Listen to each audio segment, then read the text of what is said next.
Good morning, everyone.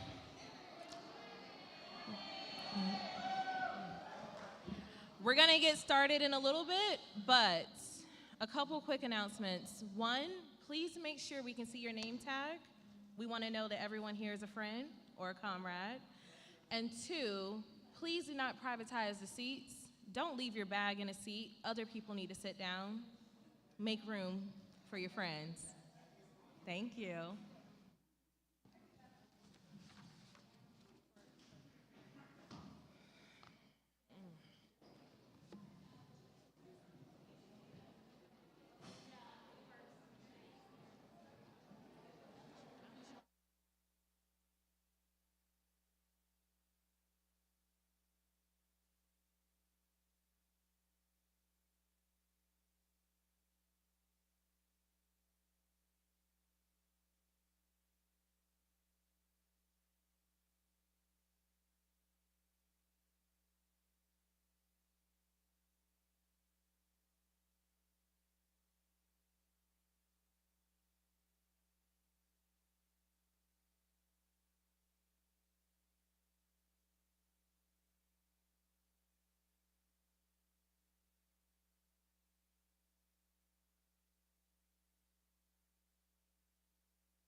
When women's rights are under attack, what do we do? When women's rights are under attack, what do we do? What do we do? What do we do? Y'all better.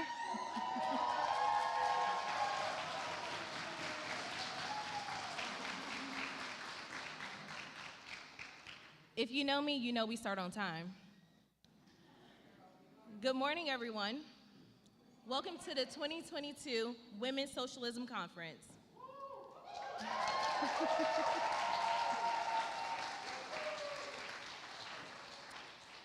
I'm excited to be here with you. My name is Dartricia. I'm a PSO organizer, bookseller, and cultural worker. I'm facilitating the first half of the day, and later you'll be joined by my comrade, Ann. I'm honored to help chair this historic event taking place today in this room, a Women's Socialism Conference in the Deep South. Yeah.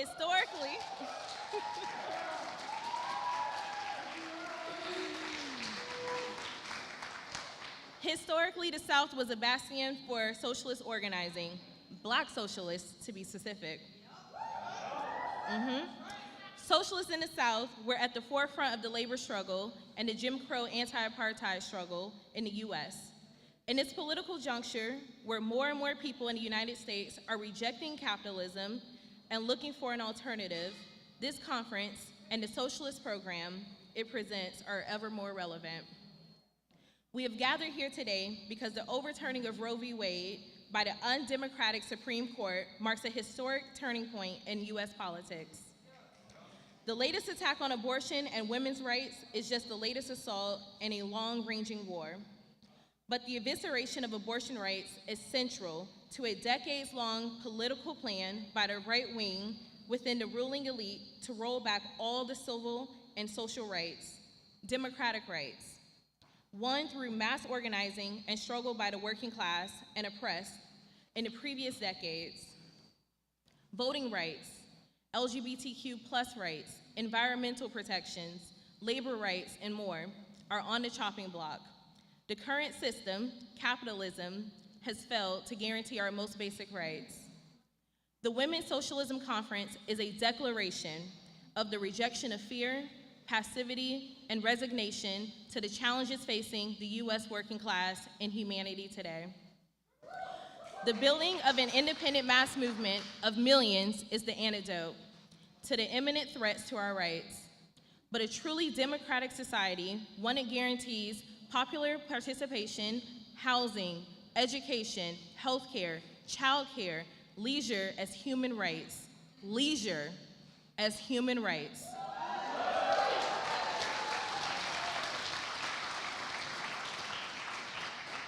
It will take fighting for socialism. Socialism is the expansion of democracy once and for all. The people united have the power to change society. Thank you for joining us today as we make a case for an independent mass movement and a socialist future. The Party for Social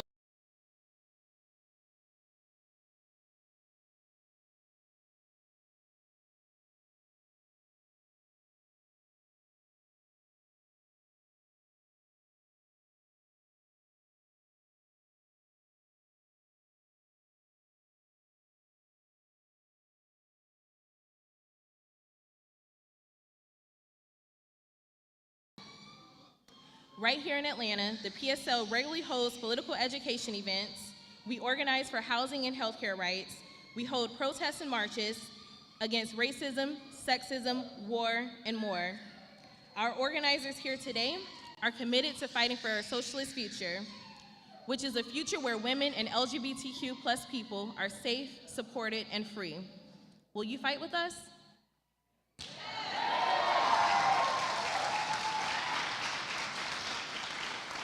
I thought y'all were gonna leave me hanging. Socialism is the alternative to capitalism's war on women. Socialism represents a future where we, the workers, the 99%, have reclaimed political and economic power away from the wealthy, corrupt 1%, and we will have ended the capitalist class rule of oppression, exploitation, violence, and neglect. Under capitalism, where our bodies are objectified, when we are sexually, physically, and verbally abused in our homes, streets, and workplace, capitalism and class society has created strict gender roles and has assigned women to be second-class citizens, especially Black, Indigenous, and brown women. Today, at this dire time in our history, where women's lives are on the line, children's lives are on the line, and the future of women and LGBTQ+ rights are on the line, like the brave revolutionary women before us, we must fight.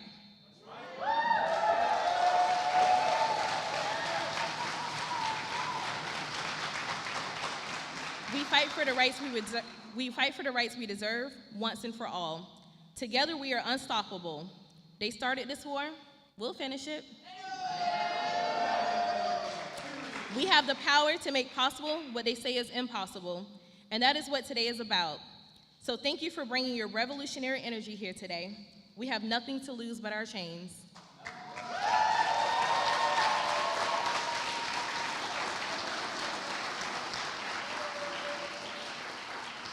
So let's get into it. I want to go over what we can expect for today's conference. We have a lot of exciting things on the schedule.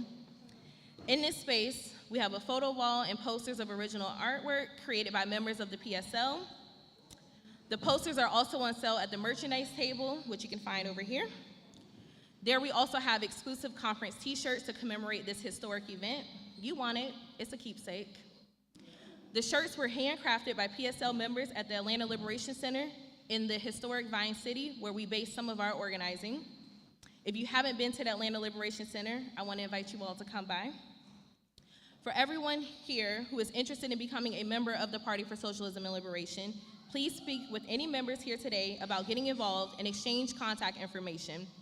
Also, please look inside your folders. Each of you should have received a half-page form to sign up to become an organizer with the PSL. After filling them out, you can drop them in the big red box at the back of the room. In addition to the merch table, we have a PSL table with our literature and books which are on sale today. We are excited because today we have copies of the new PSL Socialist Reconstruction.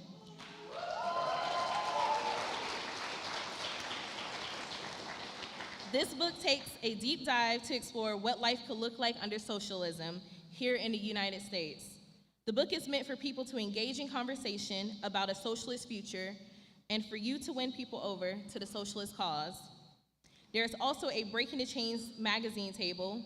Make sure you check out that table, because Breaking the Chains is the only socialist feminist magazine in print in the country today.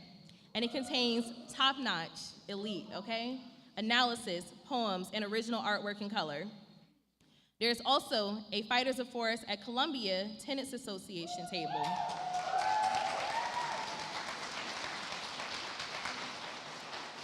The Tenants Association was formed to fight back against racist mass evictions that were set to take place this past summer. The PSL has been working closely with the association. Please make sure you visit the table and offer support to the tenants who are leading the struggle against a big housing corporation. We would also like to offer a very special thanks to the neighborhood church, which has been phenomenal.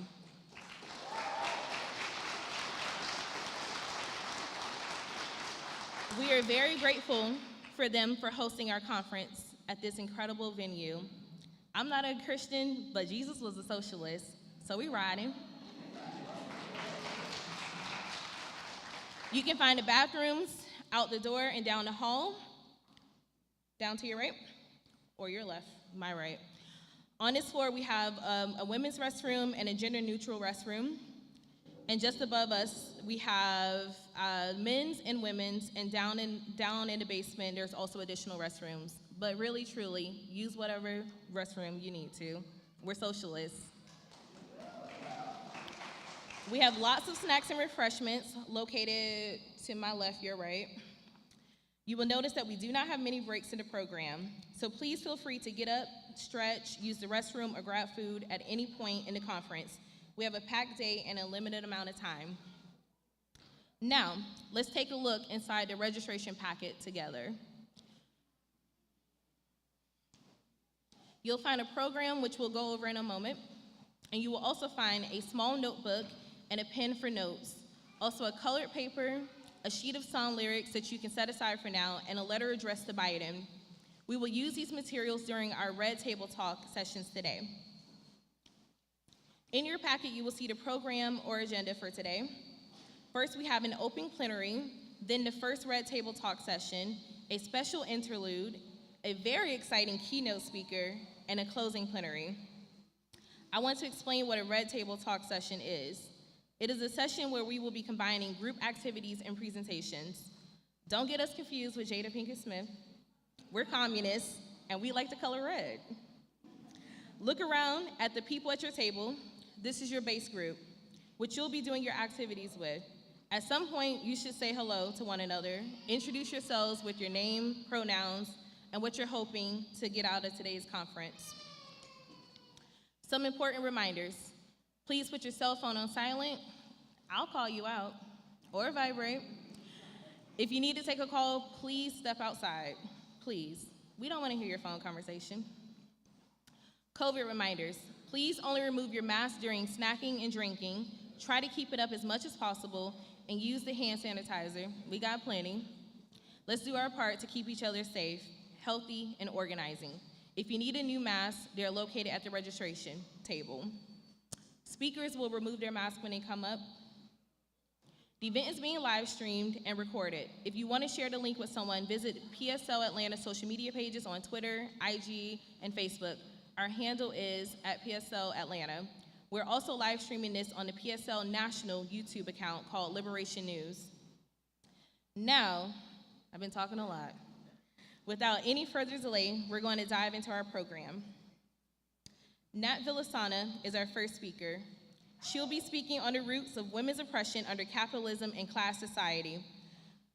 Were women always oppressed historically?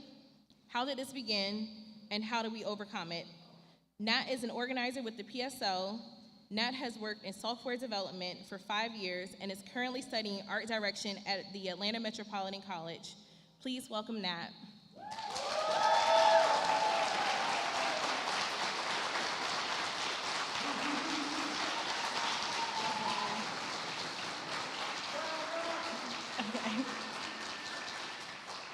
Hi, everyone.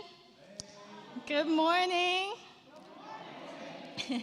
We're here today to bring people together in the fight for women's rights, to fight for the advancement of women, because women are treated as second-class citizens in this country, and it's a hard reality that we have to face every day.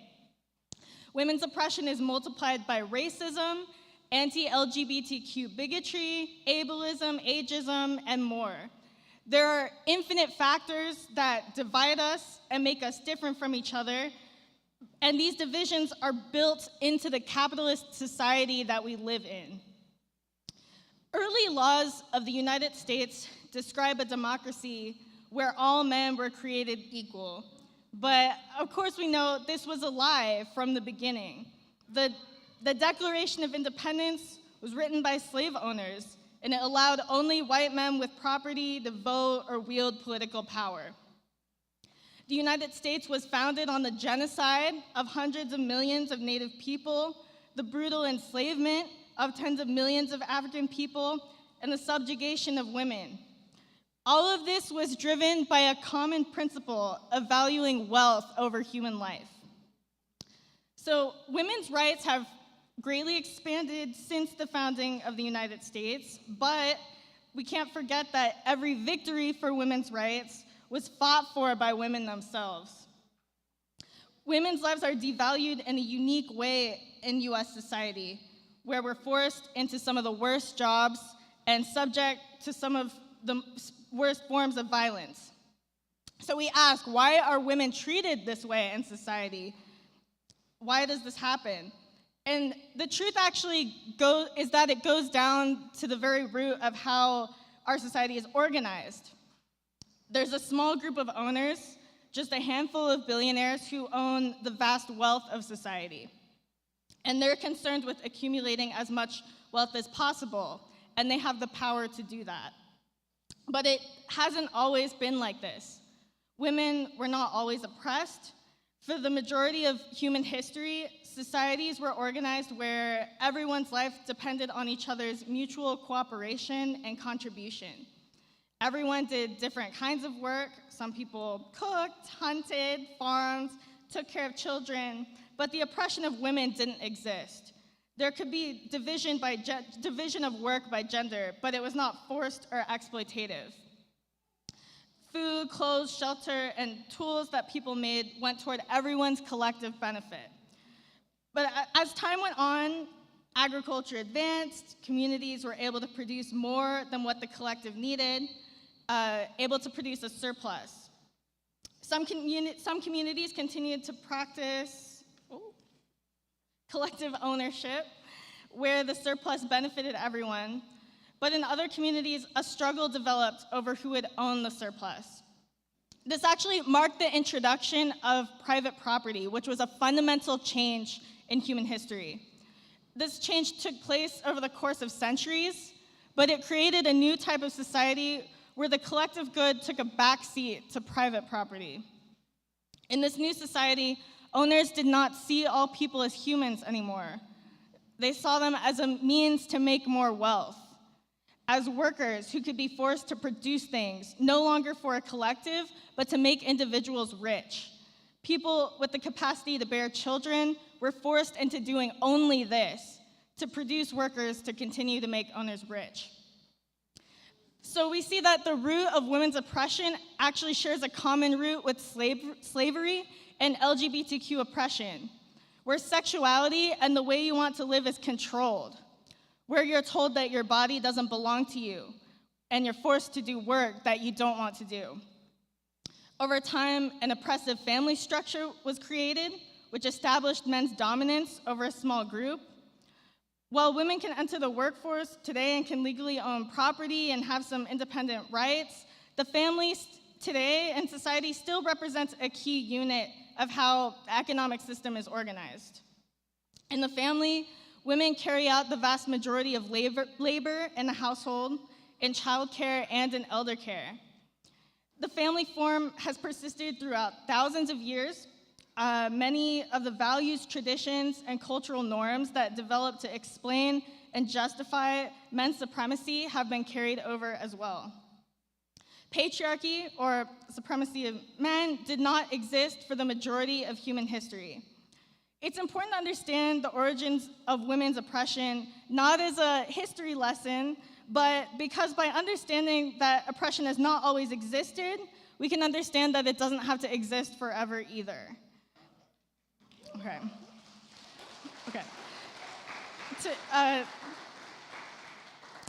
Today we live under a capitalist system where the capitalists own the means of production, meaning land, factories, transportation systems, and banks. The rest of us, the majority of people who don't own these things, are forced to work on these means of production, and we make up the working class. Capitalists own our housing, healthcare, jobs, and education. They control our lives. But all of these things are basic human needs, and they're organized on the basis of profit. The rich can close hospitals, they can evict families, they can expand prisons, all in the interest of filling their pockets, no matter the cost to the environment or to the majority of people. This tiny minority would not be able to hold on to power in this country without keeping the working class divided. Patriarchy, white supremacy, and all forms of bigotry flourish under capitalism. Institutions uphold the capitalist rule in the form of the government, the courts, the police, and mass media. Stories are made up to rationalize the horrors of women's oppression, that women aren't as smart, that some people are inherently worse than others, and these lies impact our society in far-reaching ways. These stories are told to justify the exploitation of women.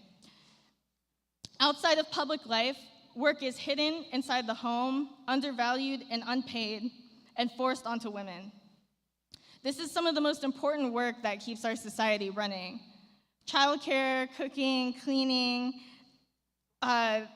work that's characterized falsely as women's work, but is forced onto women, especially women of color. And doing low-paid work in private homes also leaves women exposed to patriarchal violence and abuse. Oppressive cultural norms and values justify this extra exploitation. But if the whole working class, the majority of people, were oppressed the exact same way, then it would be easy to come together, overcome the forces that divide us, and overpower our common oppressor in the capitalists. Women make up the majority of many of the professions bearing the heaviest brunt of the pandemic. 74% of healthcare practitioners are women, over 98% of elementary and middle school teachers are women, and 94% of childcare workers are women. During the pandemic, hundreds of thousands of women were forced out of the workforce. But actually, a socialist organization of society would create the basis to end women's oppression. That would mean that by simply changing who controls and owns the vast means of production, every person would now be guaranteed housing, food, healthcare, childcare, retirement, and all their basic needs as guaranteed rights. The gender pay gap and undervaluing of women's work could essentially be overturned overnight. A government in the hands of class-conscious workers would also remove billionaires from power and instead launch initiatives to advance women's equality and liberation. It's been more than 40 years since the end of mass feminist activism in the United States, and it's time to rebuild a mass movement to take up the struggle for complete equality for all women. Okay.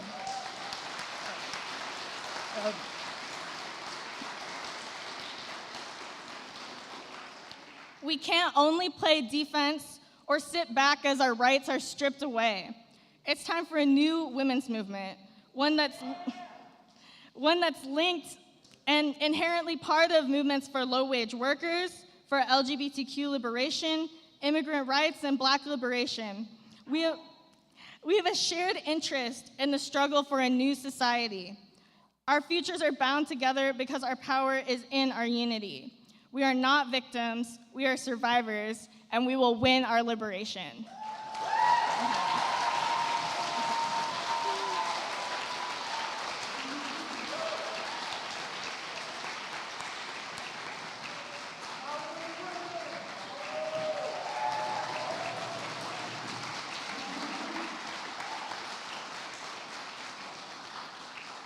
All power to the working class, y'all.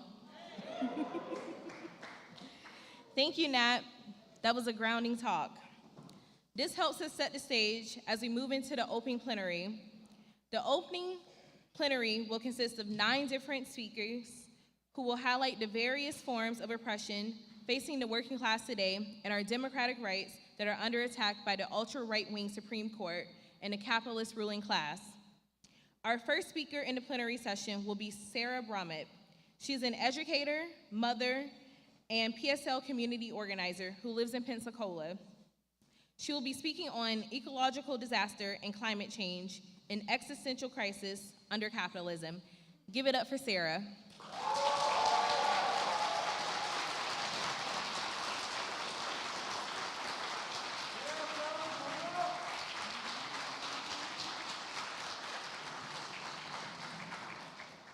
Hello, everyone. Year after year, environmental disasters devastate working class communities across the globe. 2022 is no exception. In the US alone, the summer has been marked by intense heat waves in California, deadly flooding in Kentucky, and extreme destruction from Hurricane Ian in Florida. Some of you may have noticed just this week, another hurricane hit the peninsula of Florida, Hurricane Nicole, the second latest hurricane landfall in the history of the United States. As these so-called natural disasters have increased in frequency, magnitude, and unpredictability, it has become apparent that they are anything but natural. As scientists have warned for decades, climate change is here, and it is the driving force behind these catastrophic events. The data we have shows that here in the United States, it is overwhelmingly the poor, especially poor women and people of color, who are most impacted by these disasters. Poor people are the least able to afford to evacuate, let alone move. We are the least able to fortify our homes against the impacts of floods, strong winds, and so on. And women are more likely to be single heads of household as caregivers for children or for disabled or elderly family members. Evacuating an entire household on a single income with no support and little notice is almost impossible. These are the people who are left behind when climate change ravages our communities. In 2020, my family and I experienced this firsthand when Hurricane Sally hit the Gulf Coast. Sally was forecasted to make landfall hours away, but because the Gulf waters are so warm, the models were wrong. The storm intensified much faster than predicted and drastically changed course. Nobody that we know had the time or the money to evacuate or even board up their windows. We were forced to ride it out. We survived, but our home was seriously damaged. We spent months effectively homeless, sleeping on floors, or even eventually living in a camper with no running water with both of our children and all of our pets.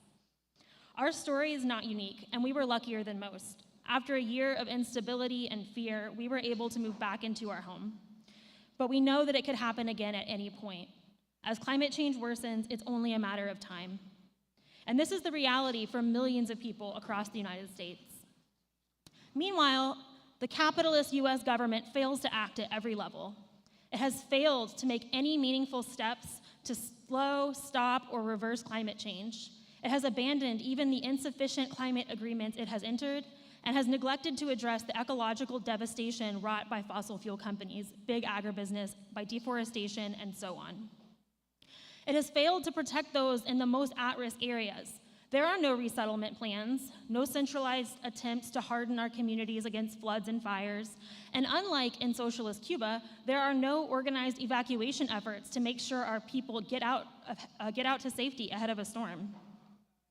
Finally, it has failed to offer meaningful relief to those impacted by disasters. The US government criminally underfunds disaster relief, and people are left to figure it out for themselves. After Sally destroyed my home, FEMA offered me $100. It is an insult. And that was $100 more than some people got. Where it doesn't fail to act, the US government actively contributes to climate change. The US military is the #1 polluter in the world and has a bigger carbon footprint than over 100 countries. The US and other highly developed imperialist nations are disproportionately responsible for this crisis. Meanwhile, global South countries, which have been exploited by colonialism and imperialism, are struggling to overcome underdevelopment, are especially vulnerable to the heat waves, to the floods, the droughts, and the storms that come with climate change. Technology and science that should be shared with the world collectively to deal with climate change is instead hoarded and imprisoned by the patents of the US. The US Supreme Court, an unelected body of 9 justices, has severely restricted the Environmental Protection Agency's ability to enforce even mild environmental protections, destroying our meager environmental regulations as part of an ongoing right-wing assault on our basic democratic rights. Scientists agree. If nothing changes, climate change will reach a tipping point soon. So why is the US government unwilling and unable to combat the biggest existential crisis humanity has ever faced? The truth is that under capitalism, our government doesn't work for us. It works only for the wealthy elite, the oil barons, the international bankers, the CEOs of weapons manufacturers like Lockheed Martin, all of whom make enormous sums of money from destroying the climate. These capitalists use their money to buy favor with politicians, and the rest of us are left out of consideration completely. We, the working and oppressed people of the world, are sacrificed for their profits. This is the deadly nature of the government under capitalism. It can only function to protect profit at the expense of all human life. So what's the solution? We urgently need to end the destructive capitalist system and in its place build a new system. A system,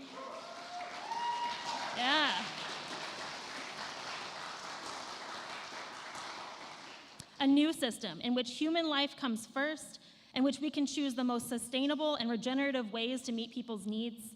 Only a socialist system can dislodge the fossil fuel vultures and the military contractors from their position of power and instead empower the multinational, multi-gender working class to collectively plan the economy so that each of us may live and thrive and reach our potential in safety. For the people and the planet to live, capitalism must go.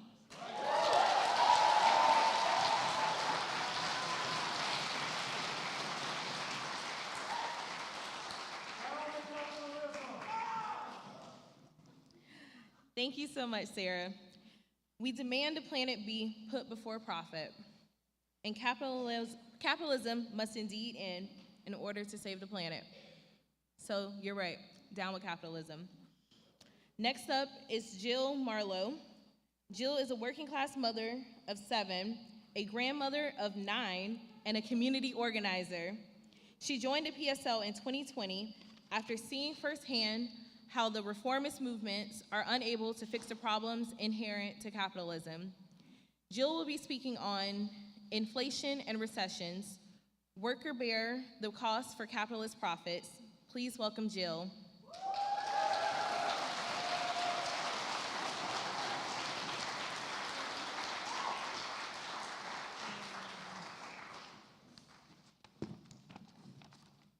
Hi, how you doing, guys?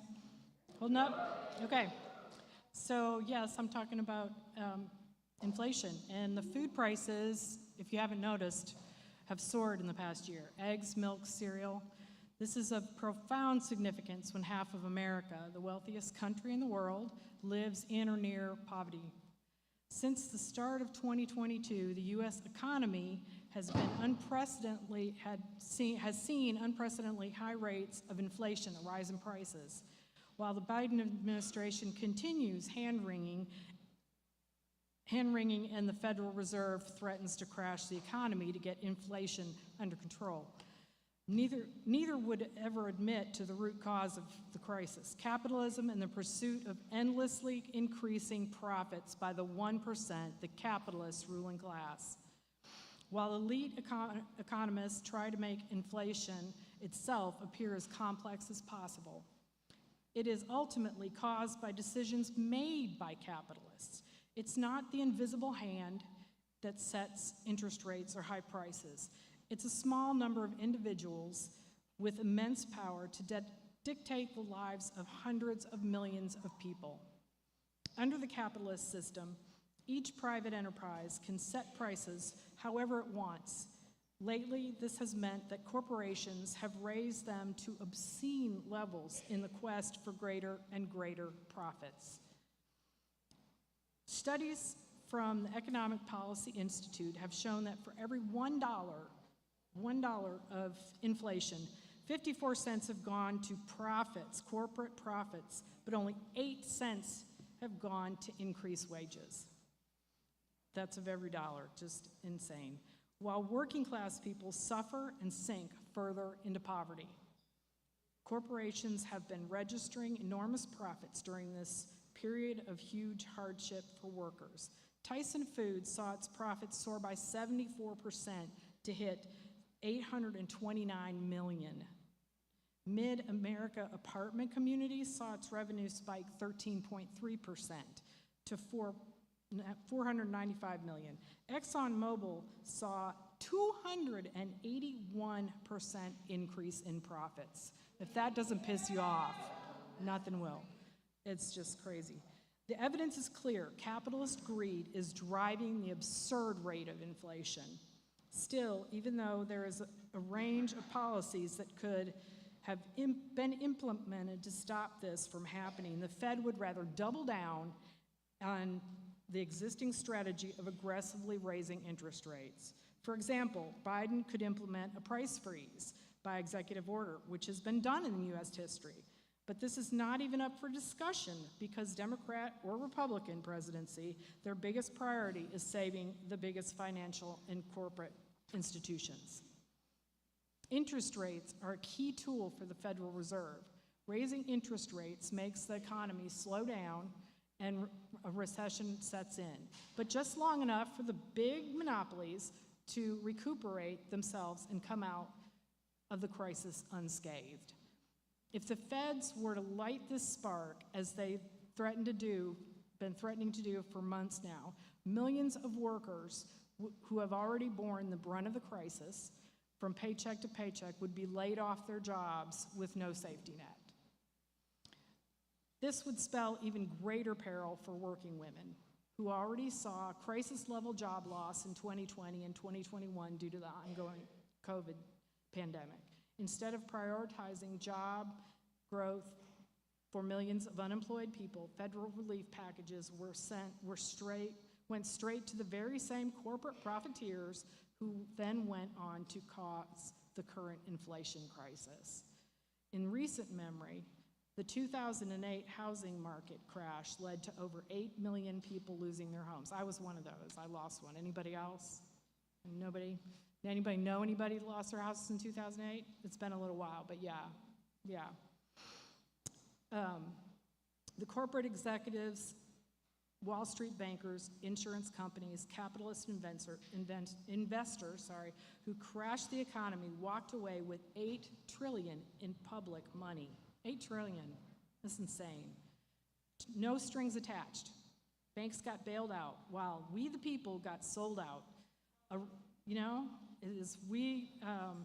report in 2013 showed that black people lost half of their wealth due to the 2008 recession and unemployment. It's not just the U.S. that's on the verge of a deep economic crisis. The imperialist domination of the U.S. and the world economy, using the dollar as the world reserve currency, means that the economic downturn in the U.S. impacts the whole world. So that's why the whole world is under inflation right now. The thousands of sanctions on Russia by the U.S. government and the European Union have caused a global recession. The prices of food, fuel, fertilizer have risen sharply, contributing to the rising hunger in the global South countries. The relentless aggression of NATO and U.S. towards Russia on its borders is the cause of the war in Ukraine. This is why the U.S. government continues to shell out billions upon billions of taxpayer dollars to Ukraine as it fuels a dangerous war there. Meanwhile, relief for working class people is nowhere in sight. Inflation, crisis, recessions, depressions, unemployment, hunger, these are all features of capitalism, not bugs. These are the DNA of the capitalist system.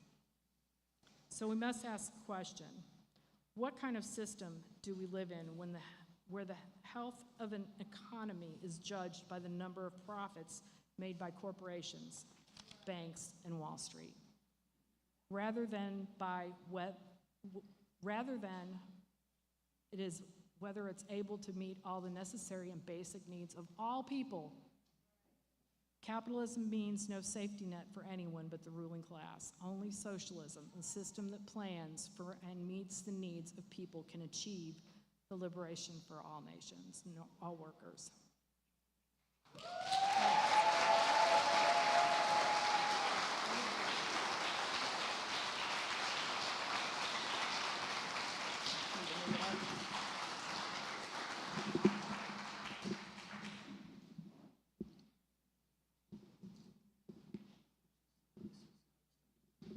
That feels low.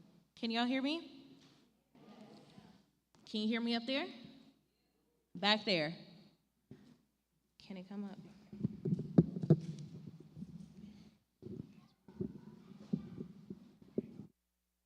Thank you. I can't hear me now. All right. Thank you, Jill. Up next is Joe Mitchell. Joe is a queer, Sofi Muslim, and cultural worker who grew up in east of Atlanta. She's an organizer with the PSL based here in Atlanta. She has a love for Southern hospitality, sports, learning languages, and African dances. Please welcome Joe.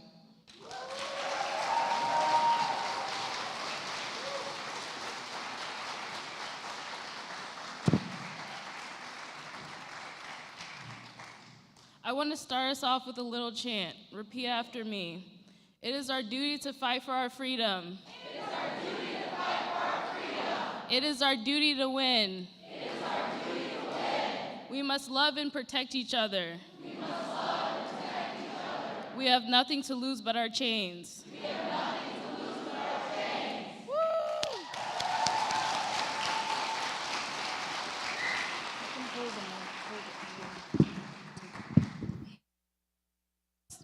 U.S. politicians have continuously claimed a responsibility to protect women's rights. in order to justify wars and regime change in countries like Afghanistan and Iraq. In reality, it is death and destruction disguised as humanitarian intervention. Examples of US imperialism devastating the situation for women can be found all around the world, but examples of the Middle East are particularly alarming and important to recognize. The stereotype is that the people in the Middle East and their governments are inherently misogynistic and against women's rights. However, history shows us this is a lie. Anti-colonial revolutions in Iraq, Syria, and Libya in the 60s and 70s led to the largest gains for women's rights in the Middle East. Women had the right to vote, own property, ran for public office, and receive education. Women were also guaranteed equal pay and 6 months maternity leave, rights which we don't have here in the United States. In Afghanistan, a socialist government that came into power in 1979 had prohibited the selling of women into marriage and their execution for marital infidelity. They promoted women's legal equality and initiated a mass literacy campaign among Afghani women. However, imperialist attack and ultimately an invasion would soon end this situation. Again, we are seeing imperialism disguised as humanitarian efforts. How could you claim to want to help stop the war on terrorism and liberate women while bombing their country and killing them and their families?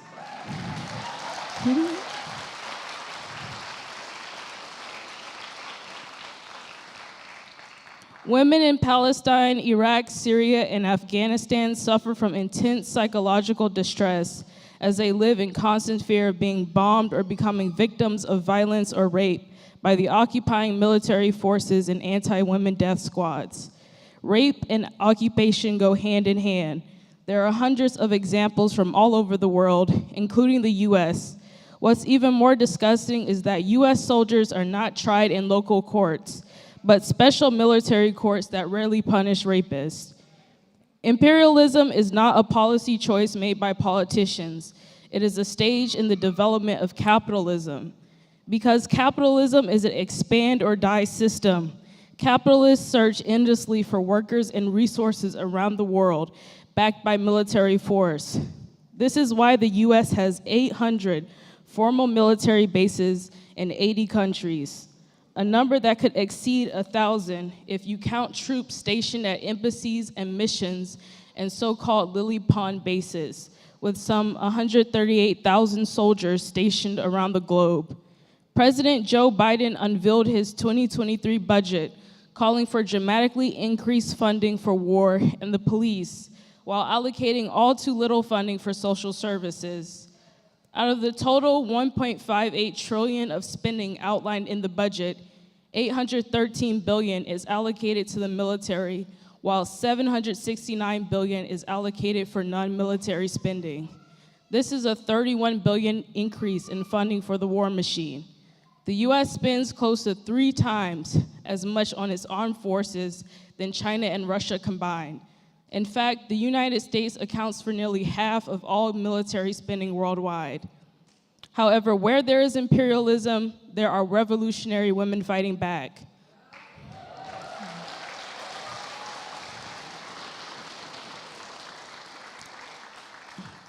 The involvement of women's struggle is a decisive factor in revolutionary struggle. We have a world to win, but it can only be won when we adopt the struggle for all people's liberation as our own struggle. As Comrade Thomas Sankara so righteously proclaimed, the revolution and women's liberation go together. We do not talk of women's emancipation as an act of charity or out of a surge of human compassion. It is a basic necessity for the revolution to triumph. Women, just like all oppressed people, can and will only be liberated through organization and struggles against male supremacy, capitalism, and imperialism. In the US, we must abandon the 2 war parties known as the Democrats and the Republicans. It is only when we realize the strength of ourselves and rely on our own strength that we can assert ourselves independently, that we can assert our needs to equal pay, abortion, and reproductive health care, to an end to misogynist violence. Only our independent action can rescue us from capitalism and bigotry. To win, we must organize and build a people's party based on the needs of the people, a socialist party. We must organize ourselves to realize the power we have once we're organized. There is no other option.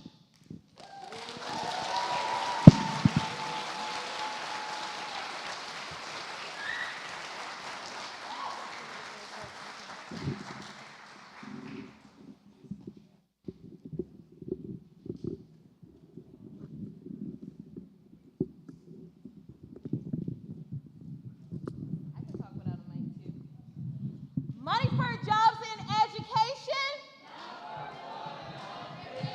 Money for jobs and education. Not for war and occupation. Money for jobs and education. Down with U.S. imperialism.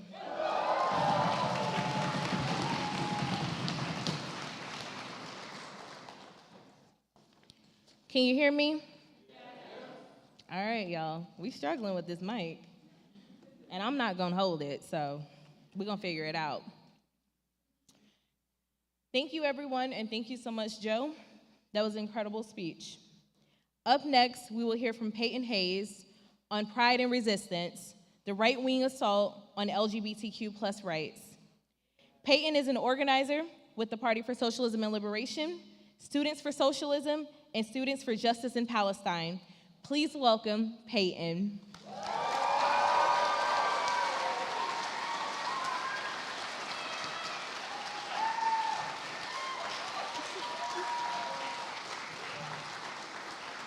Good morning, everybody.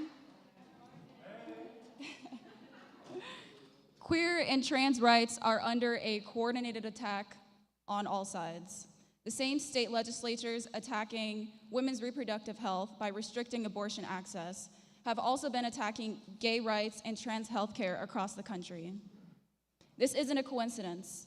It's a concerted attack on some of society's most marginalized in an attempt to roll back decades of protections that were won by popular struggle.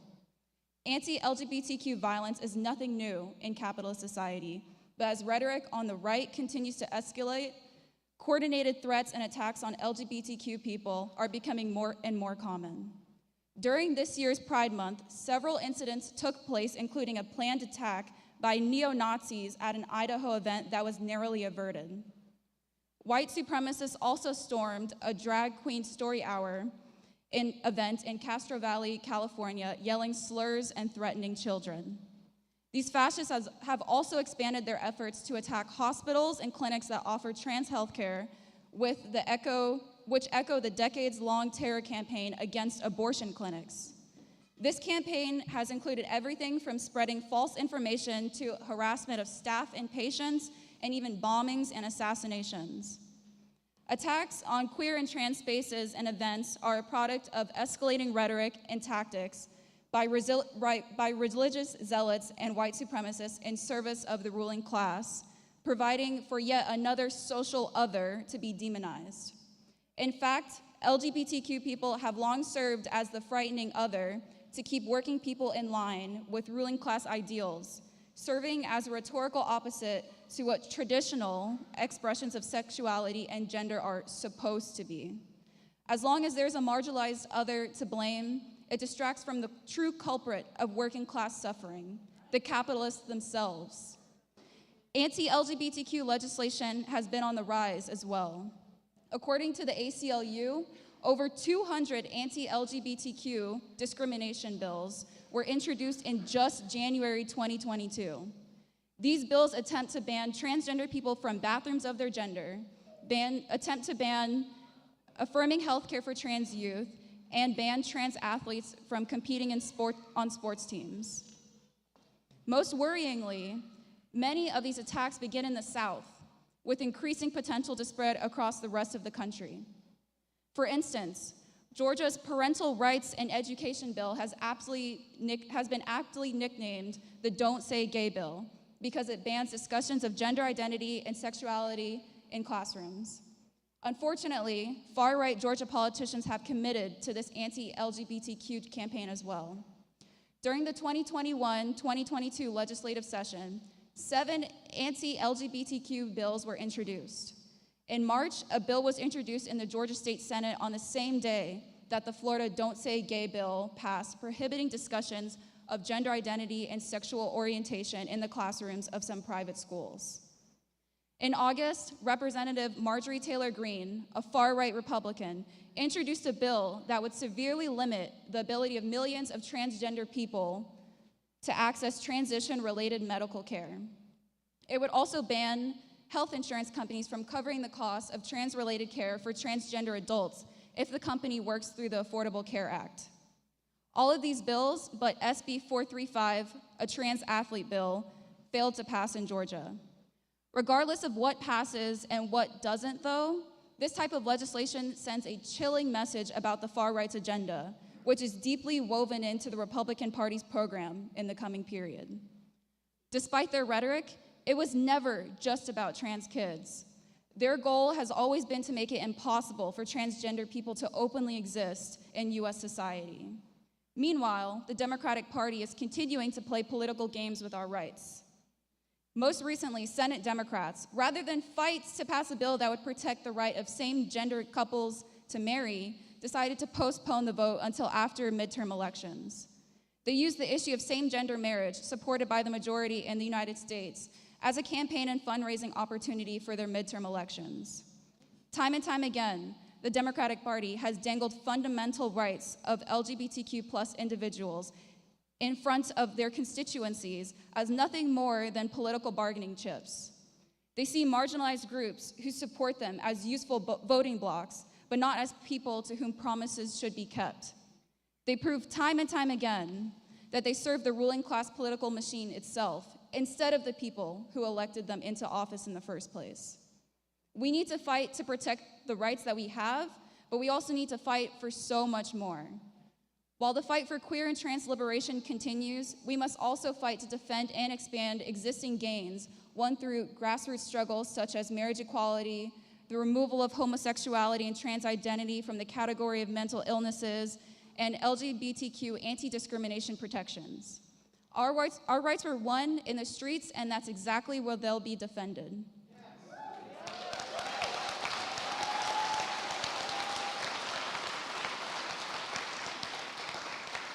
Okay, we're gonna do a chant real quick. The people united will never be defeated. The people united will never be defeated. The people united will never be defeated. Woo! Thank you.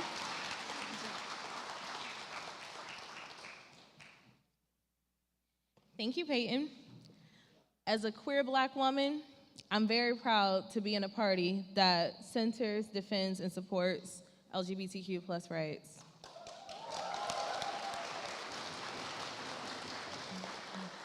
Because we ain't free until we all free, y'all. Killing me. All right, we're gonna keep things moving with these wonderful presentations. Next up, we're gonna hear from Charlie Koch. Charlie is a public defender representing poor and working class Georgians in criminal cases throughout Middle Georgia. They will be speaking on immigrant justice, no borders, and the women's struggle. Please welcome Charlie.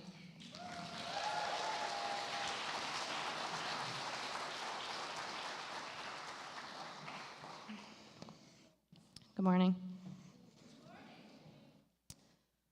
On December 18th, 1865, I can speak loud.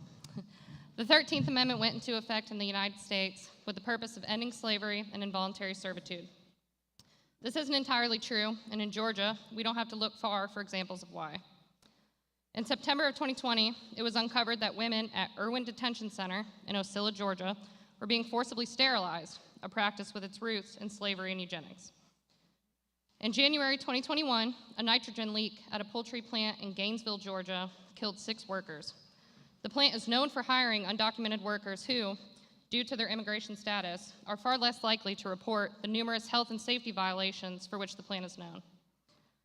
In November of 2021, Operation Blooming Onion was made public with the indictment of 24 people for what was described as modern-day slavery of immigrant farm workers in South Georgia.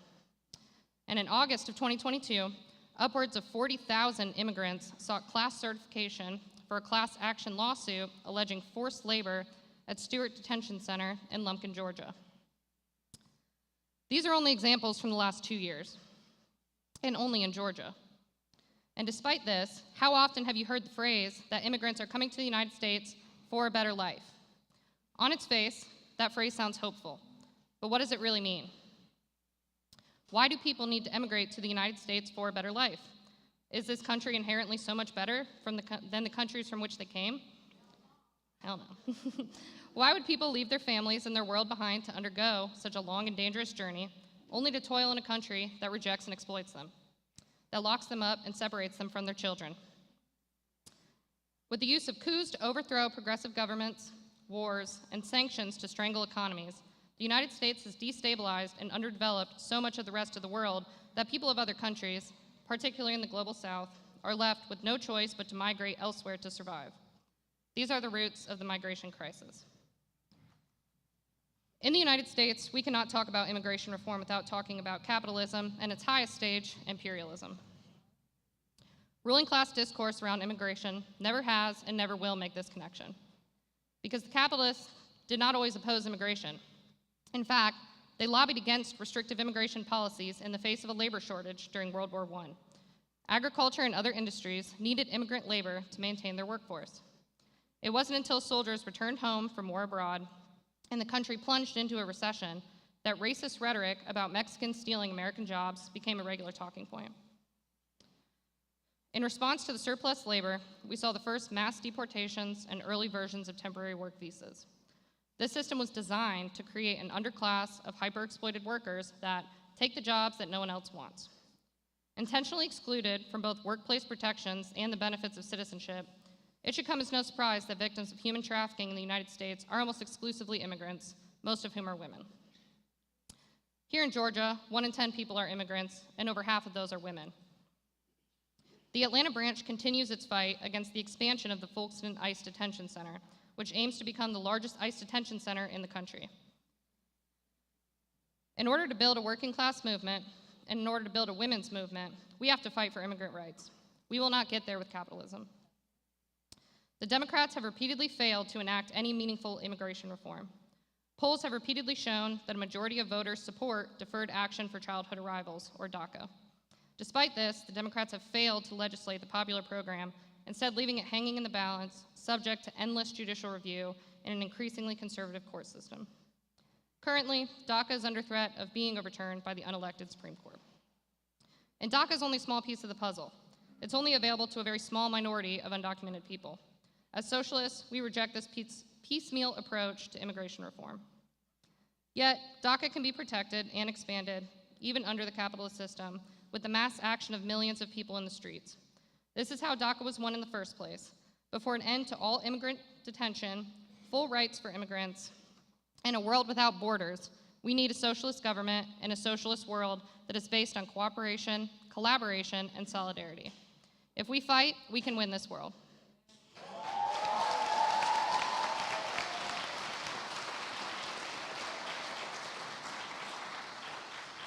Down with borders.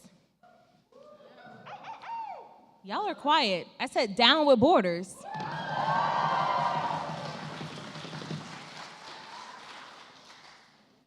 All right.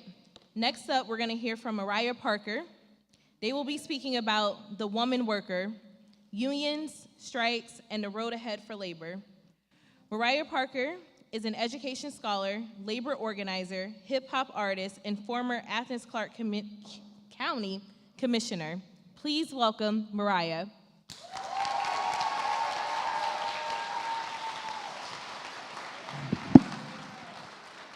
Good morning, everybody. How we doing out there today? Make some noise for yourselves one time for being out here in the struggle for liberation. My name is Mariah Parker, and I come to you today as an organizer with Raise Up the South, a fighting mass movement of low-wage workers who are fed up with the conditions our people have had to endure and who are organizing to take what is rightfully ours: fair pay, dignity, and democracy in the workplace.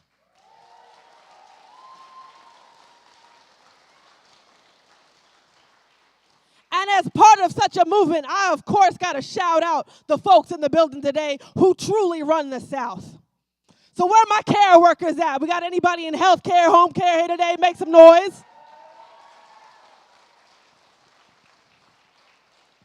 We got any food service workers in the building? Any people in fast food and restaurants? Make some noise for yourselves. We got any retail workers in the building? If you work in retail, make some noise for yourselves. We got any warehouse workers in here? If you work in a warehouse, let me hear you make some noise. Without you and your co-workers, the city of Atlanta would grind to a halt. And masses of workers from Durham to Mobile, from Orangeburg to Stone Mountain, are standing up to assert this fact to our employers and demand that they act like it.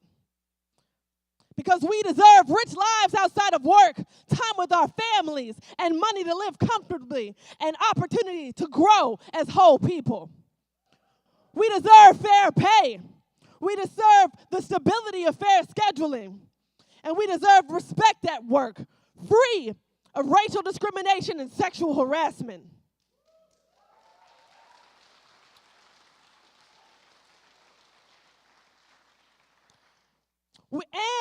We deserve equal pay for equal work.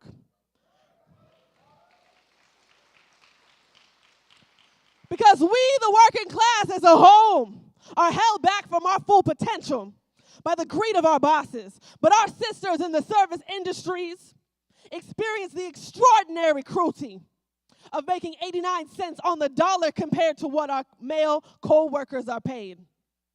Black women especially are pickpocketed by the wealthy men in the boardrooms whose profits grow and grow every year while our stagnant wages afford us less and less.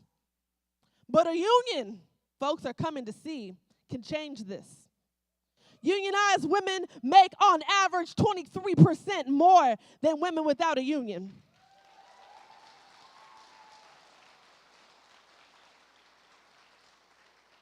And what's more, we are far more likely to have paid leave and stronger protections against discrimination and sexual harassment in the workplace. For a long time, people have said that it can't happen in the South. They look at our right to work laws, which dilute union power and allow employers to terminate workers for any reason at all, or no reason at all, keeping us timid and subject to their whims, and opening an easy loophole in federal laws outlawing retaliation against worker organizing. They look at our state legislature and the glee with which it pins workers into poverty with a statewide minimum wage of $5.15. And people say that it can't happen here. But I'm here to tell you today that not only can it happen here, it is happening here.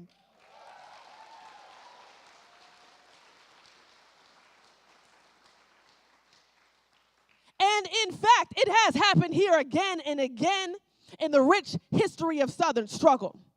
Let's go back real quick to 1880. Y'all ready? Let's go back to 1880.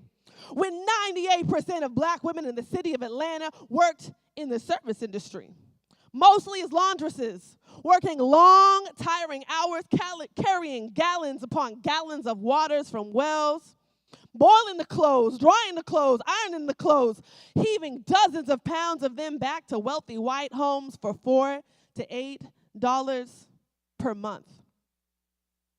In 1881, 20 laundresses got together and decided it was enough. They went down the streets, knocking on doors and calling their sisters into formation around a common demand. Fair pay of $1 per dozen pounds and autonomy over their lives.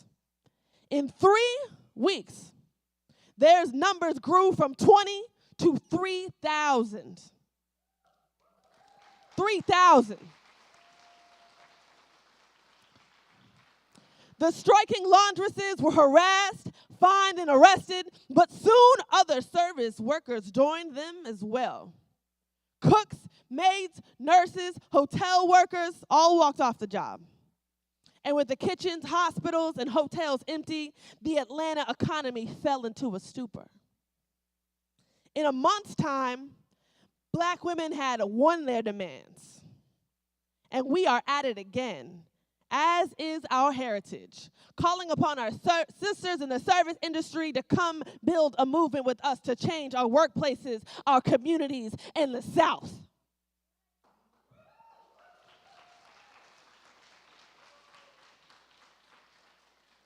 Where there is intense struggle, there is enormous potential. But it doesn't even feel fair to say potential because something enormous is already happening. The women of the South are rising up to fight. And I say, why stop at raises? We are taking everything we are owed, everything we create, back from the corporations that govern us under capitalism, chunk by chunk, until a whole new society is ours.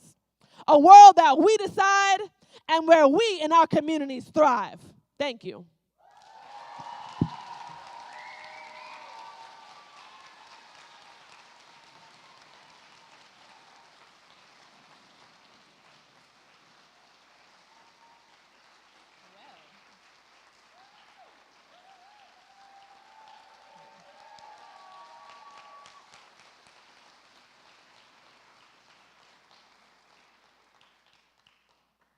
It's been a hot labor summer, y'all. You paying attention? The workers are striking, and we all need to be forming a union at our workplace. Thank you, Mariah. I might add preacher to your bio next time. Okay? All right, next up, we're gonna hear from Monica Johnson. Monica is a queer feminist labor organizer and member of the PSL. Monica will be speaking today on breaking the chains, police, prisons, and political prisoners. Please welcome Monica.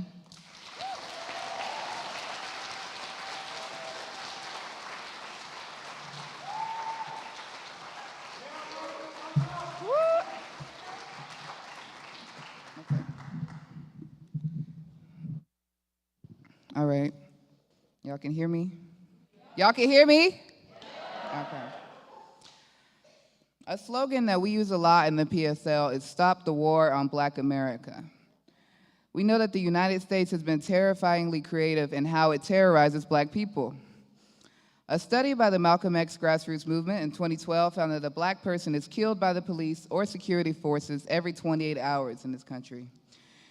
In the United States today, 1 in 3 Black men can expect to go to prison in their lifetimes. But Black women also face extreme forms of violence at the hands of the police and prisons. Today, women are the fastest growing segment of the incarcerated population. In the last 40 years, the number of incarcerated women has increased at twice the rate of incarcerated men. To understand this, we have to understand the purpose of incarceration. The prisons in capitalist society are tools of the state, of racist, anti-poor lawmakers to punish the downtrodden and demonize individuals for societal issues.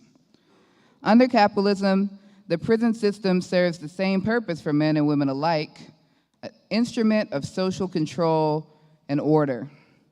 Mass incarceration has a dual function for the system: to remove and cage the surplus population that the economy deems as disposable, and to repress the segments of the population most likely to fight back.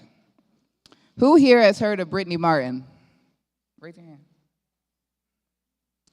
If you haven't, we're going to talk about her today. Brittany Martin is a pregnant mother of 5 in South Carolina who has just recently been sentenced to 4 years for supposedly cursing at a police officer during the George Floyd protest. They said that she was disturbing the peace. They said it was a high and aggravated offense. The sentence is so extreme, 4 years for something that is generally 30 days at most, that the outcry is causing it to be reconsidered. But we again see the state twist the law expressly to keep control and make examples out of dissidents. She's been denied gynecological care, lost 12 pounds because she has not been given the care she needed, chained to her bed. And this fits in with the practice of using prisons to constrain and punish the reproduction of Black women. We demand freedom for Brittany Martin and all political prisoners in the United States. We demand freedom for Joy Powell on a false murder charge because of her history of organizing. We demand freedom for Anna Montez, imprisoned for 20 years for sharing info about U.S. imperial plots against Cuba. We demand freedom for Jamil Al-Amin, who organized with SNCC and Black Power movements right here in the streets of Atlanta, all over the country. We demand freedom for Leonard Peltier, a Native American freedom fighter and the longest serving political prisoner in the United States, with 46 years behind bars. We fight for the freedom of Teresa Dunlap, a woman dying of cancer after 46 years behind bars just because she had a drug addiction and she had no resources. We demand freedom for all of these prisoners in this country, from Mumia Abu-Jamal, Julian Assange, Alex Saab, and everyone else. We see a common thread here. People that threaten the complacency, that threaten people's ability to be okay with this system. We see them thrown behind bars and given death by incarceration when they're not killed outright. We know that 61% of the people in this country are in prison for property or drug offenses. But the vast majority of those who are convicted of theft only had to do so because they were so poor, and poverty, of course, will never be solved by prisons. And of course, prisons don't help at all lower rates of drug abuse in the community. In fact, against all scientific evidence, the 80s and 90s brought us fetal assault laws, criminalizing pregnant women for struggling with addiction, for getting into accidents, for suicide attempts. It's no surprise that the vast majority of convictions have been of poor Black women. We're already seeing prosecution for abortion in this country, and there are examples. There is an easy way for this state to criminalize people for exercising reproductive autonomy. 60% of women in local jails are there only because they cannot afford bail. So we have to ask, what order is preserved by these laws? The only answer is capitalism. The constructions of prisons are never subject to referendum. If there is a ballot measure locally that asks, where should we spend a few $100 million, almost never would the community answer a prison. The funds are never prioritized for working people, even though we create them. Instead, the city of Atlanta is set to force through the construction of a mega police training academy at Cop City, which will only lead to more surveillance and police brutality. Our current mayor, who in his city council tenure said he would close ACDC, is now trying to lease it out to Fulton County. Boo. The media will never frame it this way, but the ruling class expands the carceral state to further their aims at the expense of yours and mine, and they do it with our money. Under this system, democracy is but an American dream.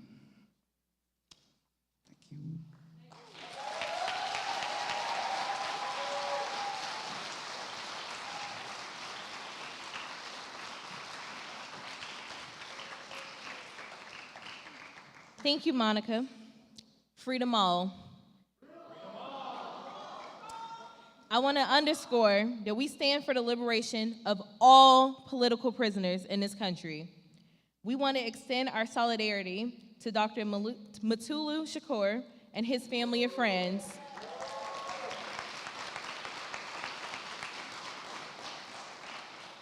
We are so excited to hear that this past Thursday, he was finally scheduled to be released from his unjust imprisonment of more than 35 years for struggling for our liberation.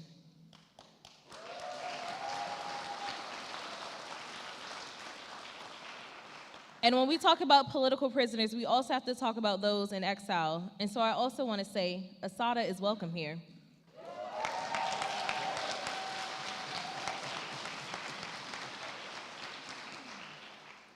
Free all political prisoners, y'all. Next up, we're going to hear from Donna Elsan, a PSL organizer based in Durham, North Carolina. She's a public health professional and organizer at a North Carolina-based organization called Muslims for Social Justice. She will be speaking on the struggle against the commodification of healthcare and education. Please welcome Donna.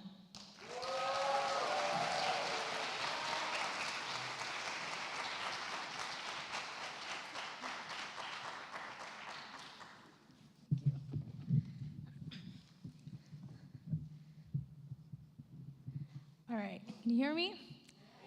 All right. Hi, everyone. Assalamu alaikum. Under capitalism, even the things that are foundational parts of the universal human experience, like the need to learn and study, to develop ourselves in communities, and the need to be treated and healed when we are sick, have been transformed into businesses for capitalist owners to make money from. Capitalism is at the root of healthcare and education crisis in the United States. I hope I make it. 7-year-old Alabama girl selling lemonade to fund her own brain surgeries. Elderly couple found dead in apparent murder-suicide, left notes about high medical bills. Healthcare workers turned to GoFundMe to pay for vital safety equipment. These are actual headlines in newspapers in the US. Impossibly long waiting times to see specialists, unaffordable medications, lack of healthcare workers and doctors in rural areas, use of emergency rooms to receive primary care. These are all common characteristics of healthcare in the US, the wealthiest nation in the world. The US has one of the highest costs of healthcare in the world, yet has the worst healthcare outcomes of all other industrialized countries.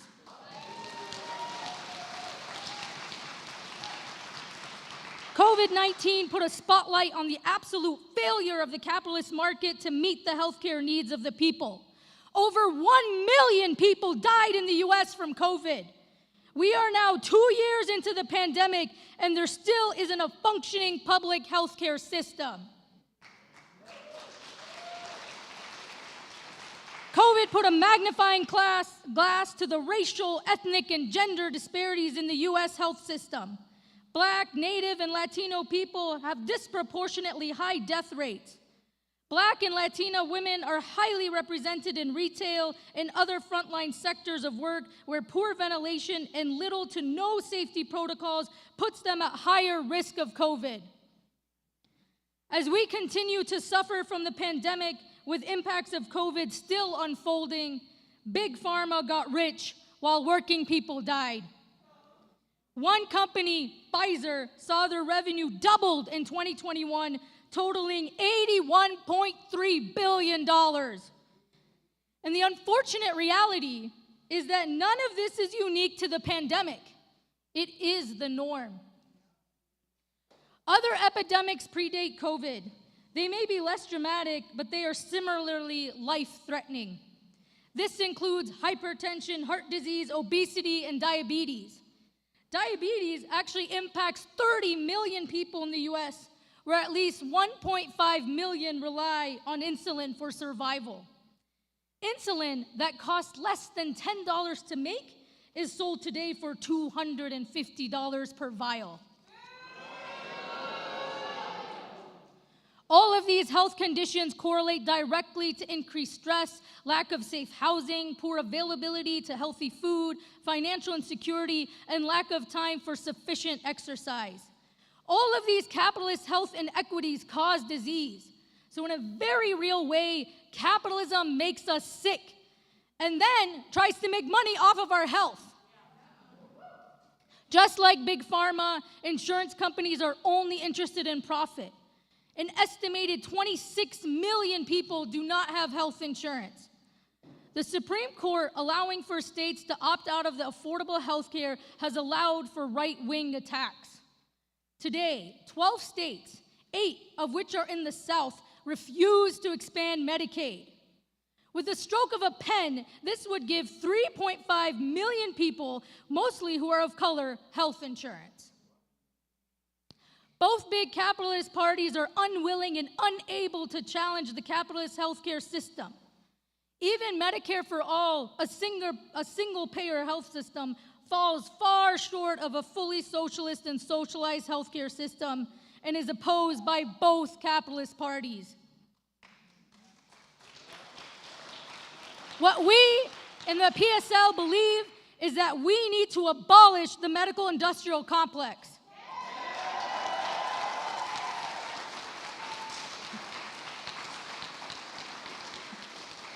Now let's talk about education. Vast inequalities plague the current US public education system. Over 60% of students are crammed into overcrowded classrooms, leaving little opportunity for overworked teachers to reach every student. Half of all public schools need renovations to keep students safe. Wealthy families, typically white, continue to move away from urban centers, moving to de facto segregated suburban schools or paying to send their kids to exclusive private schools. Meanwhile, public schools where working class children from various nationalities remain are starved of resources. That is because in a capitalist economy, the purpose of public education is to produce obedient workers for the available jobs.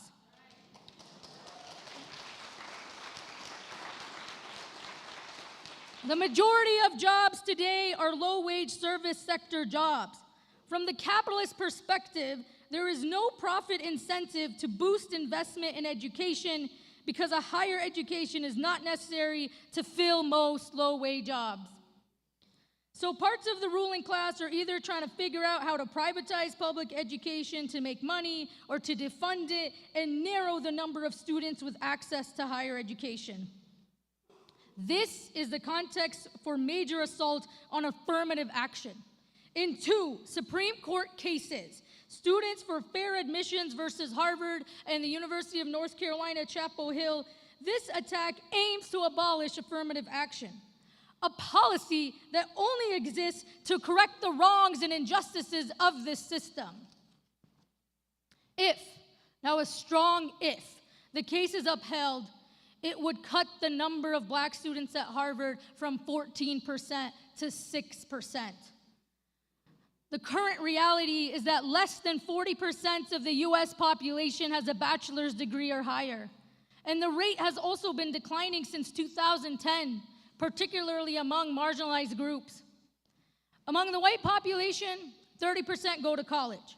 But among the black and Latin population, only 17 and 11% respectively go to college. This is because working class families are unable to send their kids to college, as many do not qualify for a loan. Those who do make it end up working multiple jobs to survive. Tuition increases every year, forcing students to accrue enormous debt, where Biden can cancel all student debt with his signature, but refuses to do so. The deans, provosts, and other made-up administrative positions at universities continue to make record profits. Schools, like healthcare, like everything in this capitalist world, are run like a corporation. We must be clear. Under capitalism, working class people are seen as replicable inputs that exist to make someone else money. We are constantly working and not able to sleep. We can't eat well. We can't take care of ourselves. We're stressed by the conditions of capitalism and this endless busyness that's an issue that disproportionately impacts women. We must recognize that this system is a disease, but there is a cure.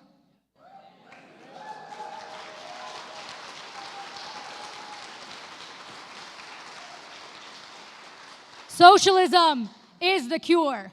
Thank you.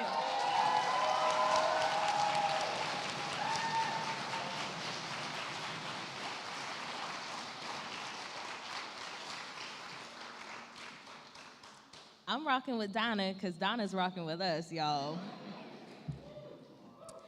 All right. Healthcare and education are fundamental to life. We will fight until all people have free, quality, and dignified healthcare and education. How many people here don't have healthcare? I'm broke, y'all. I can't afford that shit. Now, for our final speaker in this plenary, I'm very happy to introduce Kim Smith. Kim is an organizer with the Party for Socialism and Liberation, co-founder of the Soda City Bail Fund, and outside liaison with Jailhouse Lawyers Speak, South Carolina. She is also the managing editor of Breaking the Chains magazine.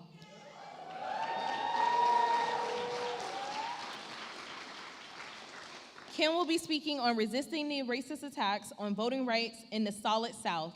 Please welcome Kim.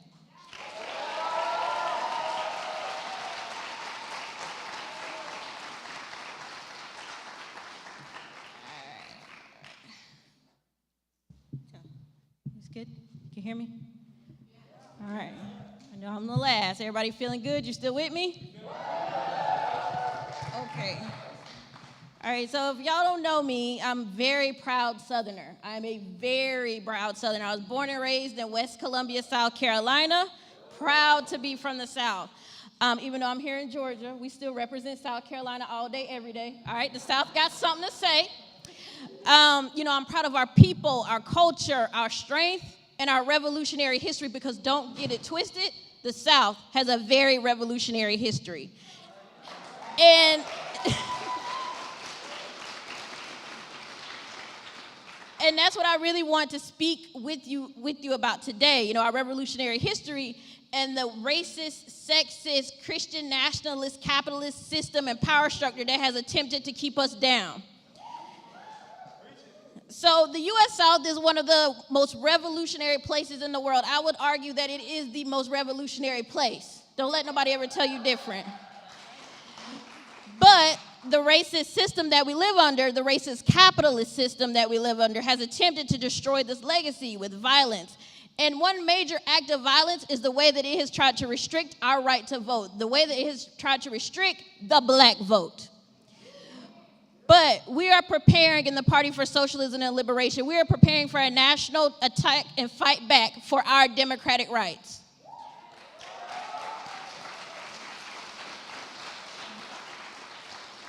So the first thing I want to talk about is the Solid South. What Dartrisha forgot to mention in my bio is I'm also a little historian. I'm a little bit of a historian. So I have to tell you about the history. So after the Civil War, the newly emancipated enslaved people began the project of Reconstruction. And during that project, the leadership's first step was passing very sweeping pro-worker legislation that gave them rights to negotiate their labor contracts. This was something new, right? And they also started to get the right to vote. They started demanding the right to vote because they knew participation in the political system was key for us to keep our liberation. Now, what this has to do with women is women actually led a lot of these charges. Even though we were not allowed to participate fully in the Reconstruction government, we were behind it. Don't ever forget that. We led the charge of educating our people. And, we had women like Charlotte Rollins, who was out campaigning for women, for black women to have the right to vote. So this has always been a part of our purview and a part of our politics. Public schools were enacted. You have people like Reverend Charlotte S. Riley, who campaigned and got so many public schools in rural South Carolina. And because of the Reconstruction government, that is the reason that public education exists today. And schools were open all across the South. We funded medical care for poor citizens. Alabama provided free legal counsel for poor defendants. Laws alter relations within the family. Black women finally had the right to get a divorce. We widened the grounds for divorce. Women were actually also negotiating labor contracts during this time period, and expanding property rights for married women and protecting minors from parental abuse. So these reforms actually brought massive support from workers. They also brought the wrath of the salty planter class. So they conspired to bring down the newly elected Reconstruction government. The Reconstruction government was quickly overthrown. It was a very complicated process. They used financial strangulation by Wall Street. They used actual fascist KKK terror. They also used political terror. The political terror was so great that they were like stealing elections. It was more people voting for the Democrats than actually lived in the counties. It was political terror on all different levels. And the federal government quickly abandoned the Reconstruction governments and emboldened the white racists in the South, who returned to power one by one. They conspired to never allow the rise of workers to power again. I want you to think about that. In 1867, they said that they will never let the workers go to power again in the South. And they've been keeping it that way. And this is how the Solid South came about. So if you're not familiar with the Solid South, it refers to the consistent election of ultra-right-wing and anti-worker politicians throughout the South. It refers to the consistent passage of anti-worker, patriarchal, sexist, Christian nationalist legislation in the South. While working class people were not really voting against their own interests, so to speak. They had been oppressed, politically oppressed, continuously oppressed and marginalized.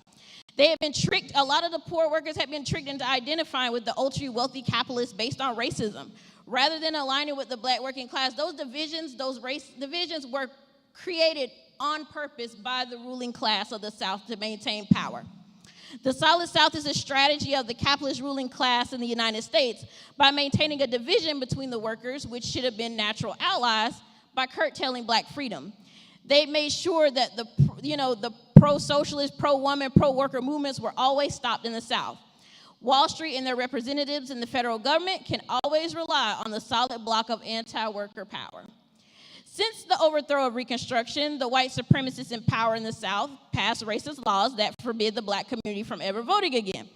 Even after the emancipation of enslavement, they made sure that black people couldn't vote. They had poll taxes, literacy tests, and used fascist KKK violence to keep black people away from voting. And for white people, they passed grandfather clauses to make it easier to register. This is how things were in the Jim Crow South, the fascist Jim Crow South, I want to add. Mississippi, for example, cut the percentage of black voting age men registered to vote from over 90% during Reconstruction to less than 66% in 1892. Now, coming back to the present, we still have racist gerrymandering. Georgia and Texas have some of the most racist and undemocratic laws against voters and voter restrictions. And I want to make it really, really clear that this impacts women because when Stacey Abrams did her initial government race, black women came out to vote in such full force. That is when they began passing some of their most repressive laws against voting. It was because of the political power of women, black women. They know we were a political force.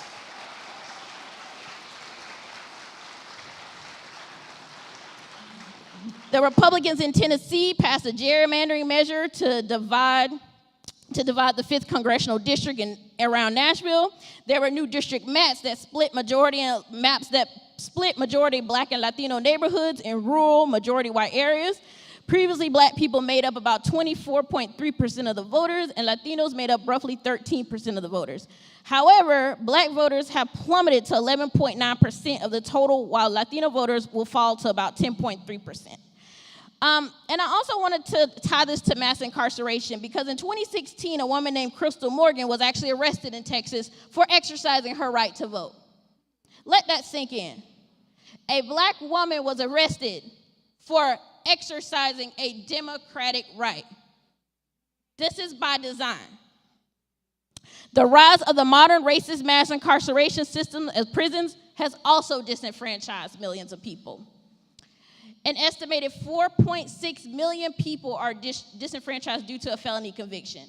1 out of 50 people, 2% of the total U.S. voting eligible population, is disenfranchised due to a current or previous felony conviction. So there are thousands and thousands and millions of people who cannot vote. They cannot exercise they're counted on the census, but they can't vote. The rates are worse for black people. 1 out of 19 black people of voting age is disenfranchised. In 3 states, Alabama, Mississippi, and Tennessee, remember this is a trend in the South, 1 of every 13 adults is disenfranchised. Florida has over 1.1 million people currently banned from voting, often because they cannot afford to pay court-ordered fines from previous convictions. Registration purges are taking place all across the U.S. South. In 2018, right here in Georgia, 340,000 people were purged from voter registrations, listed by the Secretary of State, Brian Kemp, who in a conflict of interest was also running for governor. This is like the players of a sports team also controlling the referees. This is how Kemp blatantly stole the election from Abrams. Leading up to this recent election, 130,000 people in Georgia have had their voter status challenged. Right now, the laws in Georgia allow for any white racist who wants to challenge a black person's voter status to immediately stop their ability to vote. In North Carolina and South Carolina, in our recent midterm elections, it has been documented all of the racist violence that has been happening to people just trying to exercise their right to vote. Leading up to this recent election, our democratic right to vote has been attacked and attacked. and attacked so much to the point that this so-called democracy is not really one at all. This is not a democracy. This is not a system for the poor and dispossessed or the working class, and this is not a system for women. These attacks are going to continue and intensify. Right now, as we stand here, the Supreme Court, which is on a war path against the people, is taking up a case called Harper v. Moore out of North Carolina, which could result in the biggest setback for voting rights since the overthrow of Reconstruction. But we all know what needs to be done, right?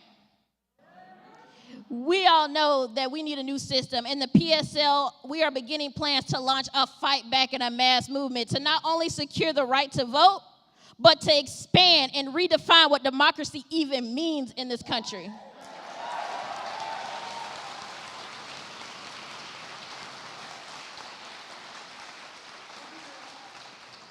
And we can't do it on our own. We need every one of you in this room to join us. Are y'all gonna join us? I really wasn't convinced, and so you gotta convince me. So are y'all gonna join us?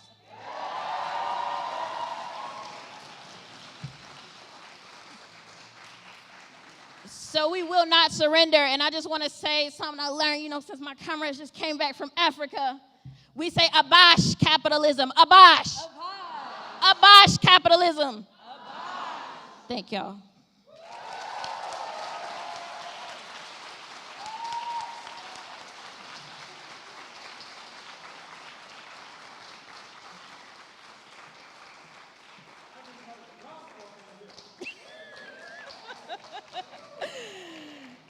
Thank you, Kim.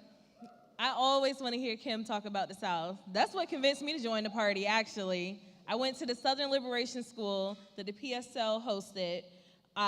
It was a 4-week series on the South, and that is when I joined.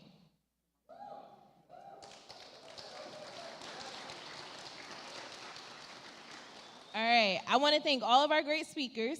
Those were all really incredible talks. Can we give it up for the speakers again, y'all?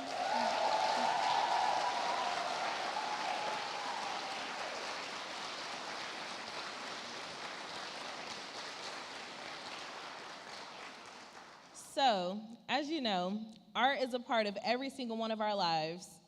Claudia Jones says, yeah, a people's art is the genesis of their freedom.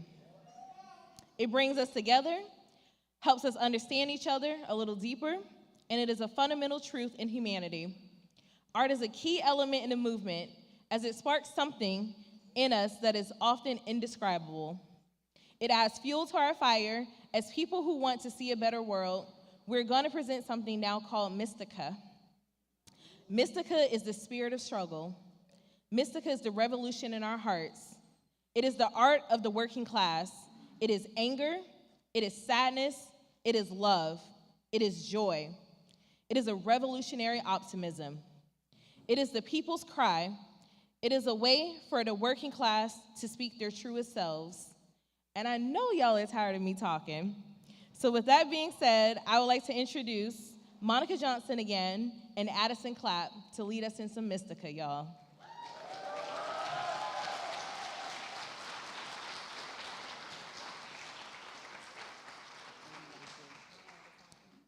Y'all ready to get loose? We're gonna synthesize the mind and the body right quick just to get everybody back active. Although these speeches were so energizing, right? So Addie's gonna read some stuff and I'm gonna lead us in some stretches. No, okay. Okay, everybody.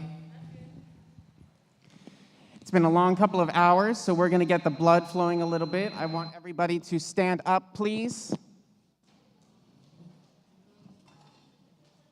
Try to have at least a little bit of room around you. I know it's difficult. We've got a packed house. So the way that this is going to work, Monica is going to lead us in doing some stretches.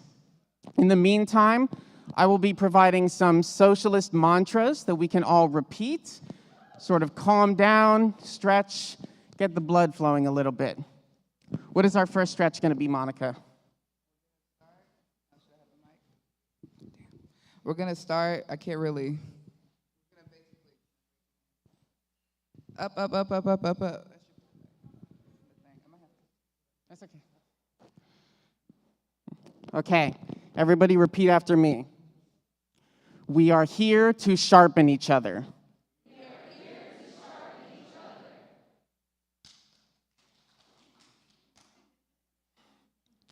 To remain malleable enough to be shaped. To push forward the projects of our predecessors. To present an alternative to the people.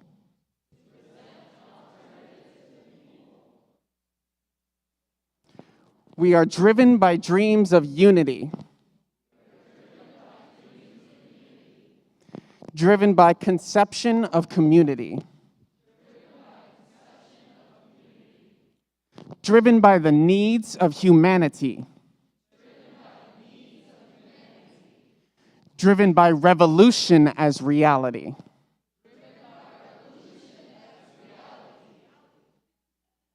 We are here to cultivate our collective vision. To bring us closer to fruition. To bring about the end of captivity. The end of capitalism. Whoa, whoa, whoa.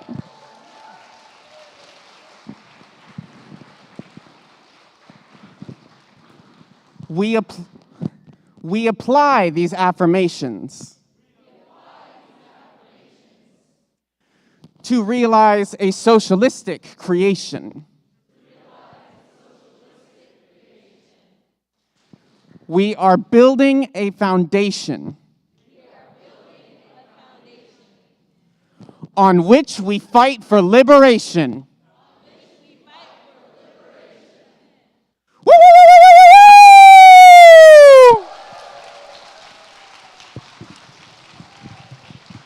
Thank you, everybody.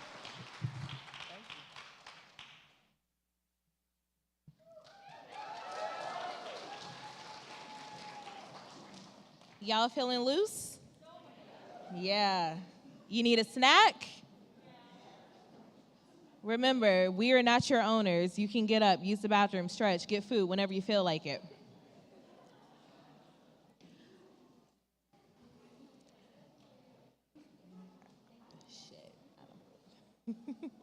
All right. So now I'm going to introduce our Red Table Talk. Okay, I'll give y'all a minute, actually.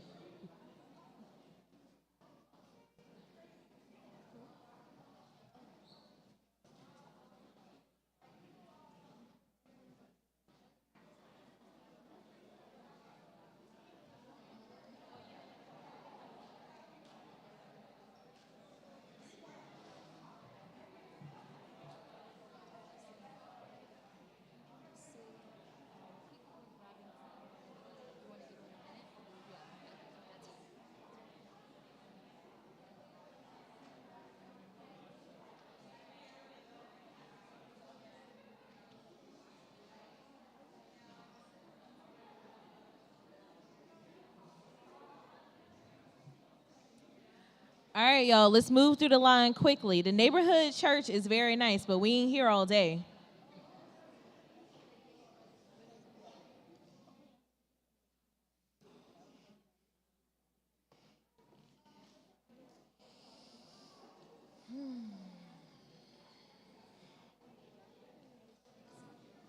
Okay, go ahead. Go ahead.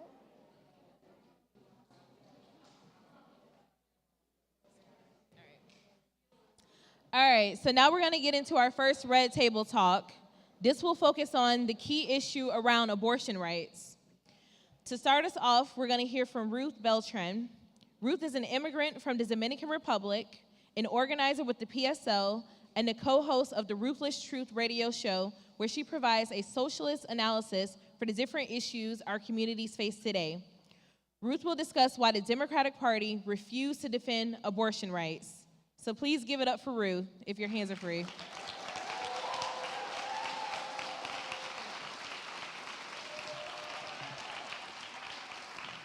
How's everybody feeling? Are we energized? Yes. How many of you have given your vote to the Democratic Party? Right? All right.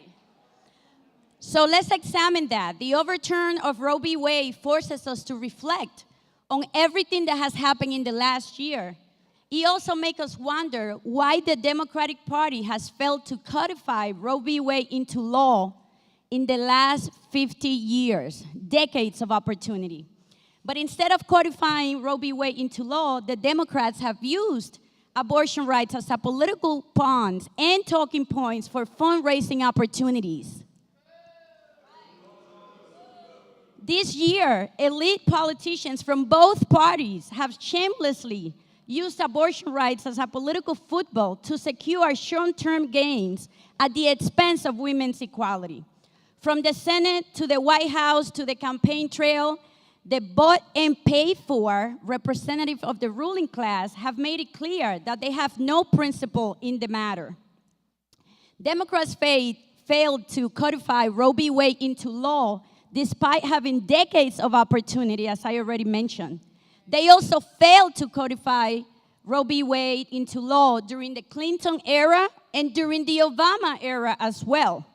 During his time as president, Obama failed to codify Roe v. Wade despite Democrats controlling the White House, the Senate, and the House of Representatives from 2009 to 2011. For decades, the Democrats has presented themselves as the party that defends our rights. However, this is far from the truth. In recent years, the Democrats have not only failed to codify Roe v. Wade into law, but they have also directly funded and openly fundraised for known pro-life candidates. Let me repeat that. They have fundraised openly for pro-life candidates. And this is the example with Nancy Pelosi's support of Henry Cuellar, who is a representative in Texas, a Democrat who is openly, not in the closet, but openly anti-choice. The Democratic establishment also backed anti-choice Congressman Daniel Lipinski in the primary for Illinois' 3rd Congressional District against a pro-choice woman. Do you hear this? They openly supported someone who was pro-life over someone who is pro-choice. And this was Marie Newman in the 2020 election cycle. But as we know, Newman won that race because the people spoke. The Democratic Party is ruling for the most extreme anti-abortion, far-right candidates and proposals to prevail because they believe that this will help them in this recent election that just passed. Having abandoned nearly all of their campaign promises for progressive change that will benefit working people, Democrats have almost nothing left to campaign on other than their opponents are worse than them. But perhaps the most cynical of all is the Democrats' continual refusal to pass a bill that will legalize abortion. Do we all remember the Women's Health Protection Act? Right? So once again, right now, at this moment, the Democrats control both the White House and the entire Congress. So if they are willing, this is what they are missing, if they were willing to eliminate the undemocratic filibuster rule in the Senate, then they could legalize abortion immediately without needing a single Republican vote. But instead, they are using the issue to fundraise and hoping that the threat of an even further curtailment of abortion rights will boost the turnout now in this election. The struggle over reproductive rights is hugely consequential. Is anything really more basic democratic right than the ability of us to control our own bodies?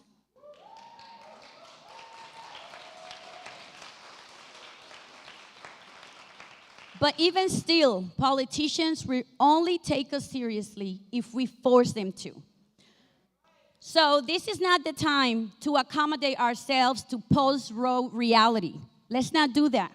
At this crucial moment, the movement must not let Biden administration off the hook.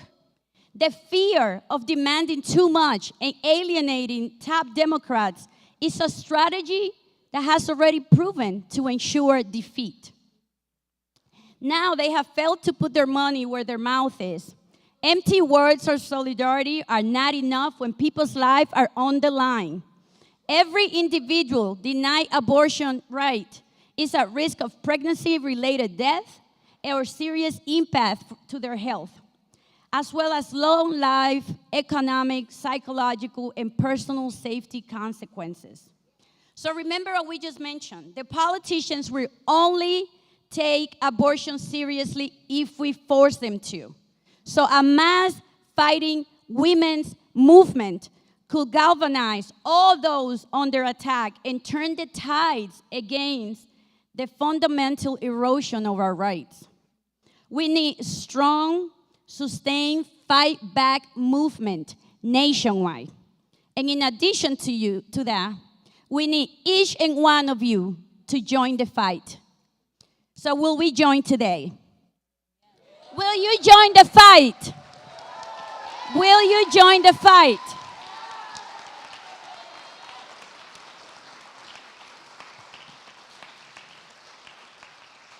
I love how our eyes are wide open now, how we can see clearly the intentions of Democrats, how we can see that they are really the left hand to the right hand that the Republicans are to the same exact system of exploitation. So now, I truly do look at them differently every time they try to speak at our protests or they try to fundraise. Now they have proven, right? We can see it for their own actions. And we know that liberation will not come from them when it comes to abortion rights. So I really hope that each of us join the movement to fight for abortion rights nationwide. Thank you.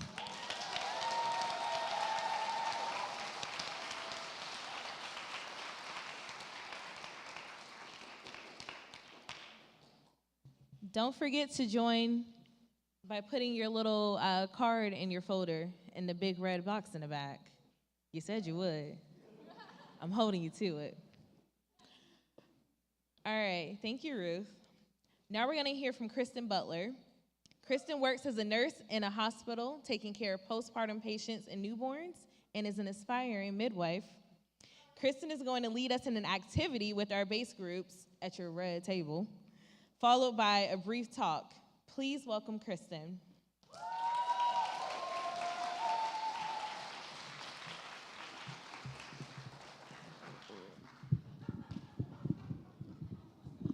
I'm just gonna hold it. Hi! Oh my goodness! Hi, I'm so happy that you're all here. I can't tell you how amazing it is that you all showed up today. You're here today because you know in your bones there must be an alternative to the system that tells you that your voice doesn't matter.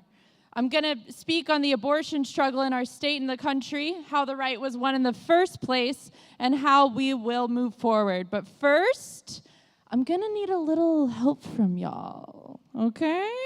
So look to your neighbors around you. Say hi. Hi. Hey there. Okay.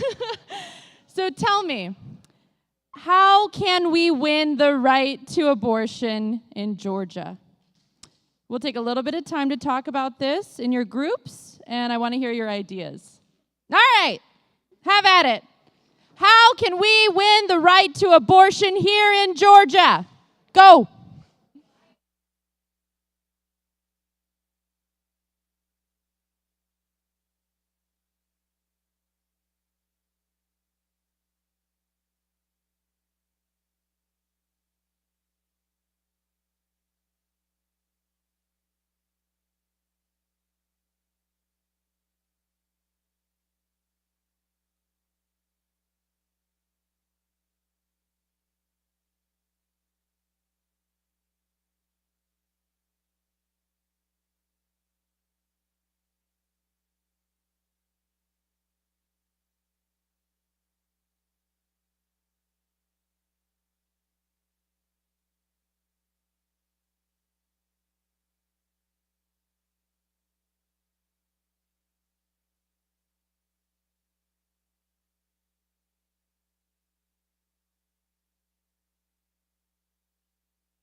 Hello? All right, y'all, we can start wrapping up.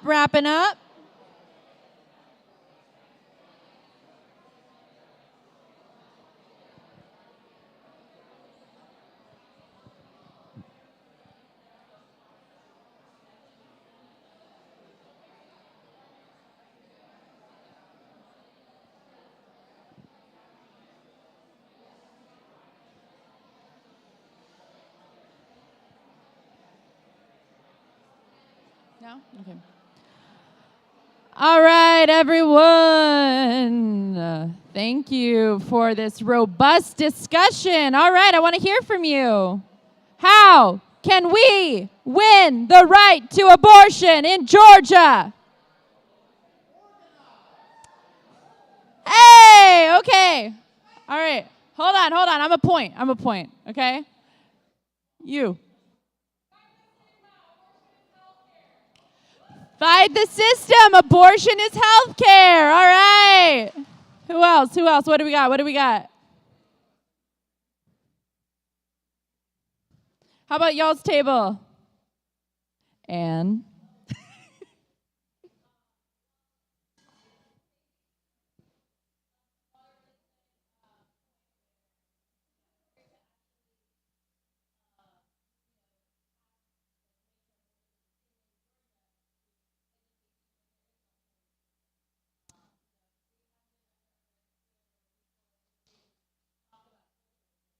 Right.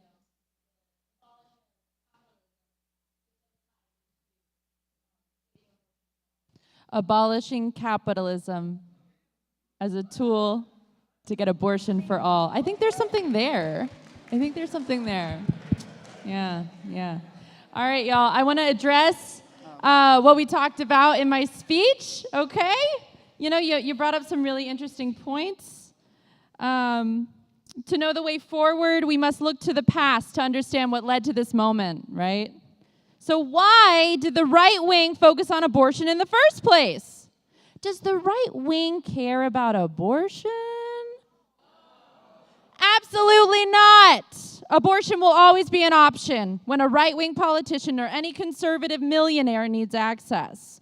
The right to an abortion was selected as the single moral issue by the white supremacist right wing to launch a long-term strategy to undo the rights won through struggle by the Black liberation and civil rights movements over the decades.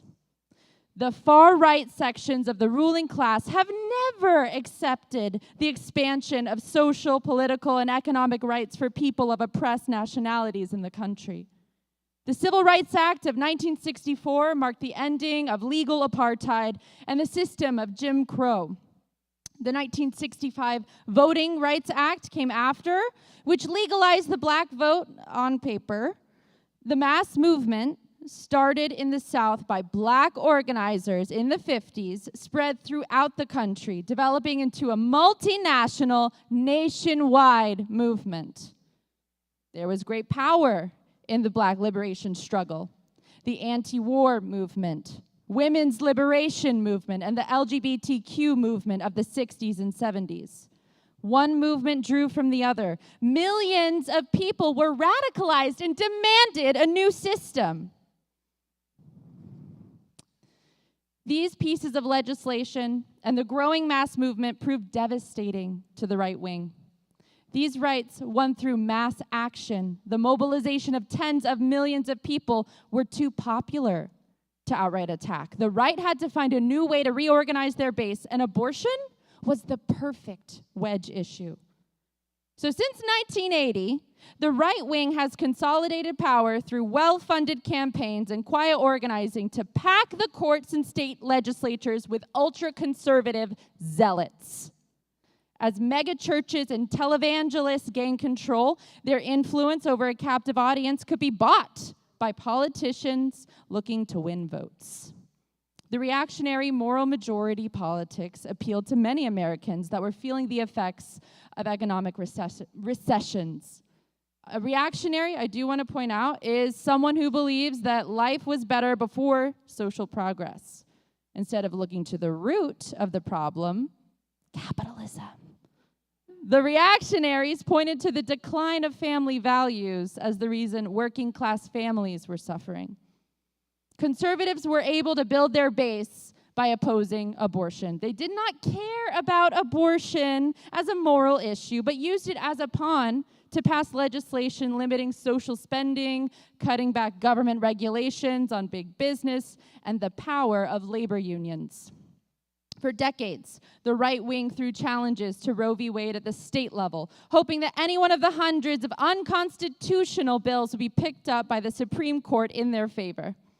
The right to an abortion was weakened little by little until this June, when 6 unelected, lifetime appointed Supreme Court judges decided that abortion would be left up to the individual states, rendering abortion illegal for like half the country. The loss of Roe v. Wade has been disastrous for women and all those seeking abortion. The reality of a post-Roe America is here, though we reject it.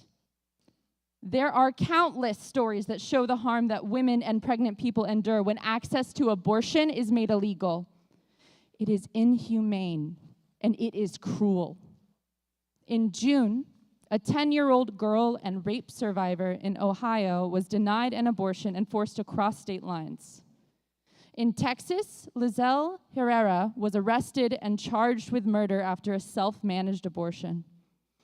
Women experiencing miscarriages are being forced to carry their dead fetuses until providers could parse out the legality of medical intervention. These are just a few examples of the horrors that are a reality as healthcare is criminalized.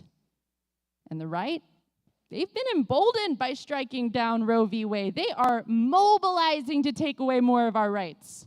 We've already seen attempts at restricting abortion on the federal level, with Senator Lindsey Graham proposing a 15-week abortion ban. Boo. Boo is right. And while Roe v. Wade was once the law of the land, we now have a patchwork of varying levels of abortion rights across this country. But working class people are fighting back. Right? Yeah! How are they fighting back? Kansas is an inspiration.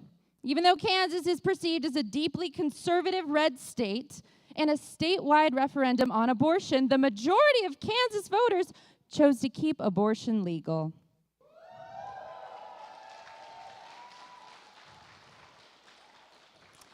A grassroots movement beat back the far right and proved that people want abortion to be legalized.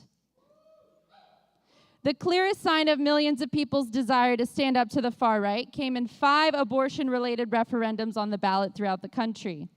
In Kentucky and Montana, that are considered by ruling class pundits as red states inevitably dominated by reactionaries, voters rejected right-wing anti-abortion initiatives. California, Michigan, Vermont overwhelmingly approved constitutional amendments to guarantee abortion rights. Yeah.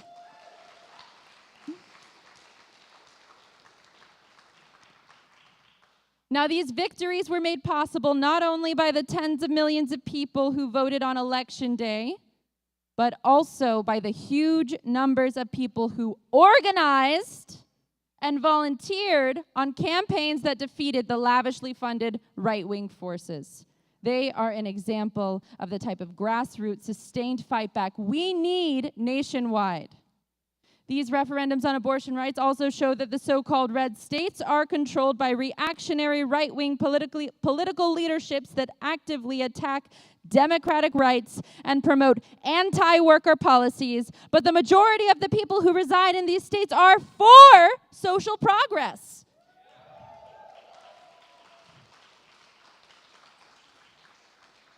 And also the advancement of our collective rights. Later in the conference, we will speak more to the outcome of the midterm elections and what this means for the movement. But now I want to briefly speak to the elections to make a point. The PSL is not partisan to the Democratic Party. Even so, Stacey Abrams' defeat to Brian Kemp is important, noteworthy, and it's a result of many factors, most of all being the suppression of the black vote here in Georgia using a variety of tactics by the right wing. So does that mean the Democratic Party is going to save us? No? I know I spent a lot of time, talking about the right wing, but the Democratic Party, thank you, has done nothing to protect abortion rights. The millionaire elites that control the Democratic Party don't even want to claim abortion rights on their platform. Speaker of the House, Nancy Pelosi. Yeah, she's a second in line for the presidency, said that abortion shouldn't be a litmus test to be a Democrat. President Biden promised that codifying Roe into law would be a priority if the Democrats won the midterms, when they already had a majority.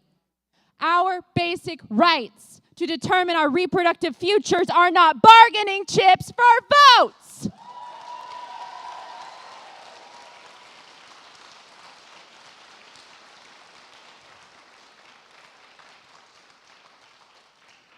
Now, as the people of the so-called red states across the country are showing, the decisive factor is not which politician of the two corporate ruling class political parties is in office. The deciding factor is the organized action of the working class, of millions of people. Only independent grassroots organization and mobilization can defeat the right wing. There is no substitute for mass action.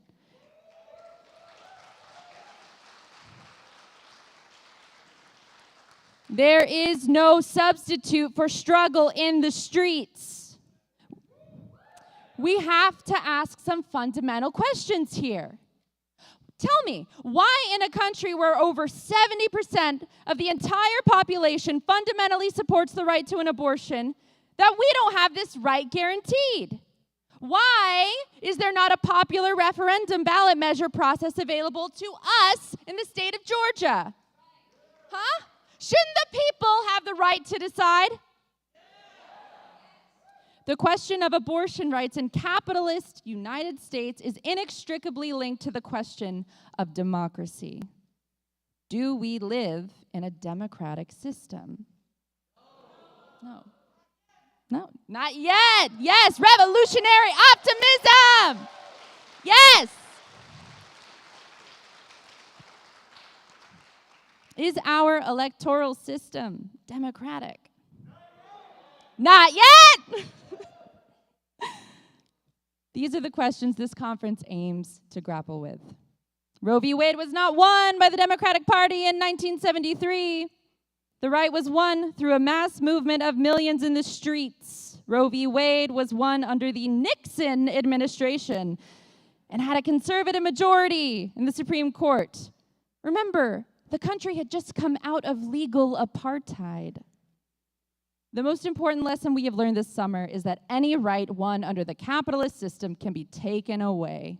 We shouldn't have to fight for our most basic human rights year after year. No right under capitalism is ever guaranteed when a handful of unelected judges or a small elite gang of millionaires have the power to make decisions for hundreds of people. Yes! Abolish the Supreme Court!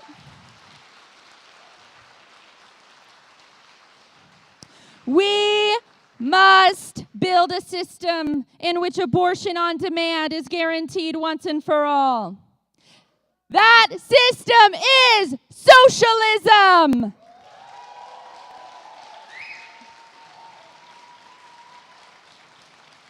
And we have to fight for that new system. But we can win abortion rights right now in the state of Georgia. We can fight. We can fight for this reform and win it. We can win anything if millions of people move into action. My body! My body! My body! Fight, fight, fight!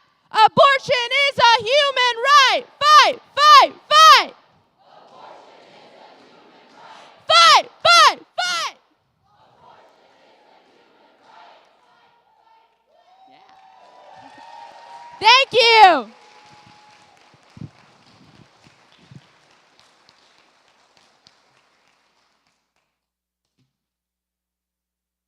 Thank you, Kristen.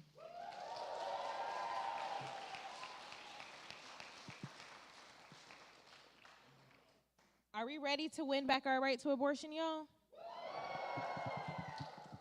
I know I am. All right, next and the last speaker for this Red Table Talk is going to be Claudia Andrade. Claudia is a local artist and the designer of our main graphic that you will see on the t-shirts and posters. She is also an anti-imperialist organizer. Claudia will give a talk on how women in the global South are winning, and she will follow it by leading us into a song and dance. Please welcome Claudia.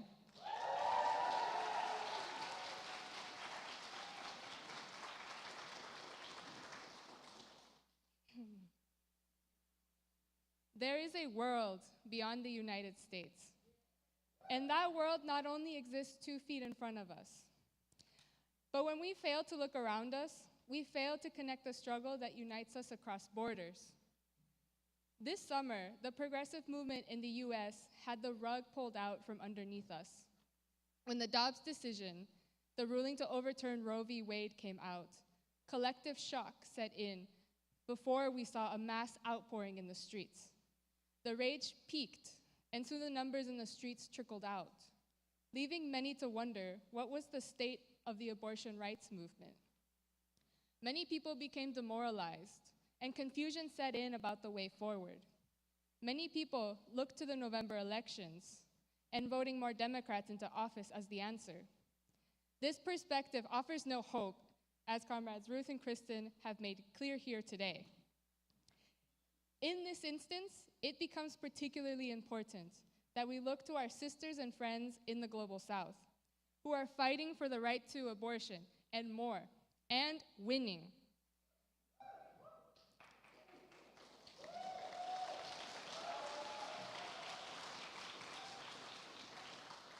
There have been victories culminating in Latin America over the last few years. After decades of struggle, Argentina legalized abortion in 2020. Mexico decriminalized it in 2021. And finally, the Colombian Constitution Court followed suit in 2022. Like dominoes, the flood of support for reproductive rights swelled into a wave of legal victories. And a common thread that weaves through all these landmark outcomes, the central force easily distinguishable by its green bandanas. Known as the Marea Verde, the green wave is a mass movement of women and people united in the struggle for free and legal abortions. Founded in Argentina nearly 2 decades ago, the Green Wave began as a part of the national campaign for safe, legal, and free abortion. Activists and organizations managed to raise bills to the Argentine Congress that, although they were struck down, ultimately raised the struggle to new heights. And the real turning point occurred in the mid-2010s, when a string of femicides sparked the Ni Una Menos movement.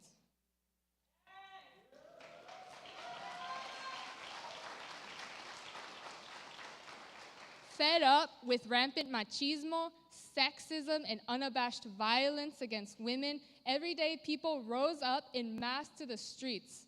At these protests against gender-based violence, the vital link between abortion access and women's oppression was realized. The protests catapulted the demands for free and safe abortion to the forefront of the women's movement. The mass movement for reproductive rights inspired women all across Latin America, and the green wave spilled over borders. A common critique of the US struggle we hear from the South is that it is too isolated, that it does not hear the cry for solidarity from its neighbors. We in the US must be intimately familiar with the struggle abroad because we're in the same fight. There's much to learn. Only when we see the differences, such as the vibrance of a mass movement. The Green Wave began as a grassroots movement that eluded partisan political parties and single organizations. This created the space for diverse sections of the working class to join and breed vibrant political discussion. We're also led to believe in the United States that it is leagues ahead of the entrenched and conservative society in Latin America. But the first state to legalize abortion in the Americas was Cuba in 1961.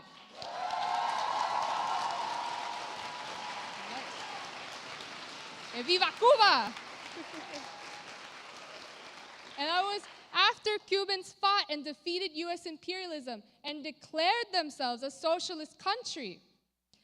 US politicians demonize and infantilize the people of Latin America as backwards, helpless, and less civilized. And we reject these racist narratives. We must break from American exceptionalism and join the international fight for abortion rights.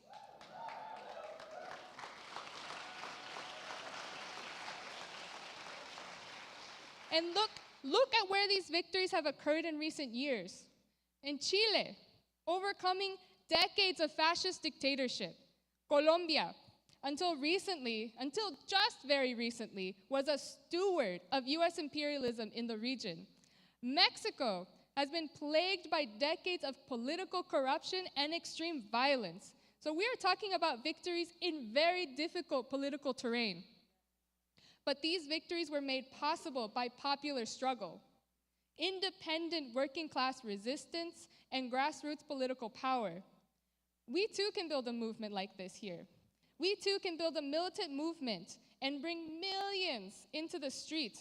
The everyday people in these mass movements have more in common with us, the people struggling in the US, than the media and the elite political class would have us believe.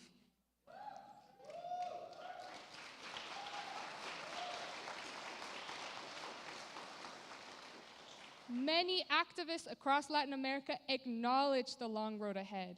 We are suffering from a reversal in our rights in the United States, but we can win these rights back and continue to push the fight forward for a system that will not allow our rights to be attacked or undone. And that system is socialism.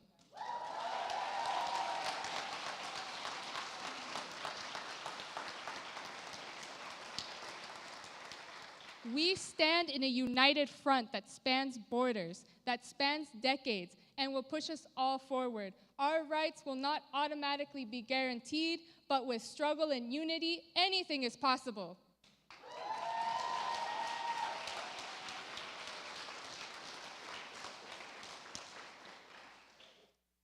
So, out of the Green Wave movement in Chile emerged a popular protest song called Un violador en tu camino. This song became a feminist anthem across the world. The rapist being referred to in the song is the capitalist state. Today, in solidarity with our sisters and friends in Latin America, we'll be singing and dancing together to this song. This song is in Spanish. If you open up your registration folders, you'll find it in the left side pocket, and it's on a green piece of paper, much like our green bandanas. Please pull it out. And if you have a green bandana, also pull that out, and you can wear it as we dance and sing along to this song. So let's get started. If you'll please follow my lead.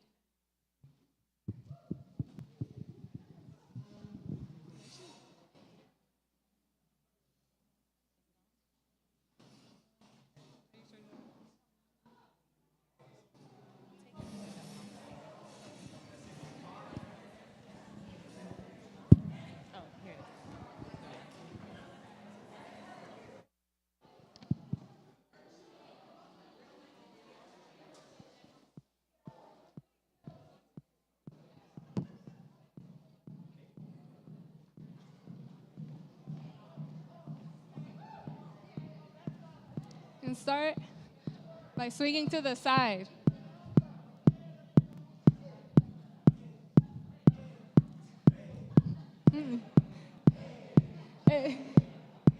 El patriarcado es un juez que nos juzga por nacer, y nuestro castigo es la violencia que no ves. El patriarcado es un juez que nos juzga por nacer. Y nuestro castigo es la violencia que ya ves. Es femicidio. Impunidad para mi asesino. Es la desaparición. Es la violación. Y la culpa no era mía, ni dónde estaba, ni cómo vestía. Y la culpa no era mía, ni dónde estaba, ni cómo vestía. Y la culpa no era mía, ni cómo estaba, ni cómo vestía. Y la culpa no era mía, ni dónde estaba, ni cómo vestía. El violador eras tú. El violador eras tú. El violador eres tú. El violador eres tú. Son los pacos, los jueces, el Estado, el presidente. El Estado opresor es un macho violador. El Estado opresor es un macho violador. El violador eras tú. El violador eras tú. Violador eras tú. El violador eras tú. Duerme tranquila, niña inocente, sin preocuparte del bandolero, que por tu sueño, dulce y sonriente, vela a tu amante carabinero. El violador eras tú. El violador eras tú. El violador eras tú. El violador eras tú.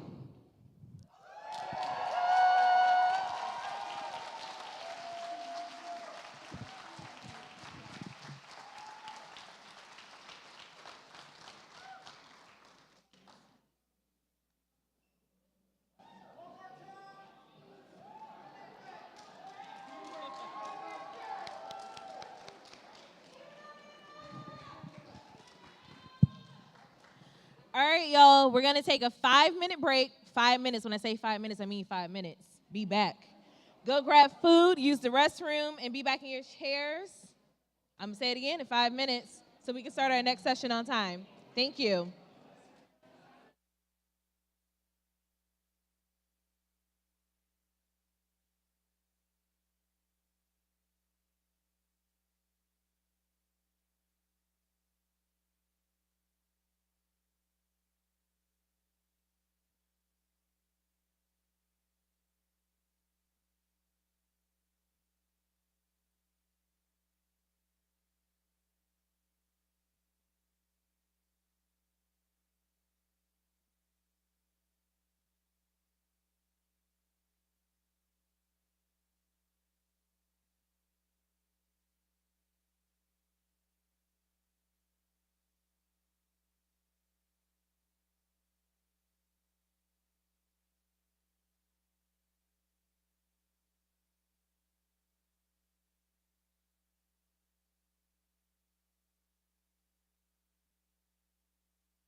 Hello.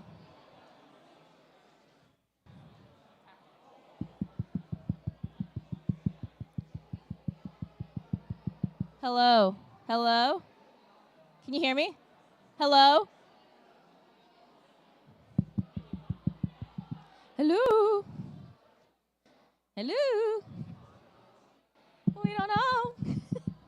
Oh, is it on? Okay, 2-minute warning. 2-minute warning. Huh? Okay, 2-minute warnings. Everyone get back to their seats.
Ain't no power like the power of the people, because the power don't people don't stop. Ain't no power like the power of the people, because the power of the people don't stop. Ain't no power like the power of the people, because the power of the people don't stop. Ain't no power like the power of the people, because the power of the people don't stop. Ain't no power like the power of the people, because the power of the people don't stop. Power like the power of the people, because the power of the people don't stop. Ain't no power like the power of the people, because the power of the people don't stop. Ain't no power like the power of the people, because the power of people don't stop. Woo!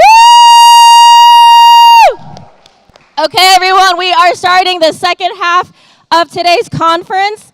Welcome back. Please take your seats. We promise you the tables will still be open after the conference. My name is Anne, and I am a medical student and organizer with the PSL. So I am going to be taking over facilitating Farm Dartricia for the rest of today's program, a hard act to follow. Next up, we are going to have a special interlude, Solidarity with Cuba and Venezuela. No blockade, no sanctions.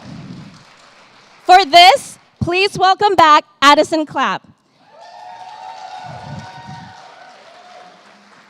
Addison is an anti-imperialist activist, photographer, and cinematographer based in Athens, Georgia. So everyone, please welcome Addison.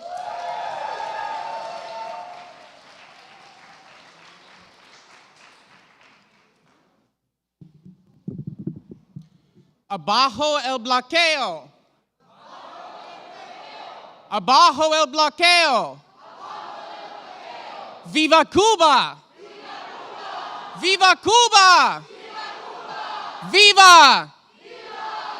When we talk about women's rights, women's struggle for liberation, when we talk about LGBTQ rights and LGBTQ struggle for liberation, we understand this to be an international struggle. After all, capitalism in the era of imperialism is an international system. that encroaches upon the rights of sovereign nations. What is our role as socialists within the imperial core? Our role is to not stand for the United States upholding patriarchal systems abroad. We must study socialist systems abroad as well and learn from their progress, because they are leading the way with women's rights and LGBTQ rights.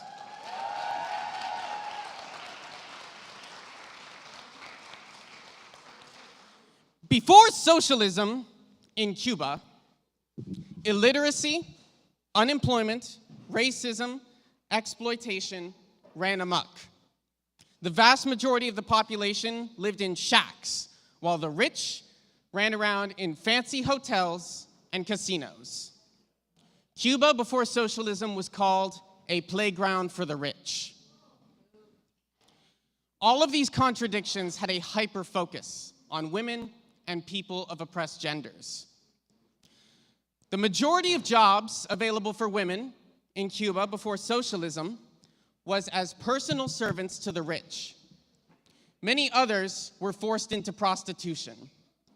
For many people, these two jobs overlapped. Contraception was unavailable, abortion illegal, and a staggering 80% of babies were born outside of hospitals. In most rural areas in Cuba, most people lived up to 3 days' travel away from the nearest major hospital. In Venezuela, Venezuela is a mineral and oil-rich country. Before the Bolivarian Revolution, rich capitalist oligarchs used the profits from these minerals to line their pockets, while the majority of the population, particularly black and brown women, lived in squander. But both of these countries have had dramatic revolutionary changes since that time. So I want to talk about the gains for women and LGBTQ people in these countries. In Cuba, they immediately began literacy campaigns because they understood that to be able to read and to write was freedom. They engaged women in teaching literacy in the rural countrysides. Their slogan to these teachers was, "You will learn more than you will teach." As a result, Cuba is now the most literate country in the Western Hemisphere.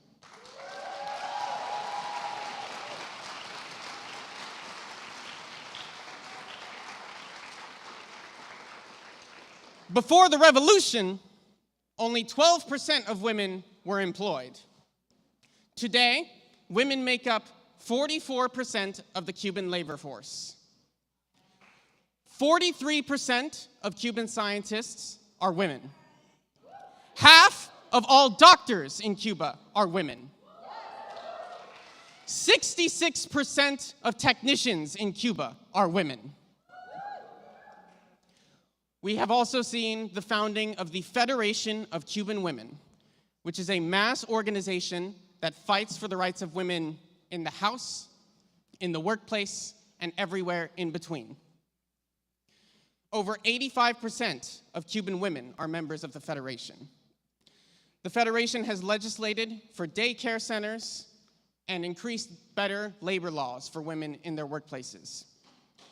Women were granted a full year of paid maternity leave, 12 months of pay to be able to take care of their children. And as a part of the new Families Code, ratified by the majority of the Cuban population in September, this full year of leave can be transferred to any caregiver of the child, so that women and people who give birth, if they do not want to, they don't have to sacrifice their careers to raise their children.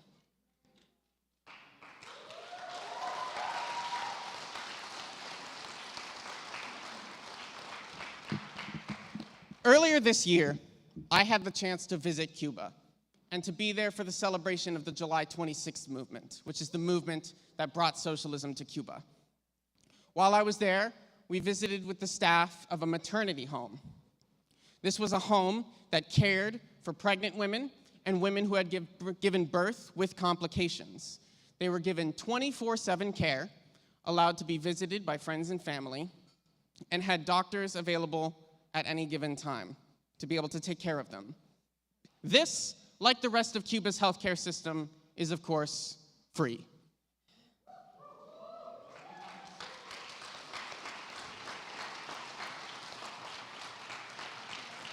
We also toured a major hospital, the Jose Luis Miranda Hospital. They gave us the statistics about their hospital's infant mortality. The infant mortality rate is a measure of out of 1,000 births, how many of those children do not live. In the state of Georgia, in 2022, the infant mortality rate per 1,000 births is 8.2. So out of every 1,000 births, about 8 children die in the childbirth process. At this particular hospital that we visited, their infant mortality rate was 0.3. Gay rights have been enshrined in the new Families Code, ratified in September. Trans rights have been further ratified.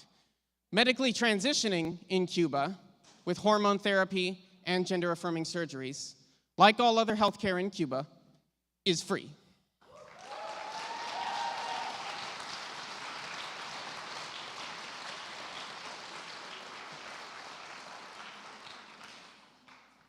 Now let's turn to Venezuela. Hugo Chavez in 2012 said, "A real revolutionary, a socialist, must be truly feminist because the liberation of the people is achieved through the liberation of women."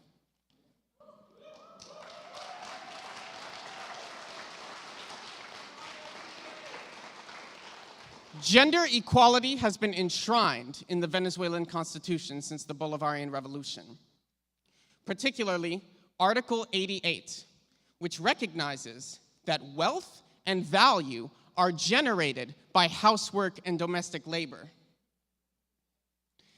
In capitalist patriarchy, housework and domestic labor is seen as the natural work for women to do as their born duty. This purposefully mystifies the role of domestic labor in the economy. Without a home laborer to raise children, clean the house, and cook, the worker cannot be sufficiently exploited by the bosses. By recognizing in their constitution that housework directly generates wealth, Venezuela enshrines and upholds the importance of women and all other home laborers. Tribunals have been formed in Venezuela by the Women's Ministry in order to deal with misogynistic violence, which we know is a symptom of the capitalist system. These are only a few of the major positive changes that Cuba and Venezuela have made since their revolutions. However, they are being deeply hindered by US imperialism. The United States imposed a blockade on Cuba shortly after their revolution that still stands today. The Trump administration put on 243 new measures against Cuba, and Biden has not done anything to reverse them. Sanctions, the blockade and sanctions are not to punish the governments necessarily, like the United States might say. They are to punish the people that live in these countries. Cuba, because of the blockade, lacks in food imports, fuel, and medicines. They have less tourism, generating income for their economy because of travel bans. Cubans in the United States have a much harder time sending money to their families that still live in Cuba. Venezuela has a lot of gender-inclusive legislation. They have 6 months of paid leave, and they have free childcare in the workplace. But ultimately, they still materially lack due to the sanctions imposed on them. The sanctions have cost them an estimated over $120 billion. This has led to an increase in the cost of living, the deterioration of public services, education, and health. a fall in employment, and a fall in wages and Social Security. The White House says that they seek to promote democratic change in Cuba and Venezuela. But what is democratic about starving the Cuban people? What is democratic about blocking the import of life-saving medicines? What is democratic about punishing countries who accept Cuban doctors or do business with Venezuela? Democracy for Cuba means letting the Cuban people rule for themselves.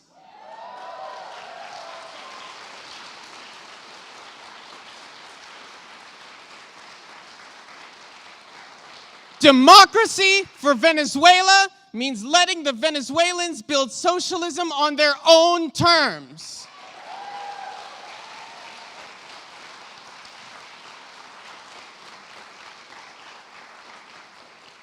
The United States government carries out these atrocities in our name. Are we going to stand for that? No. Are we going to stand for that? No. Are we going to stand for that? No. Our role as socialists within the Imperial Core is to study the advancements in women and LGBTQ rights and all other human rights advances of these socialist countries. We must stand in solidarity with them and demand that our government lift the blockade and end the sanctions. We must demand an end to imperialist warmongering. I have a small activity that we're all going to participate in. In your welcome folders, you will find a letter addressed to President Biden. You will also find an envelope. I ask that everybody print their name on the letter and sign it, put the letter in the envelope, and then put it in the middle of your table. I will come and collect them. Here's what the letter says. President Biden, the people of Cuba are suffering. The decades-long economic blockade they have had to endure, which blocks the import of food, medicine, technology, fuel, and many more of life's essentials, has caused great humanitarian damage and shortages. To punish Cuba further, the Trump administration imposed 243 additional measures that have made living conditions on the island even worse for the average Cuban. Cuba has also had to recover from extreme natural disasters, such as the Matanzas fire that impaired its electrical system and contributed to rolling blackouts, as well as Hurricane Ian that devastated their agricultural infrastructure. The blockade only weakens their ability to recover. In light of these tragedies, there is no moral argument in upholding the sanctions or the blockade. Furthermore, the designation of Cuba as a state sponsor of terrorism deeply harms the Cuban people. Not only was Cuba not designated as such under the Obama administration, but there is also not one shred of evidence to support this designation. Cuba is a sponsor of justice, peace, global health, and international cooperation. There is an international campaign for Cuban doctors to win the Nobel Peace Prize for their service to the world over the decades. President Biden, you can remove this designation with the stroke of a pen. Earlier this month, the United Nations voted overwhelmingly for the 30th year in a row to end the US blockade of Cuba. The Cuban people have the right to survive and thrive. Cuba is a sovereign nation that should be allowed to develop on its own terms, free from international interference. The US and Cuba as neighbors have much to offer from each other, and Cuba wants nothing more than to build a cooperative relationship of mutual trust and respect. Please stand with the rest of the world. Remove the label of state sponsor of terrorism, reverse the Trump-imposed economic measures, as you promised to do during your presidential campaign, and end the unilateral blockade. Let Cuba live.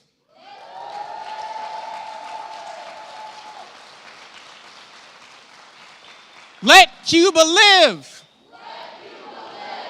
End the blockade. Let Cuba live. End the blockade! When I returned from Cuba, I was harassed at the border by the Department of Homeland Security. For hours, they tried to scare me with their grilling and their propaganda.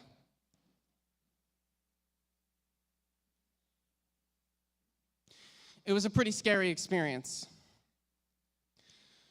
They tried to scare me about the things that I had seen there at Cuba. They said, Cuba is not a democracy.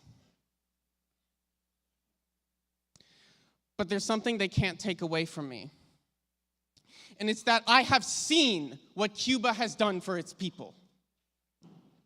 I have seen the true democracy that they have in Cuba that we do not have here in the United States. And I am not scared to stand with them and to defend them against US imperialism.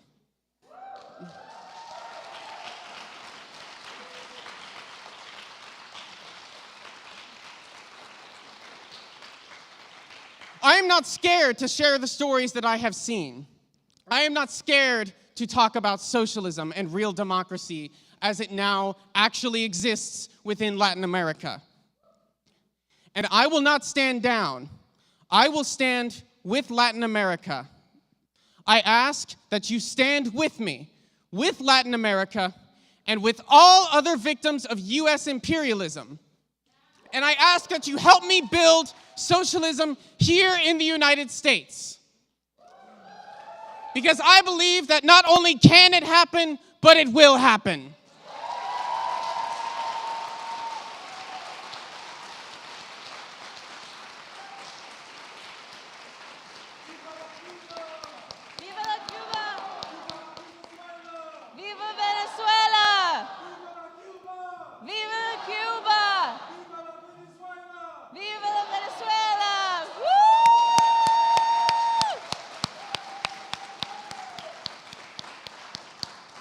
Thank you so much, Addison. That was amazing. No words.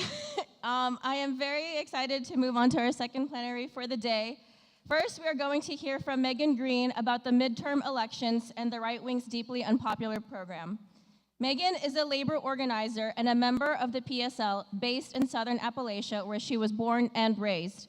She has been leading strikes and helping low-wage workers from unions all across the South. Please welcome Megan.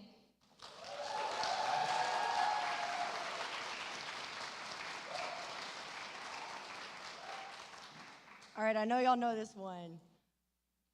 When workers' rights are under attack, what do we do? Stand up like that. When women's rights are under attack, what do we do? Stand up like that. When voters' rights are under attack, what do we do? Stand up like that. Yeah, that's right. Thanks for joining me in that chant real quick, set the energy right. If there's anything that the outcome of the midterms has shown is that the right wing's program is deeply unpopular in the country. Despite what corporate media tries to tell us, that the U.S. is turning to the right and like rejecting progressive policies, what we can conclude truthfully is that there is a large and determined current in the U.S. Today that will stand against the far right. Extreme right-wing candidates have been defeated by the Democratic Party opponents in many states. The election was a blow to the political standing of Donald Trump, who used the election as a vehicle to get attention for himself and take revenge on his opponents in the Republican Party. But why were the elections so close? So it's remarkable that the Democratic Party was not able to perform better, considering how unpopular the politics of the right wing are. Loyal to Wall Street and corporate America, the Democrats were unwilling to articulate a narrative of their own for the economy, forfeiting this crucial ground to the Republicans instead of putting forward a pro-worker plan to tackle inflation and expose that it's corporate greed, not a social program to sustain workers, that's causing the prices to skyrocket. Democrats had hardly anything to say about the economy, having refused to fight for progressive aspects of their own program over the last 2 years, like the American Families Plan. So if the Democratic Party had pushed through the Build Back Better expansion program, instead of like bending to the small internal right-wing flank, this would have greatly improved their popularity.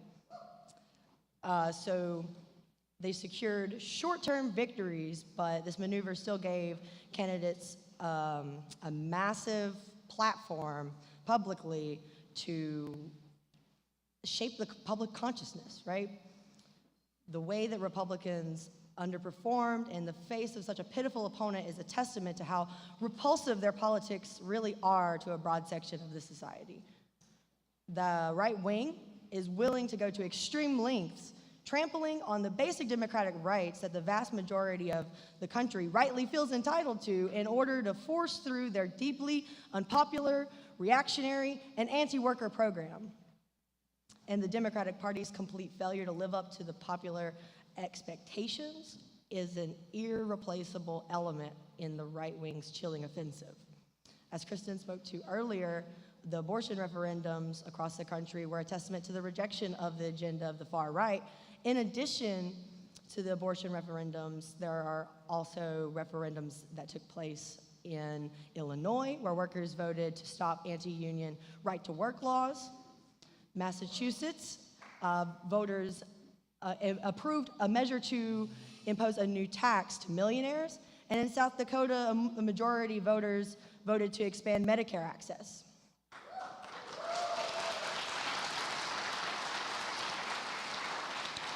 These referendums are one of the most interesting aspects of the midterms. While the elections themselves were distorted by voter suppression, racist redistricting, or gerrymandering, media coverage that's bought by billions of corporate dollars are, the media coverage was bought by billions of corporate dollars and more. These referendums that I spoke to a minute ago are a more accurate expression of the will of the majority of this country. So we're often told by those who think that the American political system is fair and dependable that we, the ordinary people of the United States, don't act in our best interest, that we can't act in our own best interest, when the fact is that the ruling class, this is just the ruling class's justification for a political system that does not allow elections by popular vote. That we, the hundreds of millions of working class people, ain't smart enough to act in our own best interests, and that we should instead elect a layer of individuals that then cast their vote for millionaires on our behalf. How absurd is that? So I talk to people in the struggle every day in their workplaces, their communities, their schools, and I go into their homes. We talk in settings where they're most comfortable, and I know it's very clear. The people know just exactly what it is that they want. They want housing. They want health care and right to abortion. They want education. They want to tax the rich, and they want to unionize. And the majority certainly rejects racism.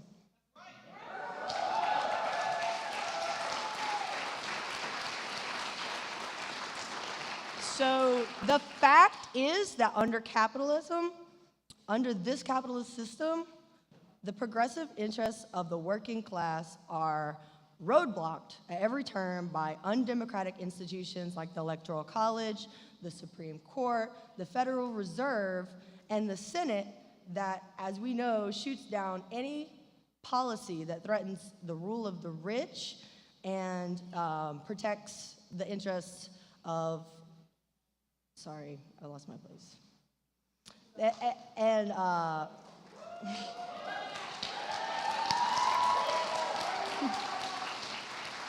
So they shoot down any policy that threatens the rule of the rich and the capitalist Congress in general that bounds itself to the filibuster, avoiding passing anything of substance that engages in racist redistricting to achieve its own ends.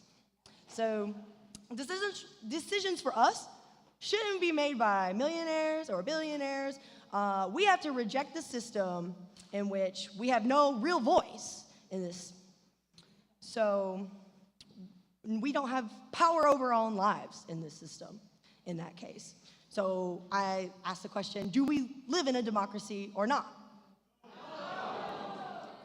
If the answer is no or not yet, then I say right now we need to take up this question together and ask what is the type of system that we want to fight for, that we need to fight for to ensure democracy and to guarantee social, political, and economic rights, and how do we get there? The comrade that will speak after me will answer these critical questions. Thank you.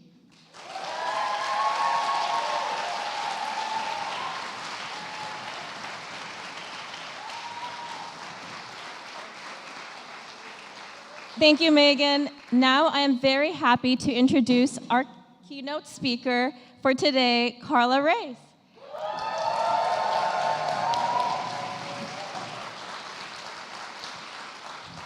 She will be speaking about building a new mass movement for democratic rights towards a socialist reconstruction. Carla is the daughter of Salvadoran immigrants and is a longtime organizer based in Harlem. She has been a teacher for over a decade in New York City public schools.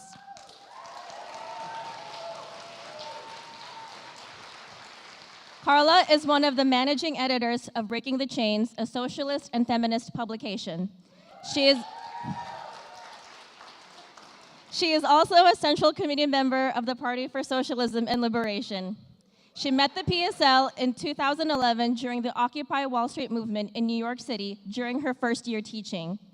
Carla would take a 1-hour train ride to Wall Street to sit and protest, but wanted to do more to bring the message of the 99% to her community, where she lived and where she was taught. Please welcome Carla.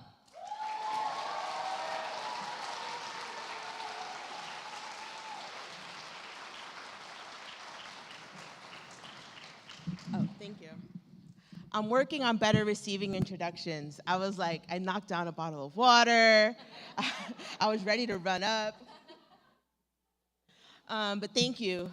First, let's give it up for everybody who made this conference happen.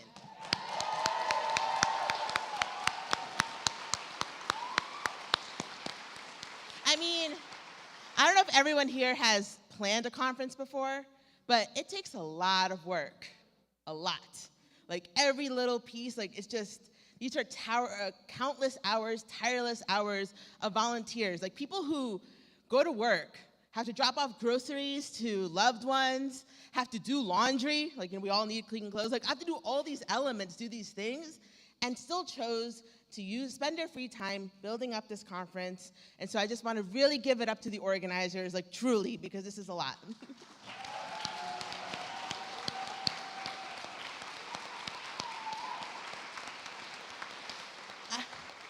I also want to say that it is my first time in Atlanta. I am so excited. I'm trying not to get convinced by what TI says Atlanta is, so I'm expecting to see something different. But I'm just really grateful to be here. Atlanta holds so much significance for progressive people, for activists, for organizers. It's the home of Dr. Martin Luther King Jr. and Coretta Scott King. Leaders of the Black freedom struggle, a struggle that's tied to the class struggle and revolution. And also, I've been a teacher for over a decade, and I teach in New York City, and a lot of my students' family ties are here in Georgia, constantly coming back in the summer, still have family here. And so seeing that this is the home of Black America, of Black history, which is American history. So I'm really honored and humbled to be here with you all today. But before I get into my presentation, I want to take a second, and you all have your base groups, your red tables. We keep on talking about democracy, right? And I heard all the no's, no, this is not a democracy. All right, so what is democracy? So I want you to talk for a couple of minutes, not like 3 minutes in your groups. What is democracy? And I want like, just be ready to volunteer. I'm gonna probably take 3 or 4 volunteers to share, but talk with your groups. What is democracy? Play some trivia music. Doo, doo, doo, doo.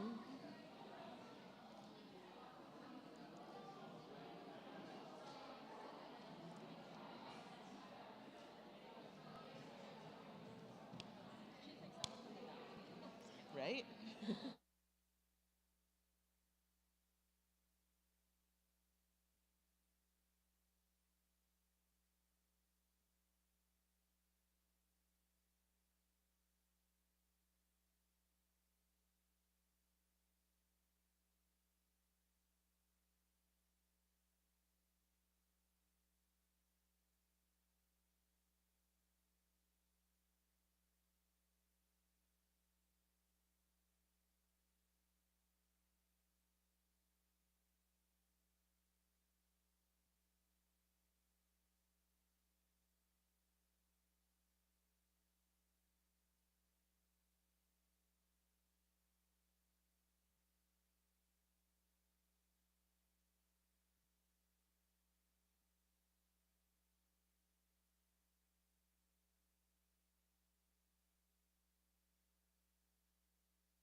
Can folks hear me? Oh yeah, there we are. All right, let's start bringing it back. No.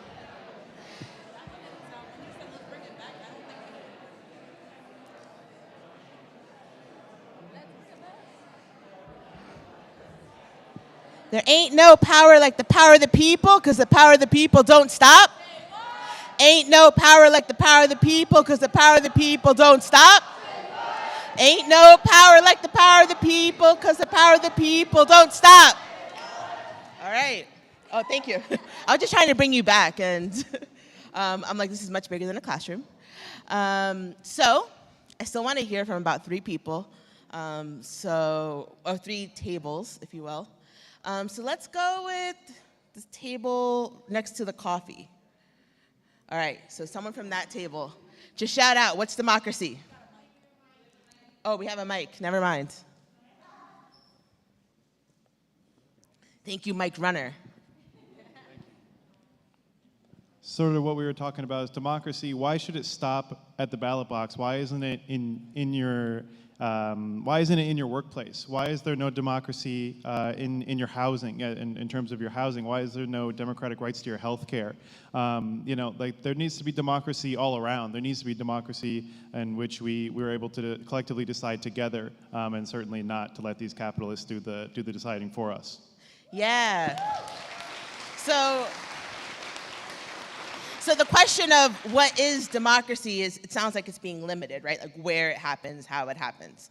All right, so I'm gonna go toward this middle section. I see a lot of people looking down. It makes me wanna call on you when you look down. I'm not gonna lie.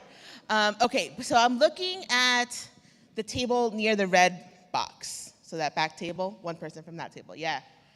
Sure, okay, Mike. Okay, one thing that somebody from our group said is knowing that you can be part of a system that supports all of your efforts and your needs in life. So having your needs met, thank you.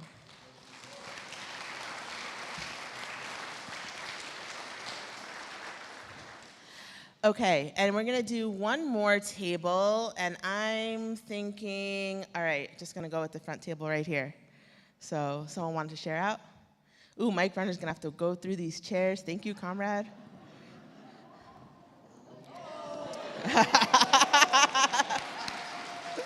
Got moves. All right, who's ready?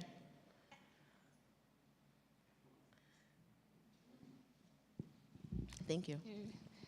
My table talked about freedom, having the ability to decide for decisions that matter to you, and then also seeing how, on the opposite end, what is not democratic, fascism, and that we want the opposite of that, which is freedom from coercion and oppression. Yes.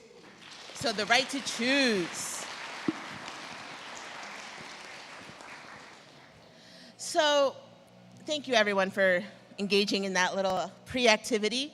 But before I jump into the core of the presentation, I want to talk a little bit about where I'm coming from. I know I keep on talking about being a teacher. It's such a core element of who I am. I can't ever stop. Who are the educators in the room? Just like if you're for a little bit, a long time, just listen. And I don't just mean in the schools, like everywhere. But I recently left the classroom about 2 months ago to organize full time. It's still really hard on my soul. But I taught all throughout the pandemic, right? I was part of that fight for a safe school reopening that thousands and thousands and thousands of teachers were engaged in all around the country. And we were working to support our students in truly unprecedented times, where the government and the political system was unprepared and unwilling to organize a response that protected public health and cared for people's well-being. As a matter of fact, the pandemic is still being used to justify budget cuts. Back in 2020, teachers, we were heroes, we were essential workers, and that song changed really fast. The local politicians and the media, they made us out to be the enemies of children, that we didn't want to work. That was and is a lie. The only reason schools reopened with some safety measures was because of unions and collective organization of workers who fought to reopen schools safely. Teachers, we are frontline problem solvers. During the pandemic, we made sure families had access to food, to technology, to extra tutoring. And even now, 2.5 years later, we're still helping students navigate housing insecurity, childcare, transportation, substance use. We shield our students, our people, our class from the problems of capitalism because we're the ones on the front lines. Capitalism cannot survive without that work. It needs teachers to do that, and it needs women to do that. So we see this come up again. Someone shared an article about this Fortune magazine released a headline on Thursday, and it reads, "All the unpaid labor women did during the COVID recession in 2020 saved us from the economic crisis." If you want to know more about the boom and bust cycle of capitalism, I definitely encourage you to read Liberation School and also probably join the PSL to talk more about it. But that's what this is highlighting, that women were leaving the workforce to care for children, for family members, for elders, and that the recession became less severe because more women left the workforce to do unpaid work. So the layoffs didn't have to happen in the same way. Women were leaving the workforce. They were doing work that's unpaid and is essential, but does not have value under capitalism. It does, it's not paid though. It's the work that makes society run so that it does not collapse. This sounds pretty grim, right? But there's always a silver lining, right? The skills and the power of all that work, that's on our side. The freedom side, the working class, that's our side. Those are our skills. So it's our duty as organizers to really harness that, right? How do we organize that work, organize those skills? And again, I'm going to point to the work that made this conference happen, right? Those are the skills of the working class, our people who put this together. It's a choice to be here. Everyone who's in this room chose to spend their Saturday here as opposed to anywhere else. You could be doing literally anything else. But you being here means you don't want to give up. You don't want to let the system destroy our future. And this is just the beginning. So I want to speak a bit to where we are and the nature of what's coming. In the Party for Socialism and Liberation, we believe that we're entering a new period of domestic struggle that constitutes a sharp break. And we don't know what the outcome will be, but it has revolutionary potential. And it also has the potential for reactionary and fascistic potential. It's an undecided moment because the battle hasn't been fought yet, but it's coming. The Supreme Court decision that folks spoke about earlier that ends the constitutional right to an abortion has to be understood in its full scope. So first of all, this fundamentally important right, the right to decide whether or not you want to become a parent, to make decisions about your health, about your family, about your body, about the right to end pregnancy safely, that right has only been on the books for the last 50 years. But it also enjoys the support of the vast majority of the population and the vast majority of women. And yet the Supreme Court, they did it anyway. Even though the majority of the country did not want this to happen, they went ahead and did it anyway. And the most important thing to understand from this, from their point of view, is that they succeeded in doing something truly extreme. They got confident. It was a direct and frontal assault on people, women and girls, and they succeeded. 6 individuals, 3 of whom were appointed by Trump, succeeded in eviscerating the legal right to abortion for everyone who needs it. And why did they do it? I mean, yes, we can say, all right, they're right-wing, lunatics, religious freaks, like, oh, I don't mean to say that, I'm in the church, oh God.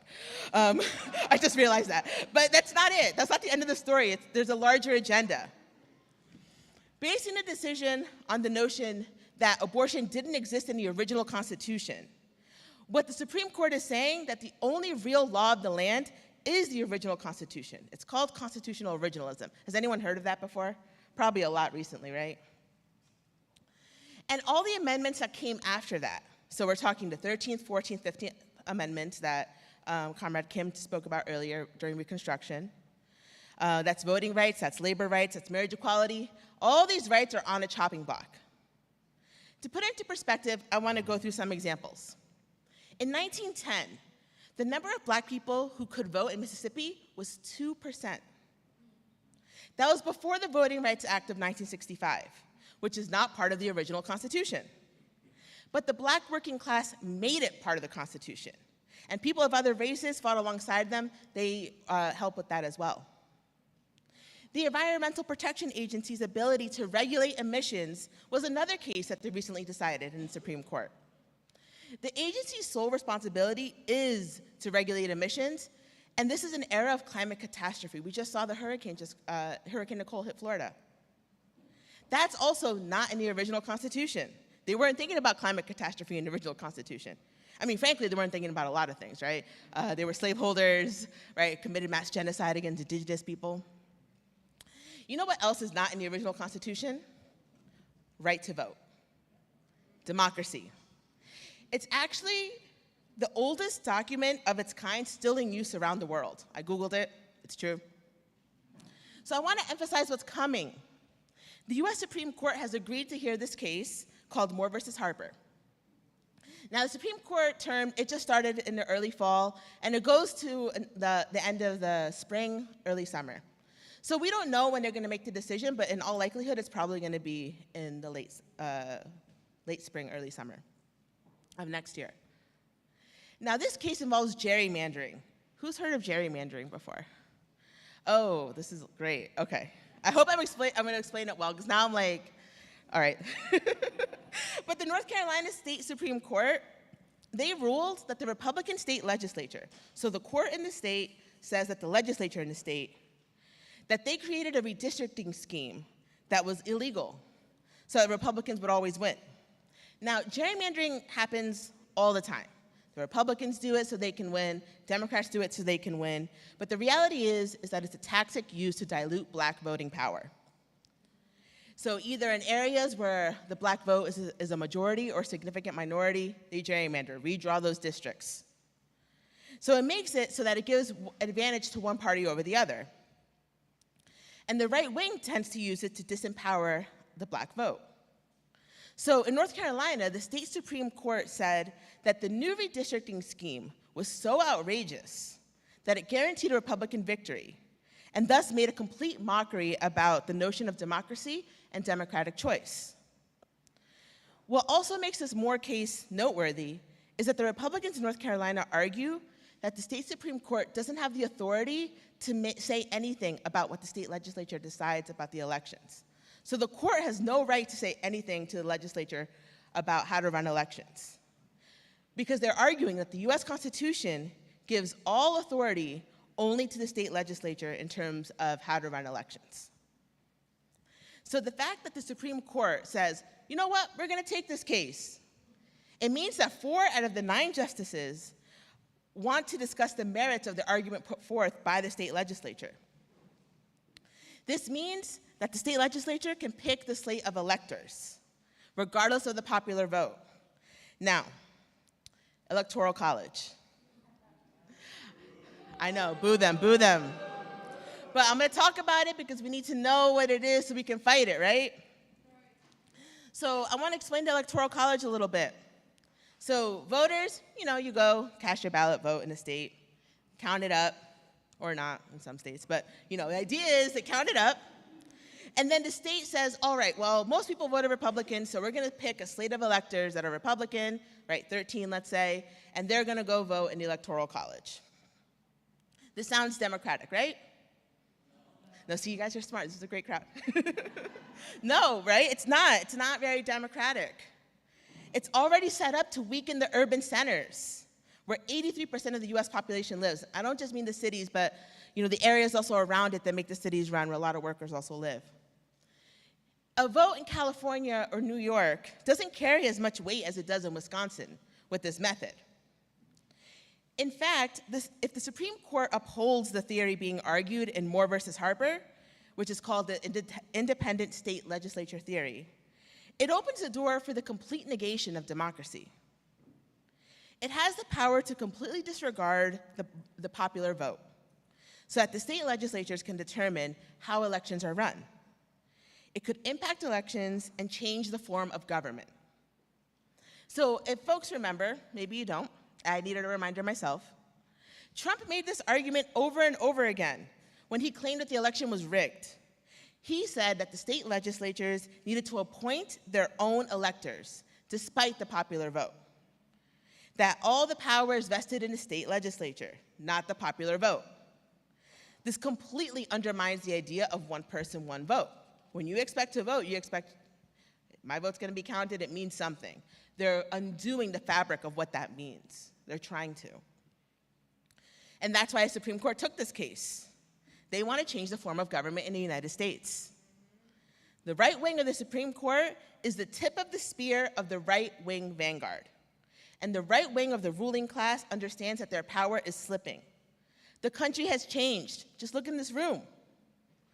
Too many black folks, Latino folks, young people who will not vote Republican, and they can no longer win national elections. So since 1988, and that's before I was born, I know some of you guys were wondering, I've been teaching for 10 years, that was before me. Republicans, they have won the popular vote for presidency once since 1988. It was in 2004 when Bush defeated Kerry. Now, in 2020, Trump had 73 million votes, which is the most of any Republican candidate. And he still lost to Joe Biden. Joe Biden, of all people, still lost by about 8 million votes. So they know this. And because they can't win with the rules as they're written, they want to change the rules before it's too late. They have this opening right now. They want to take it. They want to take it so that the Republicans can dominate the future. So they're taking a real offensive against the American people right now. And they're confident because they got away with eviscerating abortion rights. And they're playing a very dangerous game. On January 6, 2021, an armed, violent, far-right base stormed the Capitol. And when you think about it, that could be a dress rehearsal for the sort of institutional coup where the Supreme Court empowers a right wing to constitutionally ignore the popular vote in the states where they lose. They can just contest every single state they lost. I want you to think about the implications of that for a moment. What that could trigger. A crisis in major cities, a level of mass action and civil disobedience that's unprecedented, the questions that it puts for the police, the military, mayors, governors, and how it could empower the far right. The whole system could be seen as illegitimate for huge numbers of people, hundreds of millions of people, who've been told their whole life that they live in a democracy, One person, one vote.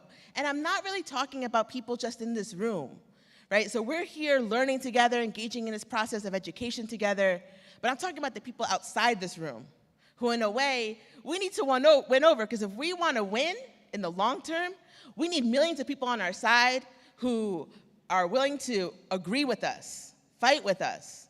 So I want us to really think big when I say that millions of people could see that their entire life is undone when their democracy as they know it isn't real anymore. So it's really clear that we've been entering a new period of global politics, right? We've seen it with the wars. But also, there's a new sharp break in domestic politics. And it might seem crazy to think about, but that's how fast politics can change. We talk about it all the time, it's dynamic.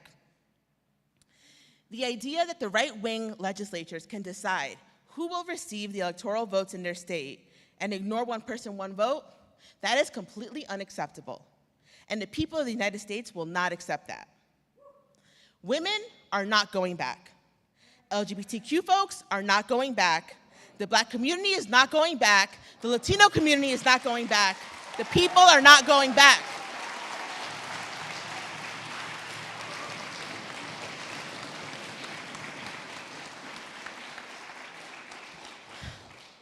But for us, the movement cannot just be about defending the existing system.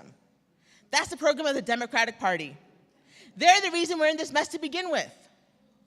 One section of the ruling class, they try to take away our hard-earned rights. We fought for those rights, they're ours. And the other section of the ruling class, they want to hold us hostage in between election cycles, every couple years. We have to become a third force, a separate force. And we saw that with the Kansas referendum in August, the abortion referendums that passed earlier this week. There is a possibility for a mass progressive response to this right-wing assault. It's an indicator that we can organize and that we can rebuild a mass movement. We have to expand democracy and make this a fight to change the whole system. And we're moving forward. We're demanding nothing less than true democracy. We want to put an end to all voter suppression. We want to expose all the schemes and put an end to them. We need to stop the Republicans from dictating the terms of what we care about. They set the agenda constantly. And the Democrats, they don't fight them. They fail to deliver on every single promise. They have every opportunity, and they have us running in circles instead. They didn't deliver on abortion. They didn't deliver on student debt cancellation. They didn't deliver on universal pre-K. But we don't need them. We're going to fight them. We're going to fight the Democrats. We're going to fight the Republicans, because we're building an independent mass movement that will demand true democracy and nothing less.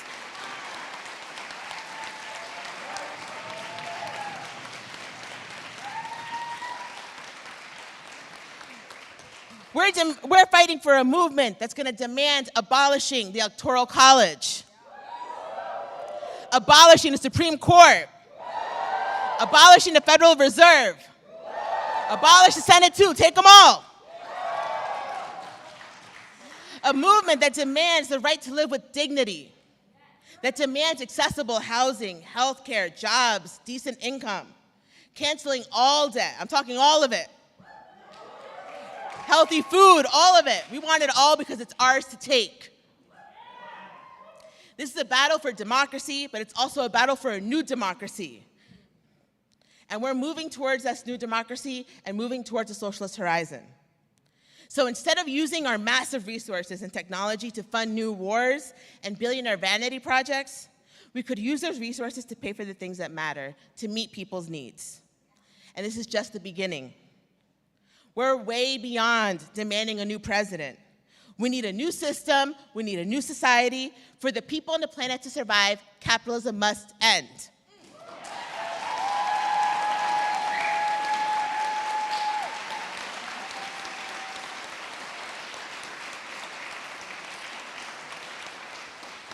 I'm going to read something in Spanish. Cuando los de abajo se mueven, los de arriba se caen.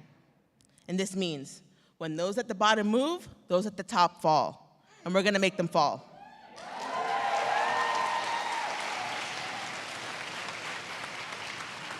So, I have a question for you guys. It's capitalism or it's us? Who's it gonna be? Us. Who's it gonna be? Us. Who's it gonna be? Us. Who's got the power? We got the power. What kind of power? Power. Who's got the power? We got the power. What kind of power? Power. Who's got the power? We got the power. Who's got the power? We got the power. What kind of power? Power. What kind of power? Thanks.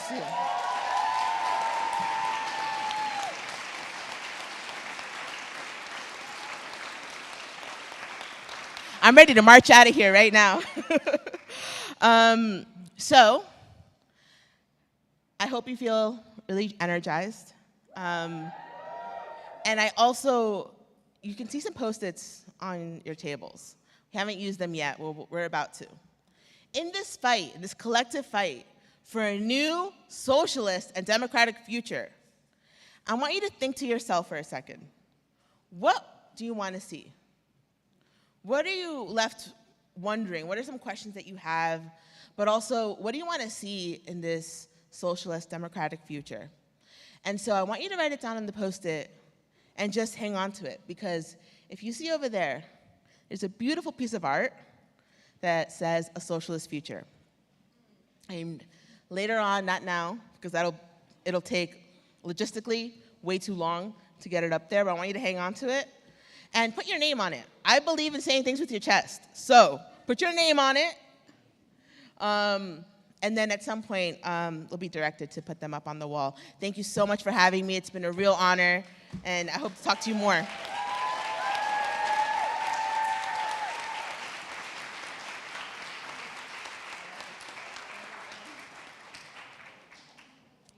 Thank you, Carla. Are you guys fired up? Are you guys fired up? All right. So now to close out this plenary, we are going to hear from Rachel Domon. Rachel is a Boston-based Haitian organizer, artist, and writer. She has been a proud member of the PSL since 2018 and is a regular contributor to the PSL socialist feminist magazine, Breaking the Chains. After Rachel speaks, we will then move on to our second Red Table Talk. So everyone, please welcome Rachel.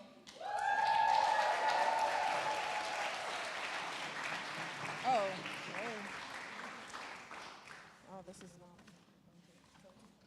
not mine. Yeah, I'm gonna need it real high if y'all can see these platforms.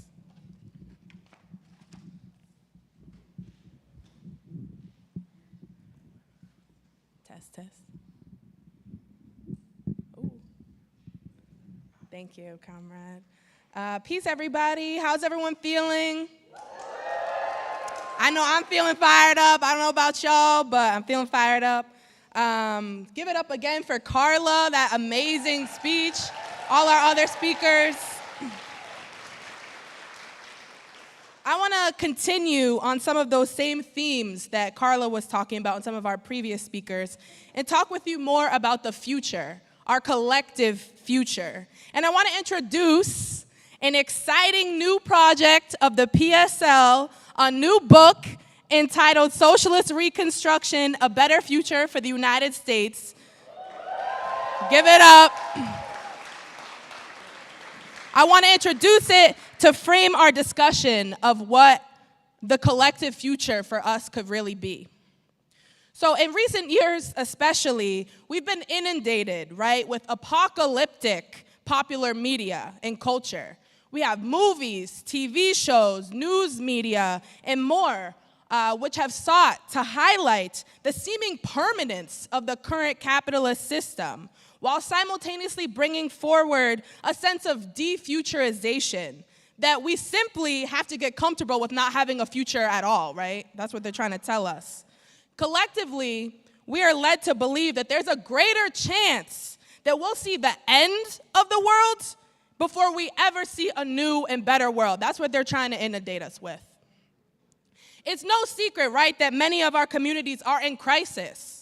And in fact, it's the current capitalist system that confronts the world with these crises of mass inequality, climate change, war, and the list really goes on and on, right? while millions of people recognize that capitalism is at the root of the issues that we face and simply could not be what solves these crises, if and how capitalism can be replaced seems a little bit less clear to some people. Many of us here might identify as socialists, hopefully, and see that, yes, socialism is the answer to these issues of capitalism. I mean, the comrades before said capitalism is the disease, socialism is the cure. But often, even in the mainstream socialist or left-leaning political engagement, it can come off as, well, you know, we believe in this, but it's something far, far off from the current reality. How depressing is that, honestly? It's one thing to say that another world is possible or that we want a future free of injustice, but it's another to understand and believe that it's not only possible, but an imperative right here in the United States. Exactly. And that's exactly why we brought together experts and organizers, all who are fighting for socialism here in the US, to write this book, Socialist Reconstruction. Because as socialists, we must fight in the battle of ideas now, wherever we can and as openly as possible.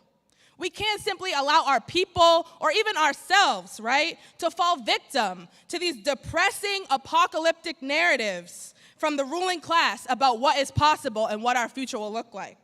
We need to link together the everyday struggles of our people with the necessity and possibility of a new system and a socialist collective future. Socialist Reconstruction aims to demonstrate, rather than just declare, just talk about it, that there is an alternative to capitalism here in the US. You know, for decades, anti-communism has been what we call in the PSL the unofficial religion of the US. And the US being at the center of the global capitalist system has served to really skew mass consciousness, what people are thinking, right? But we're also seeing, at the same time, excitingly, this fog of anti-communism lifting, and socialism being more popularly discussed, researched, and supported in the mainstream. Super exciting. So with the book, we hope to draw on that excited and curious energy, raise the socialist and communist horizon, and reintroduce that horizon into our day-to-day organizing work. This book seeks to make socialism vivid and real, and really give people a taste of what is possible so that they can order themselves a full helping. Right.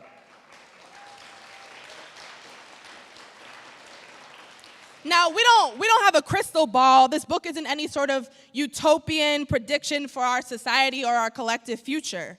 And we also know that a new power could never be bound by the script of any text, right? When the working class comes to power involving millions of people in the reorganization of society, so many new ideas and solutions will be generated that have never even been thoughts, right? We haven't even been able to conceptualize them under the current capitalist system. But what Socialist Reconstruction does do is take seriously the question of what it could look like to build a socialist society in the US, completely transforming society, from ending the US's imperialist exploits, to eliminating poverty, racism, and bigotry, to preparing to ensure that everyone can adapt and flourish on this warming planet that we find ourselves on. The wealth and development of modern society is vast, right? We live in the richest country in the history of the world. But what's necessary is that it be used for the good of the people rather than for private profit. And each chapter in the book illustrates that another world isn't just possible, but so quickly achievable, right? Once private property is removed as the engine of society and the existing resources and power structures that we have are reorganized to meet the needs of the people and the planet. So in the face of a capitalist system that wants us to give up so badly, it wants us to give up and to believe that we have no chance in creating a new world in the face of the current crises and impending crises as well, Socialist Reconstruction really gives people something tangible to fight for, that we can see, you know? So many of us here are putting in so much effort, right? Fighting to make a better future. And this book really provides us the grounding to keep going. So what may have seemed impossible, in fact, is an imperative necessity. We need socialism. We need socialism here. And we need each other to fight for and build it. So I definitely encourage you all, if you haven't already, to get yourself a copy of this amazing book so we can really start to collectively envision what our collective future can look like. Yeah, shout out to the comrades over there showing off the book. Yeah, right over there. So you can pick up, a copy right here at the conference. You can visit pslweb.org/store if you're trying to order it online. But yeah, hopefully this can really start our discussions on what this collective future could really be. So thank you.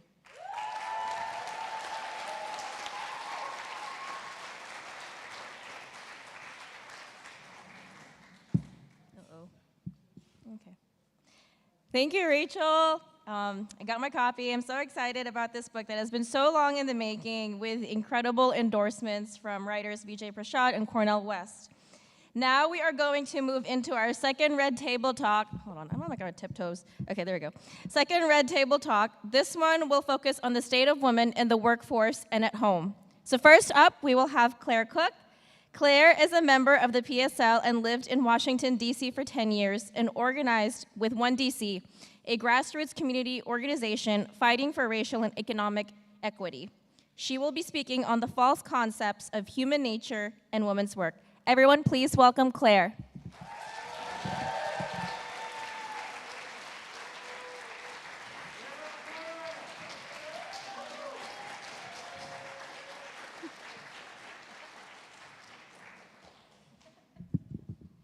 Thank you. All right. Beautiful room out here today. Very excited. So the comrades were just talking about a socialist future, and to understand or to come together around a future, we also have to understand our past. Under capitalism, history is erased and rewritten to reinforce the narrative that it's the highest, most evolved stage of human society. And at the same time, this way of organizing society, a very unjust way, is presented as the most natural way, that this is just the way things are supposed to be, and the way things have always been, and it's just human nature to be competitive and bloodthirsty and destroying our planet and ourselves. But this isn't true. The development of the capitalist system was dependent on the subjugation of women, as well as the enslavement of Black and Indigenous people and the exploitation of the colonies. And today, we know the capitalist system could not function. The ruling class could not make such immense profits if not for the unpaid work performed primarily by women of cooking, cleaning, taking care of children, elders, all this work that's unpaid, that's absolutely necessary to maintain and reproduce the lives of the working class. And before we ever come across these words themselves, capitalism, patriarchy, we start learning our place in these systems of exploitation. We start learning them basically as soon as we're born. Through toys and playtime, chores and schoolwork, jobs and family, we're taught the roles that we can and cannot play, what jobs we should and should not do, depending on our sex. The reality is, women's oppression is not natural, it is not innate, it is not biological, it is a system that has been intentionally cultivated, maintained, and brutally enforced. But patriarchy is a system that has always been resisted. We see the struggles of our sisters all through the world, the struggles that have been waged and won against this oppression despite violent and repressive backlash. And through these struggles, we uncover the roots of women's oppression throughout the history of humanity. So the base of all societies is procreation and production, the creation of life, the sustaining of life, the tools and the knowledge to sustain that life. In the earliest societies, women were the center of the communities, with a matriarchal family system that traced lineage from mother to daughter.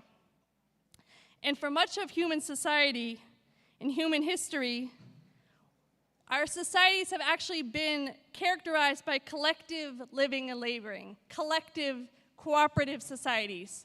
And we can still see this today.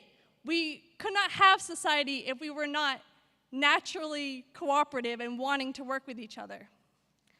And for most of society, for most of history, women's oppression was not the reality. It's only in the last, couple hundred years or 1,000 years that it's become a norm. Again, there's nothing natural about it. The early societies are often depicted as hunter-gatherer. Men go off to hunt, women are staying behind and gathering fruits and berries and nuts and things.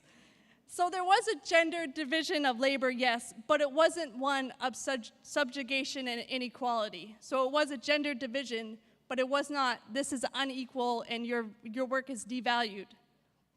The reality is so much more work was being performed by women, creating and advancing language, medicine, technology, art, culture, in addition to giving birth to children and rearing them. The creation of pottery, for example, not just serving the purpose of food preservation and storage, but also creating art. Pottery is also one of the earliest known examples of chemistry. With early agriculture and domestication of animals came a consistent surplus of food and supplies, and this brought about early practices of biochemistry. As women are creating yeasted bread, fermented liquors, they're expanding the human diet and also our scientific knowledge. Women were the first carpenters and roofers, tasked with the deconstruction and construction of shelter. So these roles of ancient women were mother, farmer, community leader, teacher. They were highly valued and respected roles in society. They were not oppressive roles. And then came the agricultural revolution some 8,000 years ago, and you had the creation of a surplus for the first time in human society, a surplus of food and materials. And when you had this surplus, the question is raised of who controls the surplus and how does that get passed down as society evolves. And this is when the great reversal of the social and economic leadership roles of the sexes takes place. Women's labor is gradually taken over by men as the production of goods becomes controlled by them, and it creates a new society, a new type of social system. A society and a system and a society built on class, with men becoming the center of the communities, the center of the household, and having control over both the means of production and familial life. Women become forced out of the crafts they had developed. Some are relegated entirely to the home. And with the advent of private property, also comes this concept of monogamous marriage, so that the men's property can be passed down to his children, to his sons. And in order to enforce this comes the concept of virginity. And these practices are becoming enforced, often violently, through the church and the state as those come into existence. And this shift in how society is functioning leaves women legally dependent on men, and these new family property laws reinforcing their inferior social status. Often women were treated as chattel, especially slaves with no control of their lives. The whole root of the word family, such a nice sounding word, actually came from an expression used to describe the owner of a wife, children, and slaves. So the wife, children, and slaves are the property of a man, and that's the word of family. That's where it comes from. And so as things change, then the beliefs and attitudes towards women are also changing. Their work and contributions are becoming devalued.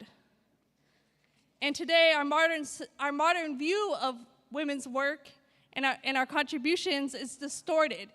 And it's distorted that we just sort of always naturally did the things that we do of staying home and cooking and cleaning, that we just naturally love to do these things. Some of us do love to do them, but it's not a intrinsic biological, whatever. So then this also idea of women, the ability to create life being treated as a weakness and a reason to keep women out of the workforce and dependent on male providers. And again, these notions are reinforced by the state, by the government, denying women the right to vote, to own property, to have access to birth control, abortion, even the management of one's own personal finances, being able to have a credit card. Like, the state is reinforcing this division. But just as things changed with the advent of class society and capitalism, so too this society can change and will change.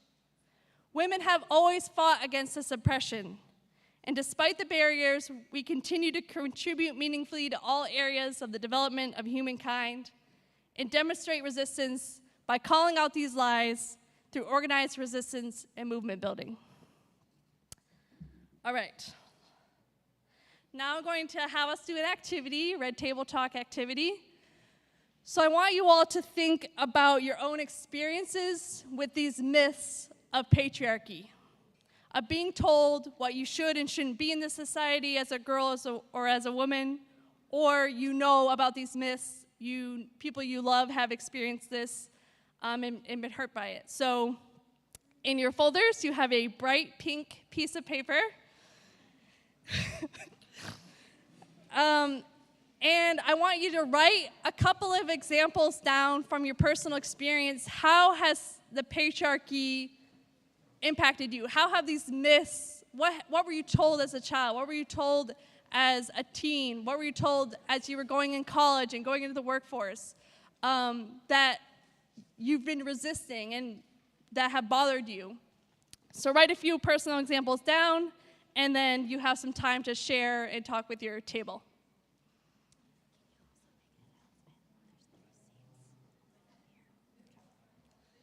And if anyone's looking for seats, there's 3 seats available up in the front here, if anyone needs a seat. Oh, there's also a couple there. And a few there, yeah. There's plenty of open chairs.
And if you want to take a few more seconds and then start talking with your table, sharing yours.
right, one more minute. One more minute.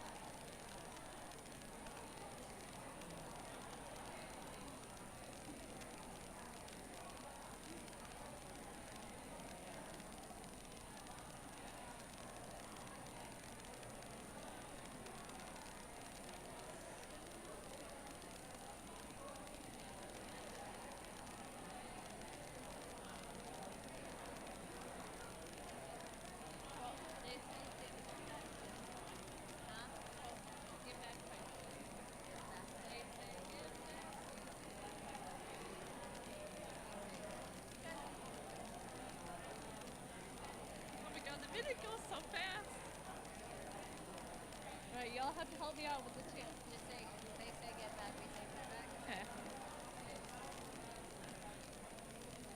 They say get back. We say fight back. They say get back. We say fight back. They say get back. We say fight back. All right. So, are y'all sick of the shit that you had to write down on that? All right, so I want you to take your pink paper, mine's not pink, and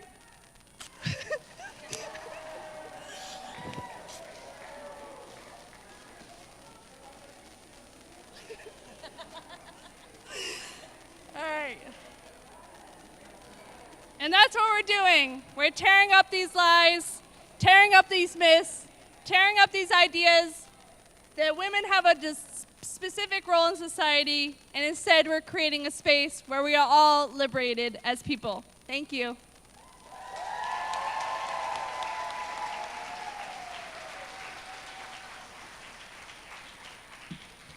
Thank you, Claire. That was great. Next up, we will have Cecilia Paz. Cecilia is a university student and tutor based out of New Orleans. She studies ecology and environmentalism and is passionate about feminism and sustainable agriculture. Cecilia will be speaking about paid leave, childcare, and living wages under U.S. capitalism. Everyone, please welcome Cecilia.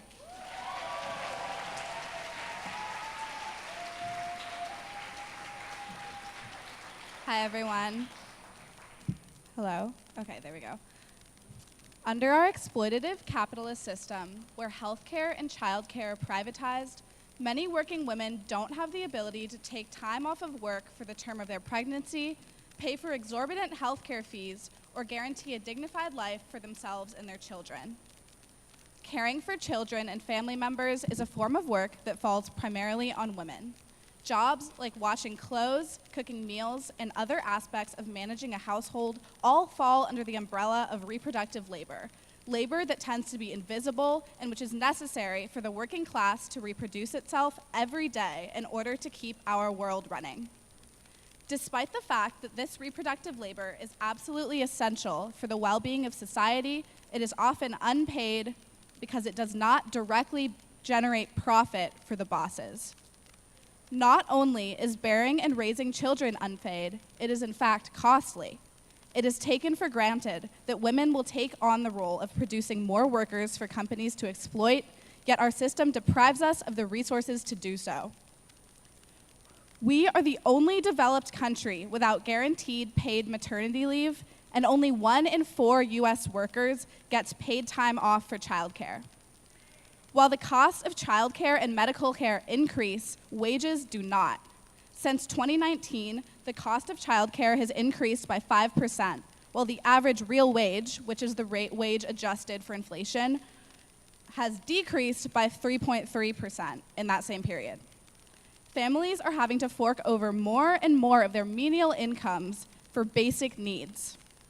As a result, only wealthy women have the privilege and resources to afford quality health care for their children and to outsource childcare and other reproductive tasks, often to oppressed women who are drastically underpaid. Childcare is one of the lowest paid professional fields.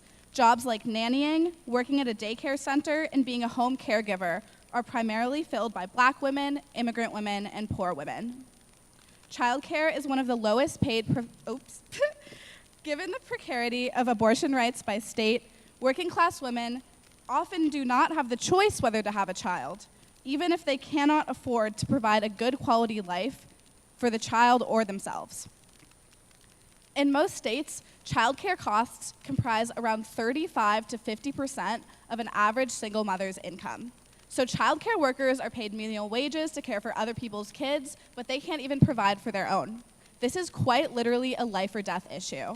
Despite being the wealthiest country in the world, the United States has the highest maternal mortality rate of any developed country. In fact, maternal mortality has increased steadily over the past 3 decades. This disproportionately impacts Black women. Due to lack of health care and reproductive care and medical racism, 3 Black mothers die in childbirth for every white mother who dies in childbirth in the US, and infant mortality is also much higher for Black and poor women. Also, in Louisiana, which is where I live, 4 Black mothers die for every white mother who dies in childbirth. Furthermore, children who experience stress from a young age from poverty conditions are more likely to go on to develop physical and mental health issues, struggle in school and employment, and die prematurely. It is ironic and sickening that the very politicians who enforce this system label themselves as pro-life. In socialist countries, care work is compensated, and basic provisions like health care, family leave, and child care are guaranteed. In Cuba, for example, like Addison was talking about earlier, all health care is free, including abortions and gender affirmation surgeries. Mothers are guaranteed paid leave from the beginning of their pregnancy through the first year of the child's life. The new family code, which was passed in September, shows what real pro-life policy looks like.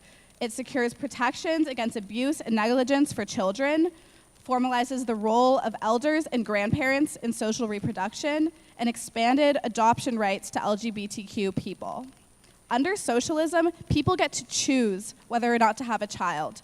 And if they do have a child, that child's life is not at the mercy of corporate profit.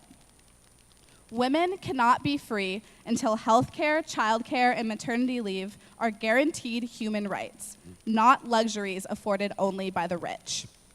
So long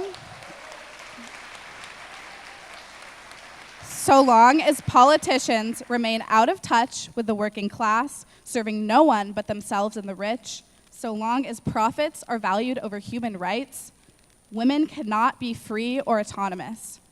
For this reason, the working class struggle is intrinsically tied to abortion rights and women's rights, and we must fight for a socialist system so that we can all be free. Thank you.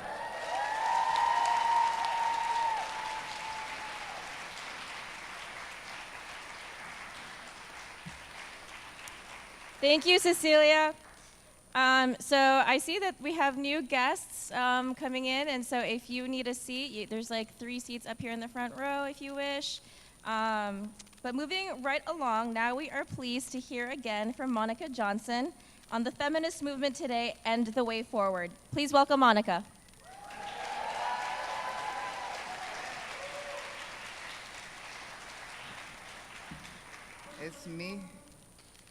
It's me again.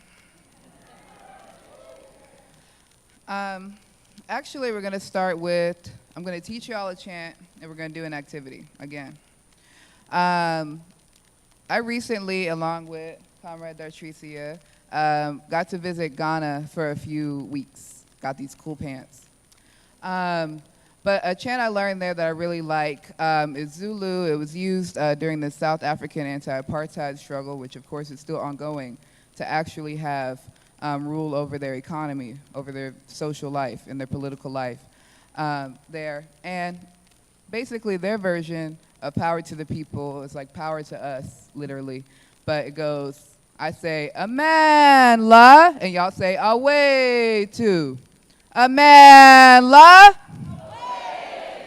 "Amen, la." "Amen, la." Okay, so now you know it. I'm going to use that to bring y'all back, but we'll do the activity of, because my talk will discuss what is a real liberatory feminism and what does a feminist future look like to y'all. So if you could talk in your groups for about 5 minutes, What is real feminism to y'all? What's the feminism that y'all identify with?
Thirty seconds.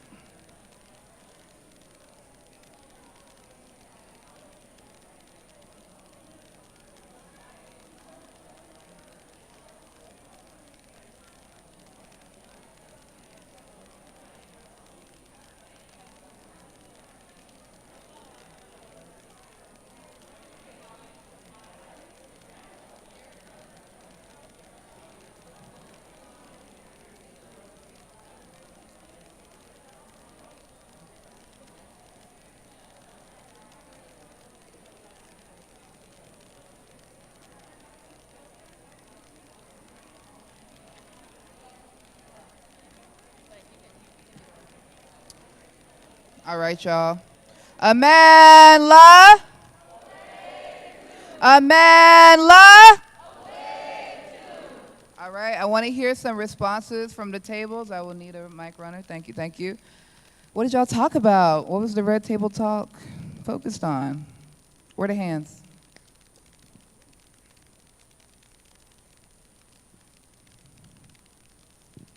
Our table talked about feminism being like a framework for like women to be able to define how they want to show up in society, the ways they want to work, what they want to do with their bodies, and also that framework being like the root of everyone, like men included, queer people, everyone, being able to like define themselves outside the system of patriarchy and capitalism, and just showing up more for everyone.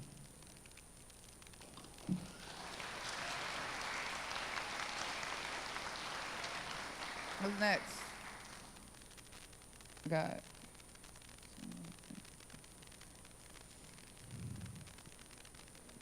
So our table talked a lot about how feminism and gender equality, is like truly related to the roles that we have, at work and at home.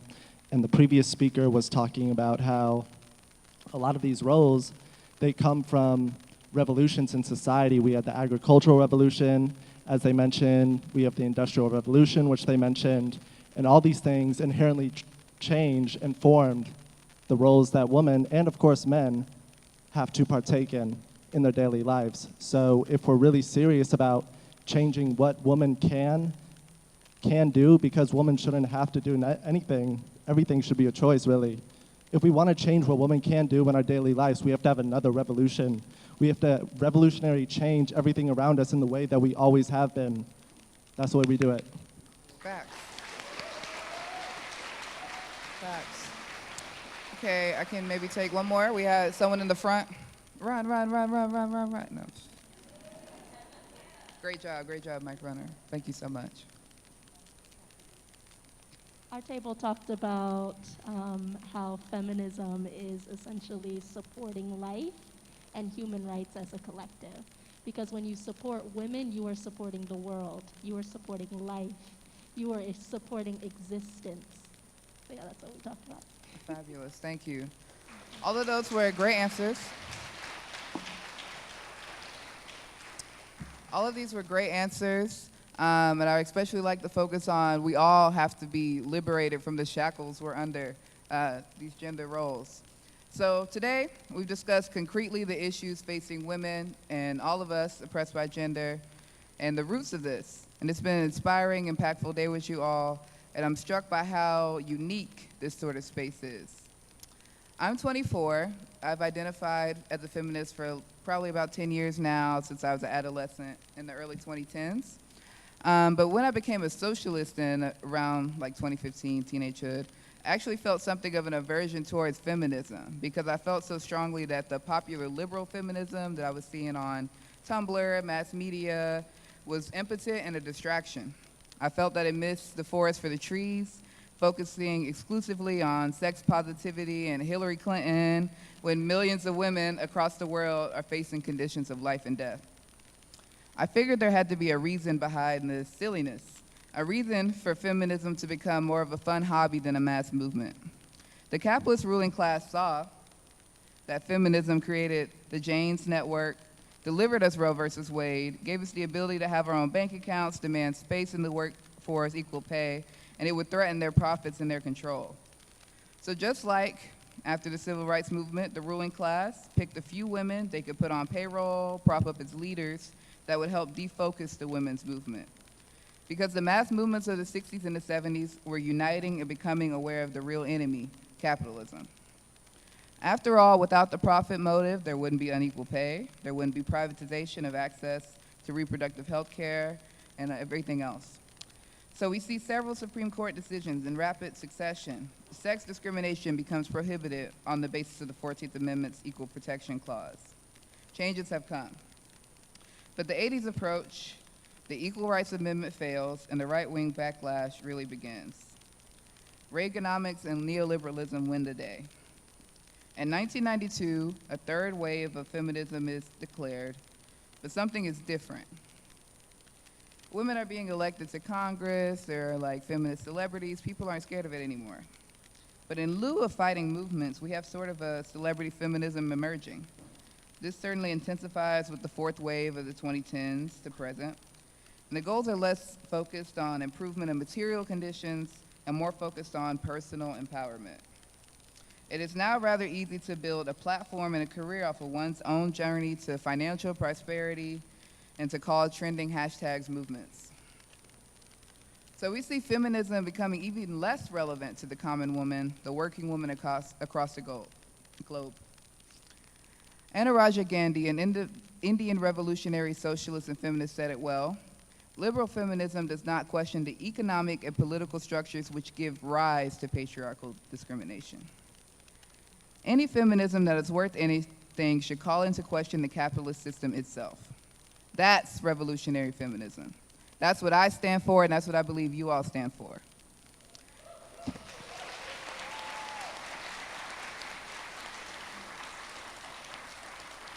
Revolutionary feminism means a struggle against poverty, against racism, against war, all caused by the system of capitalism. It must be a struggle against the tiny billionaire ruling elite and the politicians of both major parties and of both genders who are their servants. Historically, the anti-colonial and socialist movements of the world had a great impact on the feminist movement inside the United States. The fight for the advancement of rights in all spheres for women and oppressed nations in the United States must be a struggle against the capitalist system here at home. It must be a tireless fight for a socialist system itself that's principally based on friendship and cooperation between nations, not sanctions, which supposedly fix the patriarchal domination in those countries. We, those of us who are in the feminist struggle in the US, must be in a socialist struggle. It must be internationalist, extending solidarity to all those in the world struggling against the oppression and violence imposed on them by the US government. Real feminism has to oppose the endless wars of the US empire. We, the people who dream of liberation for all, have an urgent task ahead of us. We must turn the despair and the fear that has gripped millions of us into anger, organized anger. We must prove that another world is possible. We have examples. We've seen here any small win get pulled back by the next right-wing government. We need to get our eyes on the prize, the complete reorganization of society in the people's interest.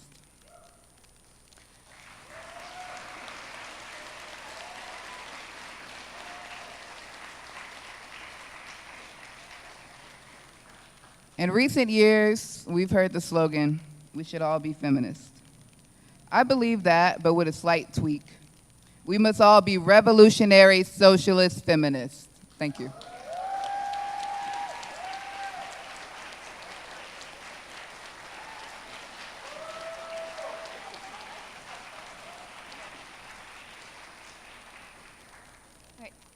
Thank you, Monica. Last up for the Red Table Talk, we will hear from Dartricia. They will be discussing women at the forefront of the struggle for housing rights. And Dartricia is a PSL organizer, bookseller, and cultural worker. So please welcome back Dartricia.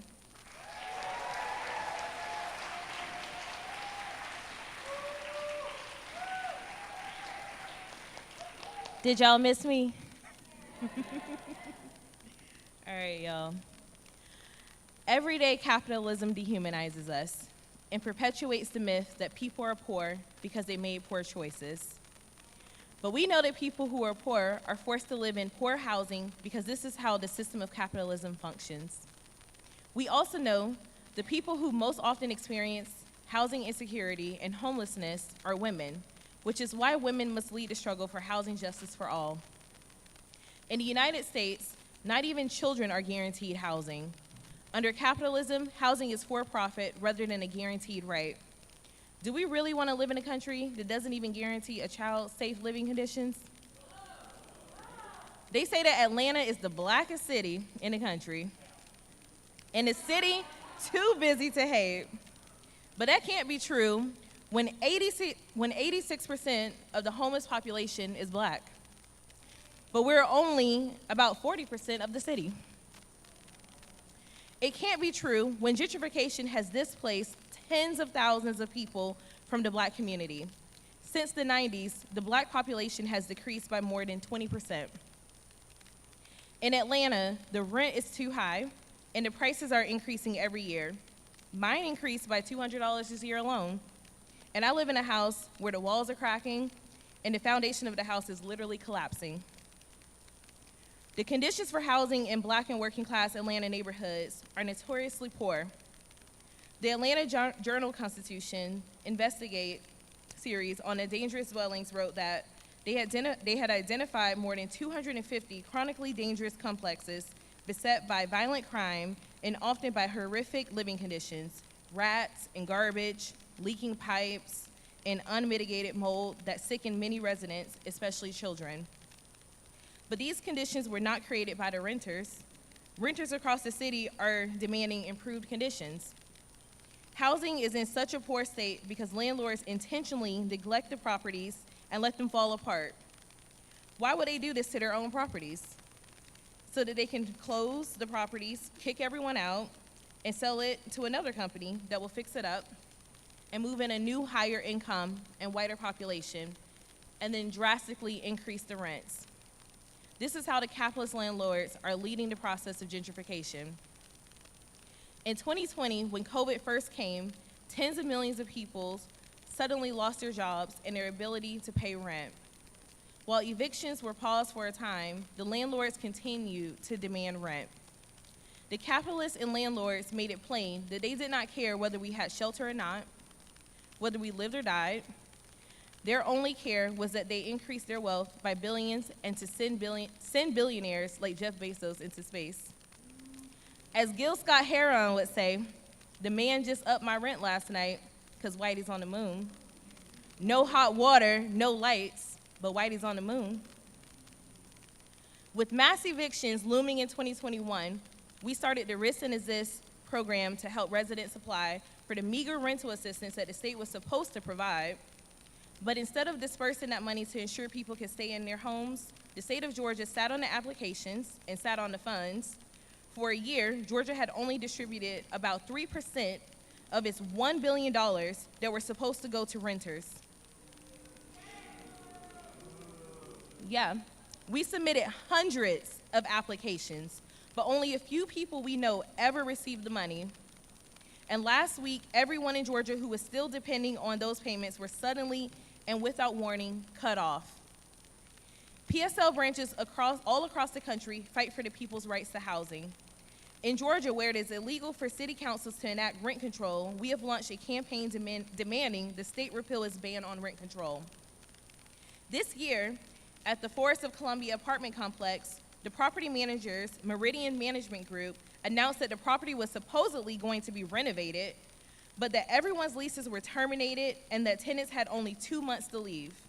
Many tenants did not have anywhere to go as they were already struggling to make ends meet, many of them being elderly, disabled, women, and children, and very working class. Along with us in the PSL, the tenants started organizing and protesting. They formally decided to become a tenants association, naming themselves the Fighters of Forest at Columbia Tenants Association.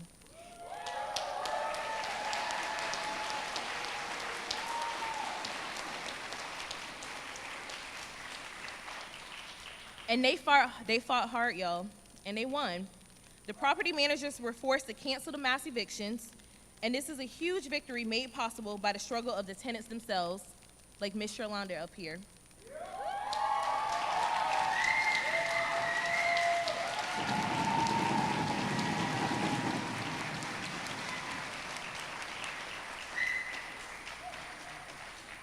Under socialism, housing would be a guaranteed right for all. As socialists, we fight to protect and expand state-of-the-art public housing. The cost of housing should be based on a reasonable percentage of one's income. Under socialism, gentrification would become obsolete because housing will only be created for people's needs, not developers' profit margins. Housing is a human right and necessary for survival. Now, I will introduce Ms. Sherlonda McKay Kendrick, a tenant organizer. She is a founding member of the Fighters of Forest at Columbia Tenants Association. Please give it up to Ms. Sherlonda.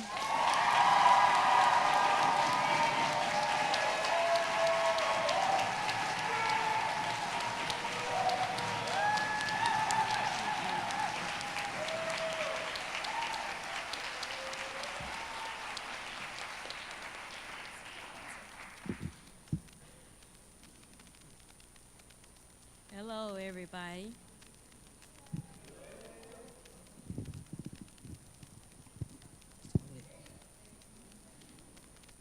My name is Shalonda. It is an honor to speak to you all. I have lived in Atlanta, Georgia my whole life. I am 51 years old. This is the first year that I became a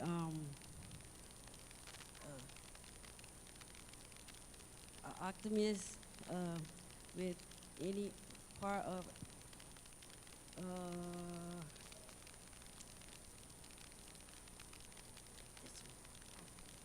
activism or other organization. I never thought I would be anything like this in my life. Seeing my neighbors and my family with children facing evictions made me want to act. It is your injustice. It made me want to do more for my family and community. This is why I help more fighters at Forest at Columbia Tenant Association at my apartment complex with my neighbors and the PCSL before we came together to fight back. I only knew a few of my neighbors. Now I know more of them.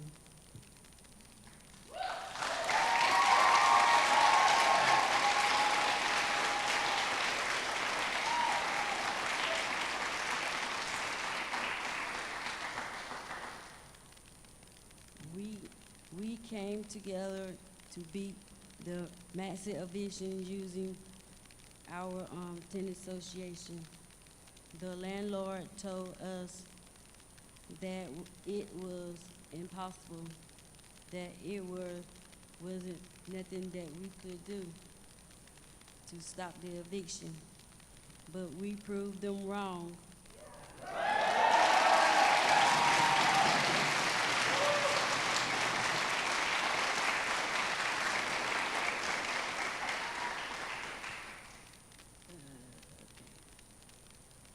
We made the impossible, but by standing together. What motivates me to fight? My decision to help other people. I have always wanted to be there for other people. It made me feel good to serve my community. Growing up was hard life. I was in and out of the system, as had no help at all most of the time. The government needs to do more. It needs to do more for the children and the elderly. Ever since we fought the evictions at my apartments, I feel like I have the power to fight anything I feel. My own power, people power, black power.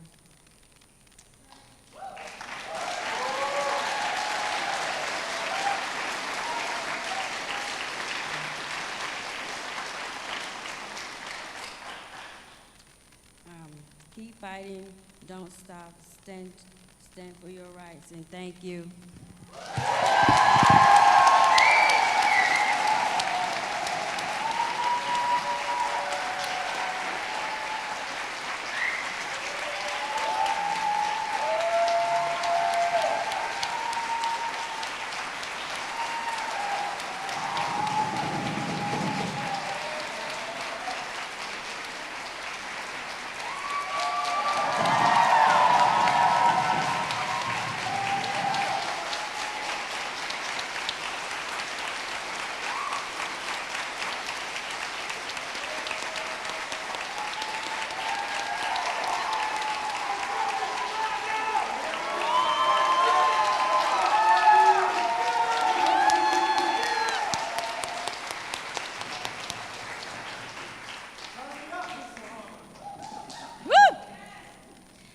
Thank you for those inspiring words, Tricia and Ms. Rolanda. That was so great and important to hear about, because the housing struggle in Atlanta is an important struggle that we should all get involved in. And so I implore everyone here in this room to get involved, because housing is a human right. So what a wonderful day. You know, I'm thrilled to be up here and be a part of this day. So we are going to begin to wrap things up soon, but first we're going to hear some closing remarks, and then we're going to have a special show afterwards. But we will hear from Carla Correa first about why she joined the Party for Socialism and Liberation.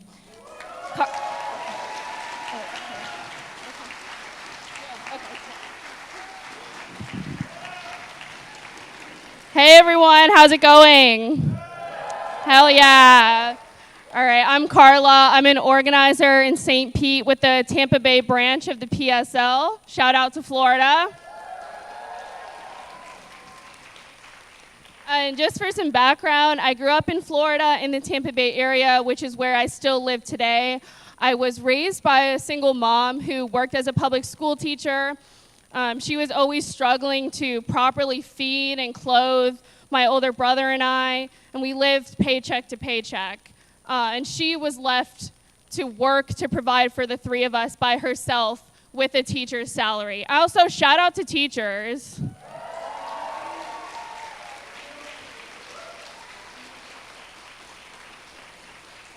And we were always moving from place to place due to housing insecurity, and I was constantly switching schools. And, you know, this has hugely detrimental impacts on children. You know, it made things very unstable in our household. You know, I saw early on that this system doesn't reward hard work and that things were difficult for women. That's what I saw growing up. And now, you know, things are still a little unstable. I'm working as a food runner in a restaurant close to my apartment. Also, shout out to the food workers.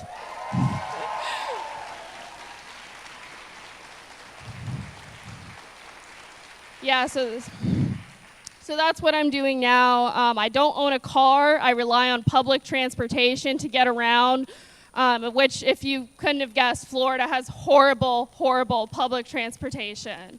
And this week, actually, I spent the week training to become a substitute teacher, which was unpaid, by the way, the training. Boo! Which, yeah, women's work. And that's for a public school system, by the way. But despite that, I am planning on getting my teaching certificate and teaching full-time in the coming years. And I would like to eventually attend law school so I can practice landlord-tenant law.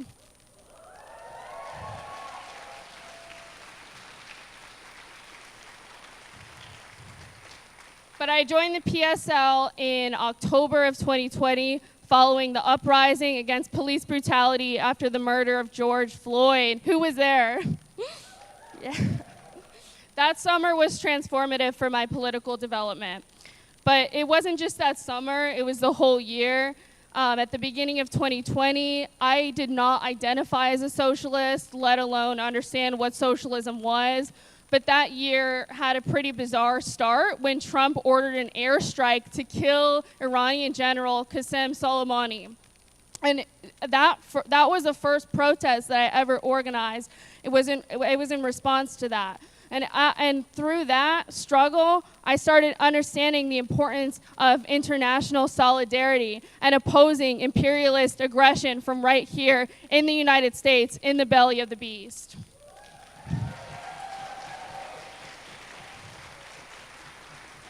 And prior to this, my organizing had been at the University of South Florida, St. Petersburg, through a College Democrats chapter that I founded with a close friend. We organized around the Bernie Sanders campaign, ICE detention centers in Florida, student housing issues, the environment, and other issues. But I had an understanding of many issues under capitalism, and ironically, I was trying to organize under the Democratic Party, because I saw all these issues as separate and didn't understand their interconnectedness.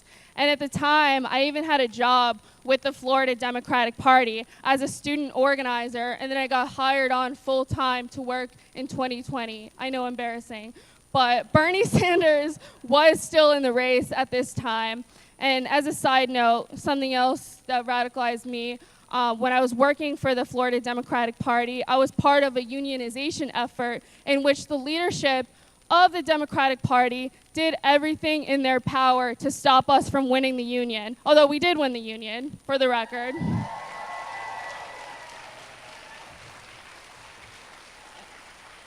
And another thing that happened when I worked for the Democratic Party, I got reprimanded for my public support of Palestine and Cuba. Yeah. And then the Democrats organized to get Bernie out of the race. So that was the end of the Democratic Party for me, but I didn't see any alternatives. And then the pandemic hit, and I had the audacity to think that the government might handle it well. No. And I started seeing demands online like cancel the rents and a bunch of other great policies that the government could have implemented to help people, but they just weren't doing. So that, further radicalized me and showed me that, we can't, the government has the power to do all these things, but they're not going to do them. So like I said, it was the summer of 2020 when I realized that the system can't be reformed. It was through being outside every single day for an entire summer that transformed the way that I saw the world. Through the protests, I learned a lot about the prison industrial complex, gentrification, among other things. I met people who described themselves as socialists. And then in August, myself and other organizers from the protests started organizing around the housing crisis in our city to start the St. Petersburg Tenants Union.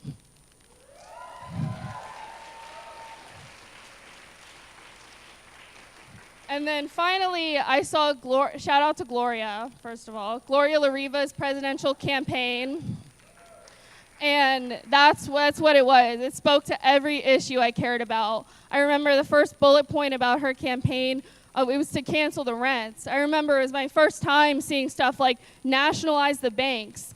Like, it was incredible to see all these issues I cared about written so plainly and unapologetically. And so when I learned about the PSL, what they stood for, I instantly wanted to join. And I did that in October of 2020. The PSL gave me a political framework to understand the struggles I faced throughout my life. It gave me a political framework to understand how everyone could have their needs provided for. It gave me a political framework to fully understand international solidarity. And it's been the best decision that I ever made.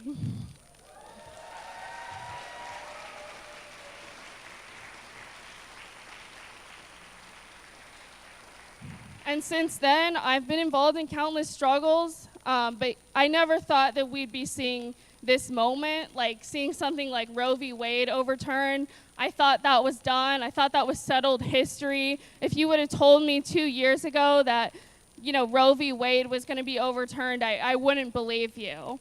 And so we don't know what they're going to come after next. Now it's black voting rights, LGBTQ rights. So this is why, at a time like this, it is an independent socialist movement is so needed to defend women's rights and people's rights in the face of organized attacks against all of our democratic rights. And we have the power to change society. So if you haven't joined yet or put your name in that box, please go ahead and do so, because we will win. We will win, but we need as many people on board as possible.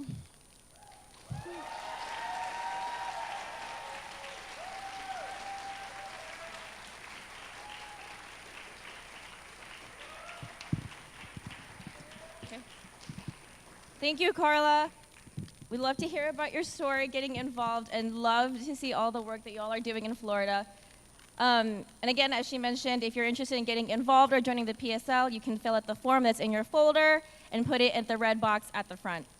So now we will hear from our final speaker of the day, Zara Assad. Zara is an immigrant from Southeast India. She has been a leading organizer with the Party for Socialism and Liberation here in Atlanta. She is also a regional editor for Liberation News. The PSL is her political home, and it trained her into the organizer that she is today. So she will give some closing remarks on revolutionary optimism, but please stay for our exciting show at the end.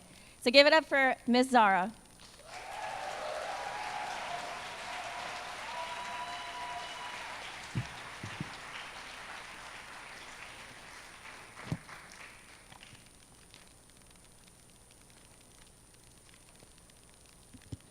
Hey everybody, first I want to thank everyone for attending, participating, and contributing to this historic Women's Socialism Conference in Atlanta.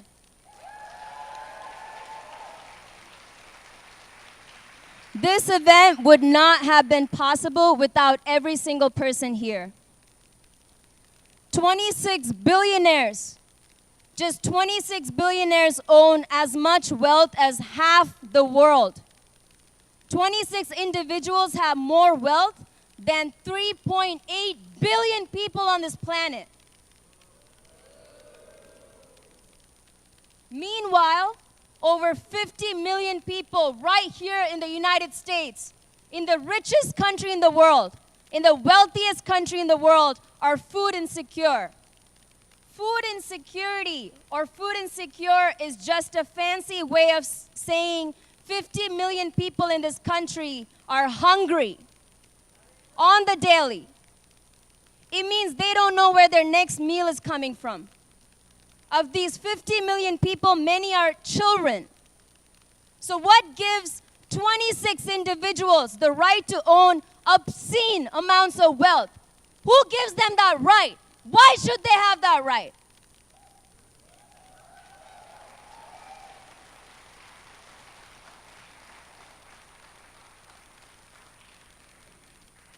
Leader of the Cuban Revolution, Fidel Castro, once said, "There's often talk of human rights, but it is also necessary to talk about the rights of humanity."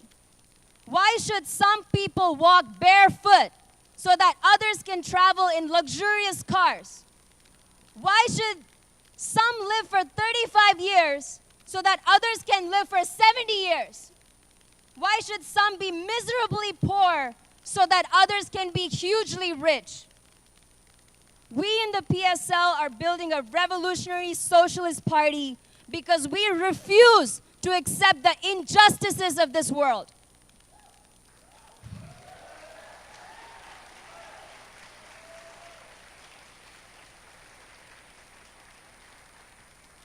We refuse to accept a system that is responsible for mass hunger, poverty, and suffering when in fact we live in a society of overproduction, of abundance, not scarcity.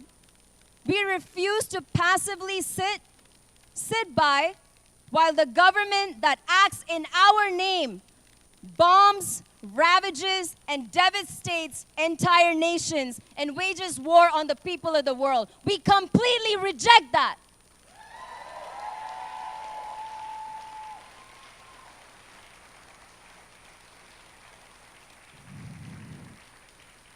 The Party for Socialism and Liberation, the PSL, would not exist if we did not believe in the actuality of revolution in the United States. Revolution here is possible, and it is necessary. The kings and queens that lived under feudalism was a social system that came before capitalism. So the kings and queens of the time, they thought that their reign would never end. They thought parliamentary democracy, the system that we have in place today, was an impossible dream. But here we are. So capitalism is not forever. No social system is forever. Capitalism has only been around for some centuries. Humanity has been around for much longer and has lived under different social systems. There was a time before capitalism, and there will be a time when capitalism becomes history.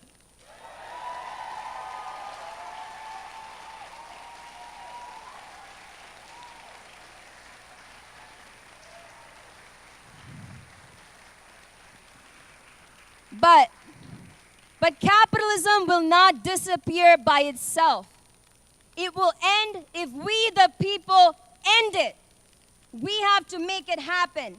We have to make happen what is seemingly impossible, possible. Skeptics always say revolution is impossible until it is actually done. Then they say it was inevitable.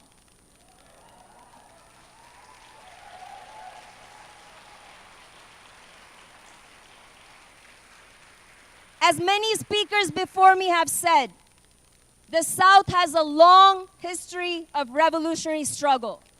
The Civil War that overthrew slavery was a revolution. That was a revolution. But it was an unfinished revolution.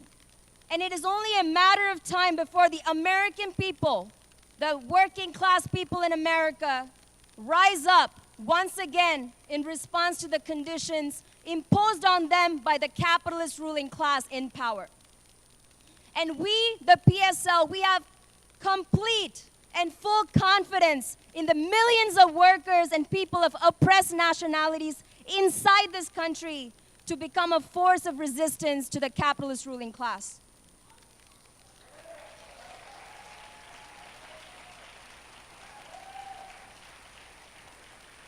And we saw a glimpse of this revolutionary potential of the multinational U.S. working class in the 2020 summer rebellion against police brutality, against police terror, against white supremacy that shook the U.S. ruling class.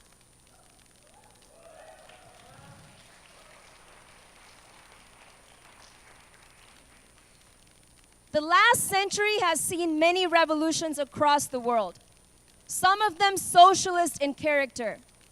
And the United States of America is no exception.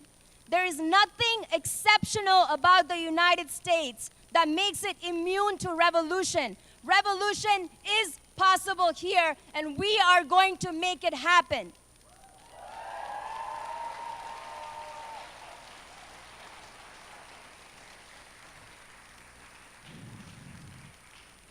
Finally, I am a very proud socialist. I'm very proud to be a socialist. There are many people in this room who are very proud to be socialists, because as socialists, we believe every human being should have a home. We believe no human being should go hungry. We believe everyone should have the right to be educated without having to go into debt, the right to see a doctor as needed, the right to our bodies, the right of all nations to self-determination and independence. And unlike the capitalists, we have nothing to be ashamed of. So join us in this fight. I urge you all to join us in this fight. A new mass movement must be built in the United States to secure our democratic rights. But not just that, but to also advance the struggle for socialism inside the United States. And the people can and the people will. Because we say that socialism ultimately is the expansion of democracy once and for all. Socialism is the future. Viva socialism! Viva socialism! Viva socialism! Woo!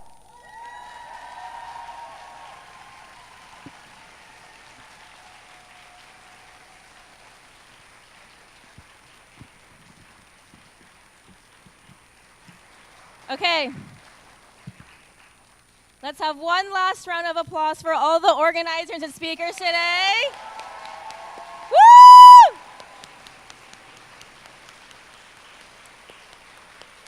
And a round of applause for yourselves for coming out on your beautiful Saturday. Round of applause for everyone. So that pretty much wraps up all of the talks today. But we invite everyone here to stay and connect with each other during our 30-minute break before a special performance by a rapper, labor, socialist organizer, lingua franca. Where are they? Okay, where are they? Don't know where they are. But yeah, you see over there we have the Socialist Future Wall, so please go ahead and put your sticky notes up there. Talk amongst yourselves and meet the other organizers. But thank you so much for coming out today. And have a wonderful rest of your Saturday.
Check, check, check, check. Microphone check.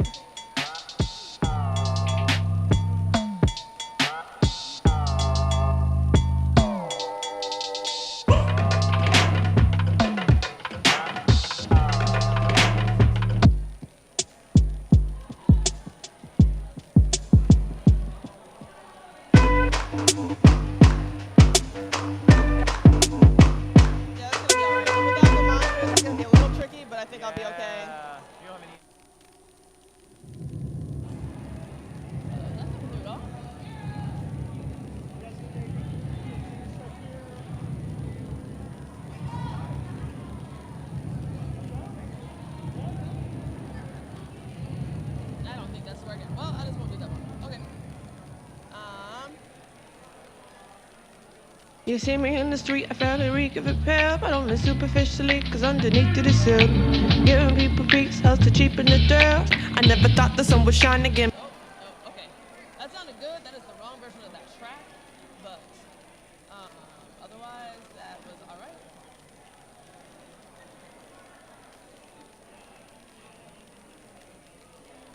Now, I don't want to rush you, but is there a world where you want to go earlier? I mean, kind of. I was like, I'm not sure if anyone was coming for the show. Yeah, like maybe we start in like 5-10 minutes. I think that sounds great. Yeah. Check, check.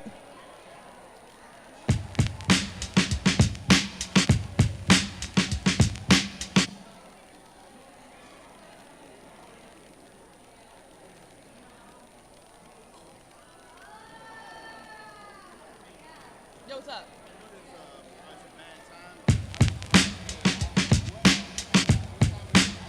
Let me text you and figure it out. Okay. I put yours in my phone, so I can text you here in a little bit. Yeah. I'll text you, yeah. Check, check, check.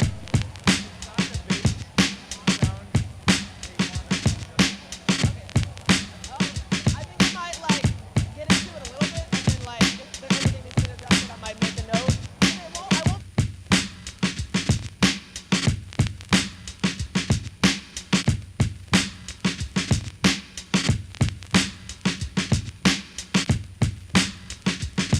Check, check. Can I get a little more in my microphone, actually? Check, check. Check, check. Check, check. If you can hear me, let me hear you make some noise.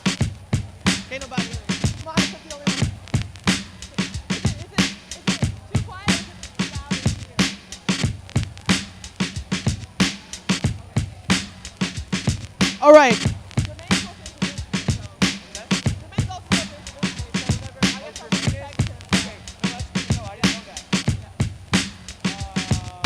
Check, check, check.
Hey, everyone. Just to check in, everybody. We're gonna start the concert in 5 minutes. We're gonna start a little early. We got all the sound check, everything set up, and there's no reason to wait. So 5 minutes, we'll start the Lingua Franca concert. Thank you.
Hello, everybody.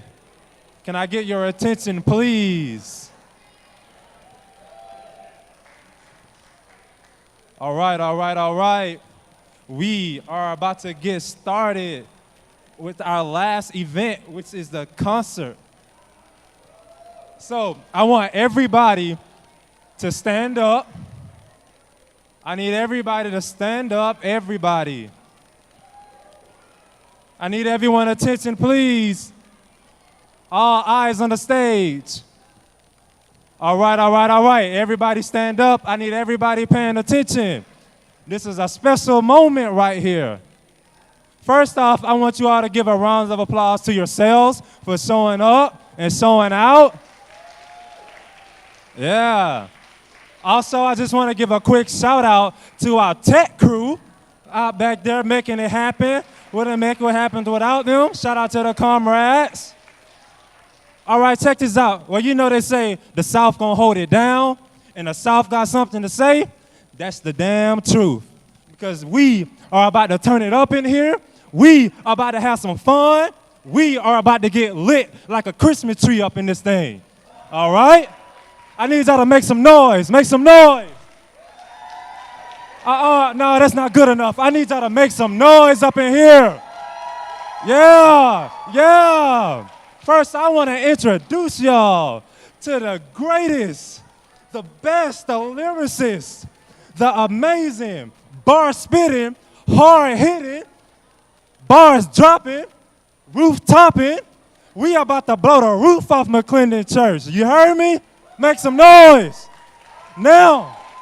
Make some noise, make some noise. Yeah, let's go. We about to turn up in this thing. All right, let me introduce y'all to the late, great Liqua Franco. Let's get it.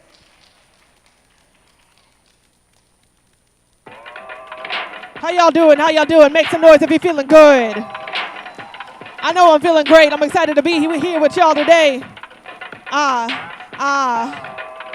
Here we go. Go. Which side are you on, my people? Which side are you on? Let me hear you say, which side are you on, my people? Which side are you on? Let me hear you say.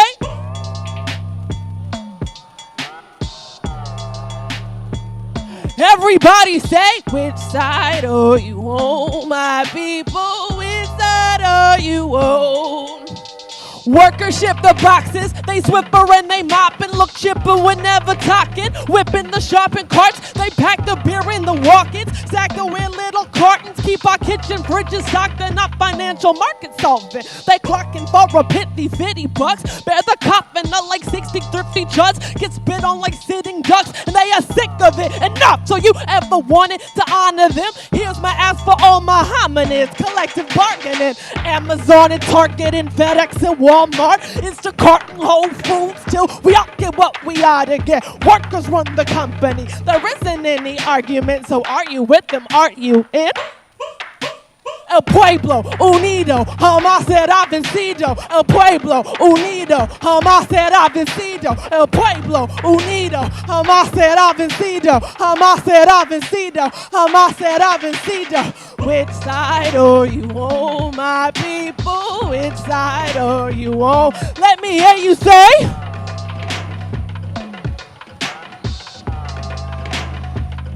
Everybody say, which side are you on, my people? Which side are you on? Everybody say.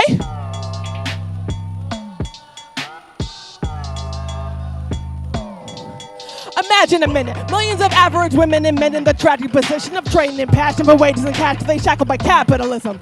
Imagine a minute, millions of average citizens planting the spinach and waxing the kitchens and stacking the linens, contractors and renters and tenants, labor extractive for pittance. What if they coordinated to address the sordid state of it in an organization? Guess what? That's what organized labor does, and not even sort of, it's more of the crux. Taking the power from hoarders of bucks, beggars off storing their cuts, returning the value of labor to those who created the billionaires owe it to us. So if you jaded and surly by waking up early to earn a bag, you sad about burning if you got a curious journey, had it with passively lurking, we got your back and we happy to have you out on the picket line, actively working, going. Which side are you on? Everybody say.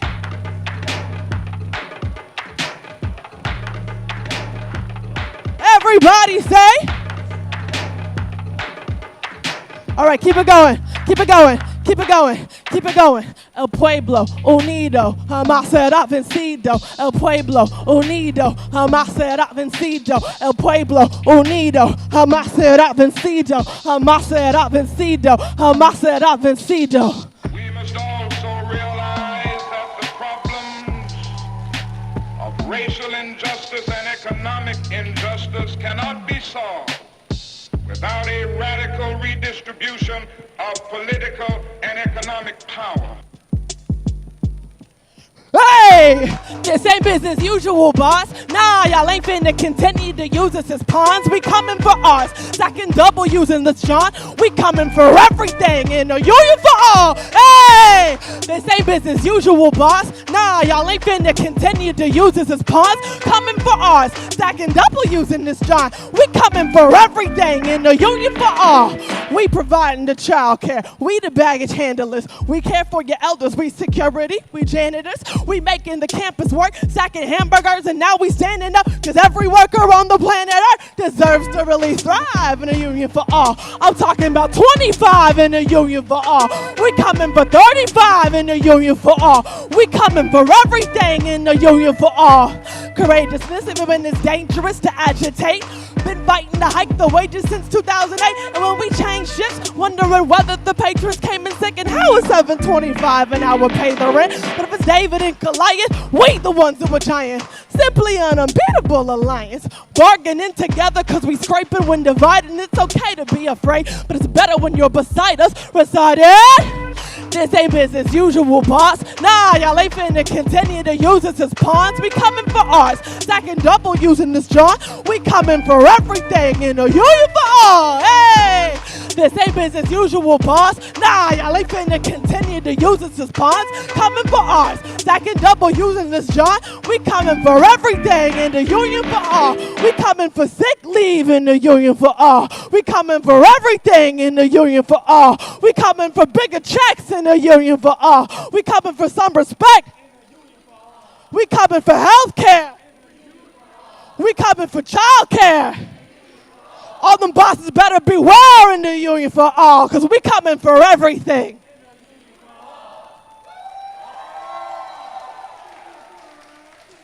Thank you so much. Thank you so much. My name is Lingua Franca. I'm a rapper for Athens, Georgia. And this song goes out to Latasha Harlins. I ain't never cheated or robbed, ain't never needed a lot of cheese, but Lord of mercy, this the hottest heat. I'm about to pop an artery. Lord, I'm thirsty walking in this liquor bar. This little lady started me like, what will this stick a start? Stick the target on me if you got her. I was here to cop a bottle of that watery concoction by the strawberries. Show me some camaraderie. Both are probably seen some awful robberies. No, they for free, but keeping it sickle sharp. If I die, don't pray, you better riot. If I die, don't pray, you better riot. If I die, don't pray, you better riot. Riot. Say it with me, hey. If I die, don't pray, you better riot. If I die, don't pray, you better riot. If I die, don't pray, you better riot. Riot. I'm losing cool over nothing, losing count of the time, a jacuzzi pool, we're mumbling to the sound of the somber thunderclouds of God. You got you coughing like when they bury you underground. Down in Markovich, who go they nut on her like a puppy chow. On the hunting hard, bark kid, let me off the leash, take several seats on the park, bitch. Look me in the eye, what you know about darkness? Please call the police, I dare them send a squad of cars in. If I die, don't pray, you better riot. If I die, don't pray, you better riot. If I die, don't pray, you better riot. Riot, let me hear you say.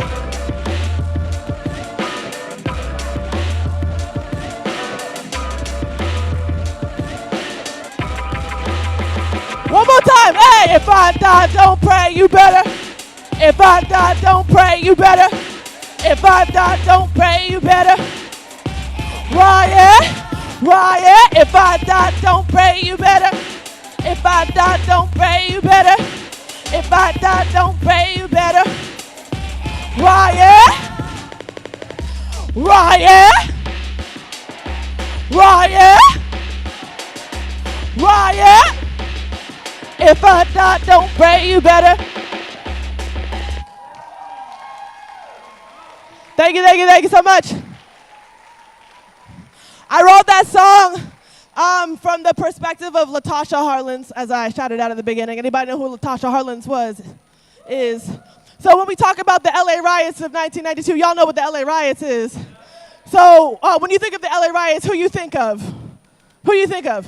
You think of Rodney King, because there was that video of the cops beating on him and this huge debacle that sparked in the public imagination. But what people forget about oftentimes is that in 1991, just a few months before the killing of Rodney King, Latasha Harlins was shot down in a grocery store in Los Angeles in a mistaken altercation over assumed robbery. She was just trying to get a bottle of orange juice to walk her way out the door.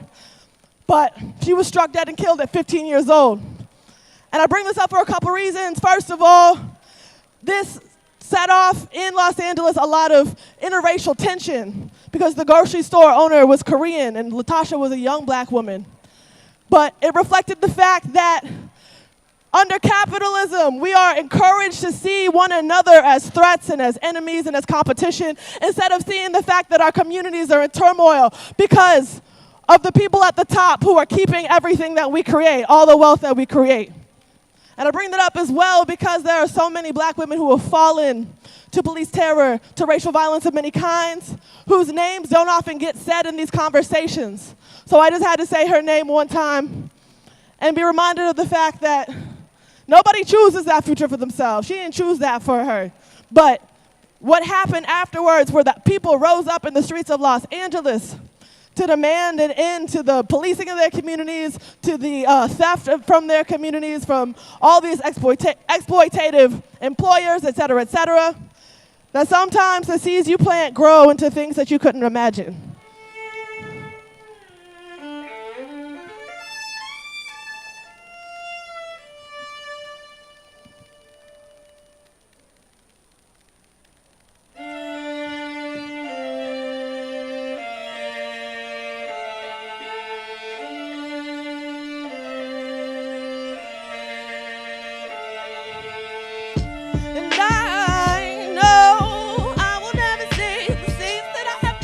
Grow, but I have seen the guts of the machine that's us, and it will be dismantled slow. And I know I will never see the seeds that I have planted grow, but I have seen the freedom in a dream and trust that this is the perfect overture. Skin a cinnamon latte, and my talk ways is chalk white. It's a duck block at a cockfight. I'm alive getting told that I'm chocolate, that I'm scary spice. Doesn't even matter if I'm posh spice with a dark side. Be fairly bright, but it doesn't matter. Still get shot dead under cop lights. Like a bad dog, just another case left to suffocate. Like a tadpole and a water bottom fed parasite. The bake on the pavement in Fahrenheit. But summer day, when my mother waits, feeling terrified. She's wondering whether I'm running late. My body's tracing a chalk line to be verified. They heard the shot, never had the chance to see the smoking gun. T-shirt soaking blood as it seeping up over the linoleum. Holding on to the bottle still. She could have called the hospital, but she learned the cops convincing images of nigga kids as hostile kids. This nation hates us and wants us to hate us too. It's advantageous when this one hate that one and that one hate this one. So when a shopkeeper fearing robbery is an innocent teenager, no, the system isn't broken, no, it's fully operational. We watched it work this way so well since way before that fateful day in April 1992 when they riot looted, they were raised hell, they were finally through being scapegoats for the neighborhoods you can find us to, the grinding lives you assign us to, you grimy schools and these crack rocks and these bad cops and these white juries that blindly choose complicity, find shootings in this city so commonplace to sight and fates like 8 balls so flippantly, so centuries we stay calm, but a new day is dawn and you best believe it reeks a napalm. And I know I will never see the seeds that I have planted grow, but I have seen the guts of the machine that's us, and it will be dismantled slow. And I know I will never see the seeds that I have planted grow, but I have seen our freedom in a dream and trust that this is the perfect overture.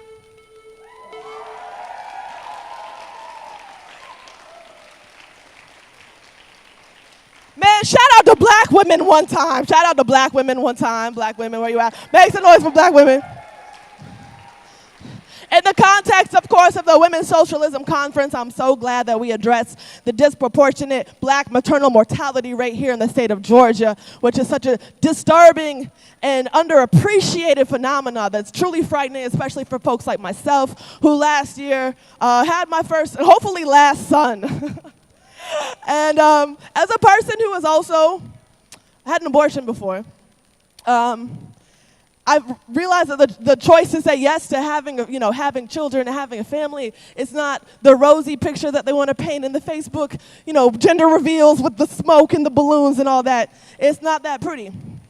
And so I want to take y'all back to January, almost a year of being hunkered down and aching in my abdomen, perpetually tuckered out, and agonizia, leaving me kneeling on the crusted tile, a harsher bit of finding out now that although I'd found it out before, already knew what was the fuss about, but what about the fuss? I wondered how, muttered aloud the possibility that I could be a mother now, that I'd become functional enough to try to run a town, but still it struck me as a cluster, and so I shut it down. That is until I saw the ultrasound, the little heart be thumping while the little jaw, the thumb pronounced. My jaw practically struck the ground as I suddenly really loved the child. But then again, even when you feel your heart filled with the love you've never felt before and feel so sure that love will carry you for all the days that come, all the fears that come, or something that no one could prepare you for. And how was I supposed to know? Because then the euphoria faded. Around the time I read it tripled all the doctor bills adorning the table. I wrapped a blanket around my face and squeezed my ankles as I screamed I'm afraid to all the things I'm afraid of. Picturing the doctor saying she didn't make it. Pictured my partner driving home alone. Now he's got to raise him. And even if I breeze through the labor, the best case scenario is exceedingly painful. Nobody tells you, even if you feel prepared to keep him clean and feed him, push the baby carriage, cherish him, and barely sleep. Entering parenthood is such a scary thing. Never knowing where the story's going is the only guarantee.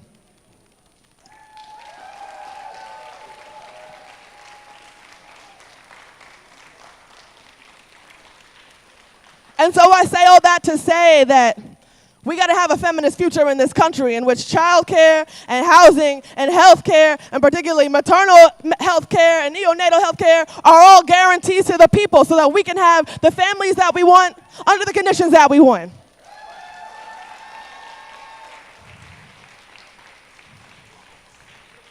But all right, let's get back into the fun stuff. Enough of this, enough of the sincereness. Let's have a little bit of fun now.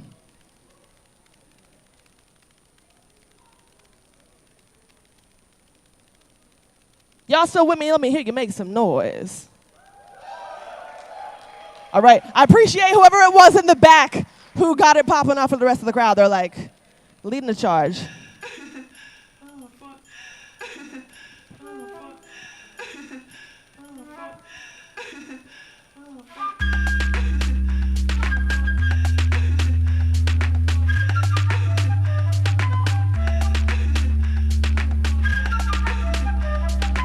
Yeah, you can get it. Oh yeah, come on, Kristen and Jermaine, get the crowd going. Yeah, here we go. Will you love me like you do? You love me like you do. You love me like I'm good. You love me like you're sure. You love me like I should, but I'm not ready to. Love me good. Love me good. My flow disgusting like fruitcake. Leave them struggling with toothaches when I rattle niggas like they caterpillars in the shallow river of cool rain. Hey, miss me with that group think. I'm at City Hall every Tuesday. I'm pissing off all of the power dealers and kissing on all of the cute gays. If she's sad and bitter with an average figure, I might shower with her. Is that bad to consider? Is it in the drag that your girl in my lap picking like she a napkin and dinner? She was a capitalist, unattracted to women till I came macking on Tinder. Now she likes Jacobin and dropping banners from bridges, dunking on fashions with glitter. Ha! I might take her to Thanksgiving and meet my parents. I'm not sure yet, but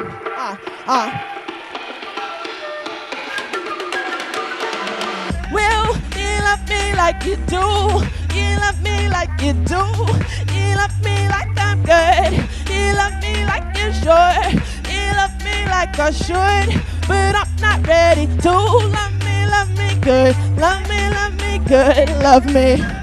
She dealing with imposter syndrome, ain't knowing how hot she is, even though it's obvious. These niggas steady plotting, leave them salty like they gossiping at the Oscars like they lobster bits.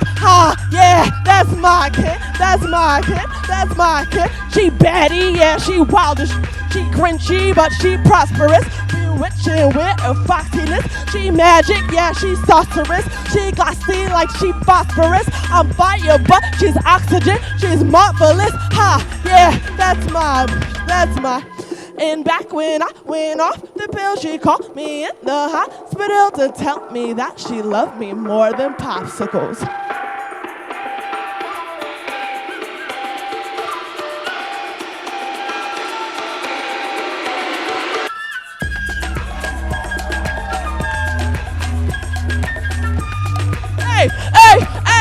Hey, let me hear you say, it is our duty to fight for our freedom. It is our duty to win. We must love each other and support each other. We have nothing to lose but our chains. It is our duty to fight for our freedom. It is our duty to win.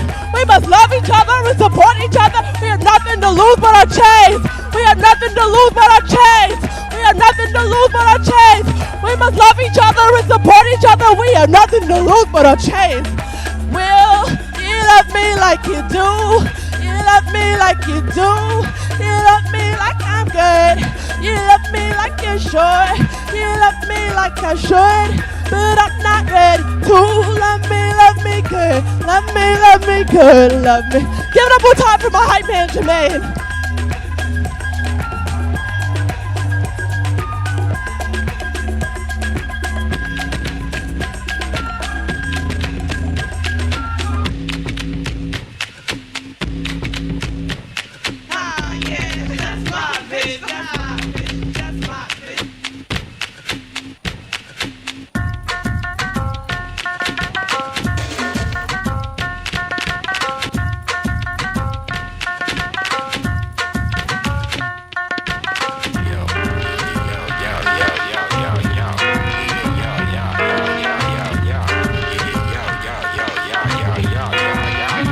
Let me hear you go rah rah. Now go rah rah. Let me hear you go rah rah rah. Now go rah rah rah. Cheerleading with that rah rah rah is mostly appropriate because my flow raw and Scorpio but and potent as opiates. Harvey yard to these hopeless and opie kids. A small pond on the big fish, let me show you how to ocean swim. If it out in my apartment like a rat in a cage with the buzzer generated, rocket blast me to fame. Got what it takes. I brought rap back from the grave in Athens today. The black boy collapsed on his knees with a rap on the stage so passionately. He laughing, acting like I'm speaking backwards Africanese. African made, but also got a master's degree. Get it back to the face, faster than jabs and cash. It's cray, like, you better head for the dope, but to tear that off, cause you know I got the raw right raw. You better head for the dope, but to tear that off, cause you know I got the raw right raw. You better head for the dope, but to tear that off, cause you know I got the raw right raw. You better head for the door. You better head for the door. If white America's scared of us, it's only fair because you gotta crack a couple eggs to make an omelet. Trauma disproportionately distributed upon the darker skin. It ain't gonna get any better from watching Dr. Phil vanish in the flash of fairy dust. Filled away by optimism like the Sagittarius. Lifted off a low swinging, coming for the curious chariots. Charities cheesing when people thank them very, very, very much. Walking down every street, knocking on every door, telling the neighborhood we ain't taking it anymore. Restoring the civil rights of every felon that you know. Get registered to vote, I'm telling it to the polls. Cause if you send it, it won't take the Black Lives Matter to that guy. But fight and get your ass up off the ballot. Today we organize it more than we complain about it. It's Monica for president, Lingua in the cabinet. Got a head for the top, I can tear that off, cause you know I got the raw. You better head for the top, I can tear that off, cause you know I got the raw. You better head for the top, I can tear that off, cause you know I got the raw. You better head for the door, you better head, let me hear you go rah rah. Now go rah rah. Let me hear you go rah rah rah. Now go rah rah rah. And make some noise for yourselves one time. Women's Socialism Conference. Women's Socialism Conference. All right. I got like 2 more for you, if I may. If I may. Anne's very excited. I got 2 more for you, if that's okay. All right. Okay. Democracy. You know, we're trying to build a true democracy out here. Turn my mic up, I am told. Oh man, I have to go back and just do it all over again. Thank you. How about now? Can y'all hear me? Can y'all hear me okay? You can hear me decently? Up more or okay now? Up even more, I'm being told. Up even more, I'm being told. Okay. I'm standing on a cop car, but I can't really twerk. All I eat is hot chip and lyrics about healing hurt. These other politicians, especially the millionaires, making stock decisions off of classified material. I don't know about that. All I know is when I get home, I got a whole bunch of indica in my nightstand to quiet it. The little voice inside saying, ma'am, why are you like this? Now that's a real good question. Some have tried to tell me that it's manic depression. I think that is probably pandemic, recession, my student debt, and I don't know, there's probably capitalism. What do y'all think? It's probably capitalism, isn't it? It's probably a problem with most things. Speaking of debt and speaking of the far right, Supreme Court trying to roll back rights of every kind and keep us oppressed and keep us at the whims of our terrible bosses. I don't know if what y'all heard about the recent blocking of the student debt cancellation, the meager student debt cancellation that the Biden administration had tried to provide.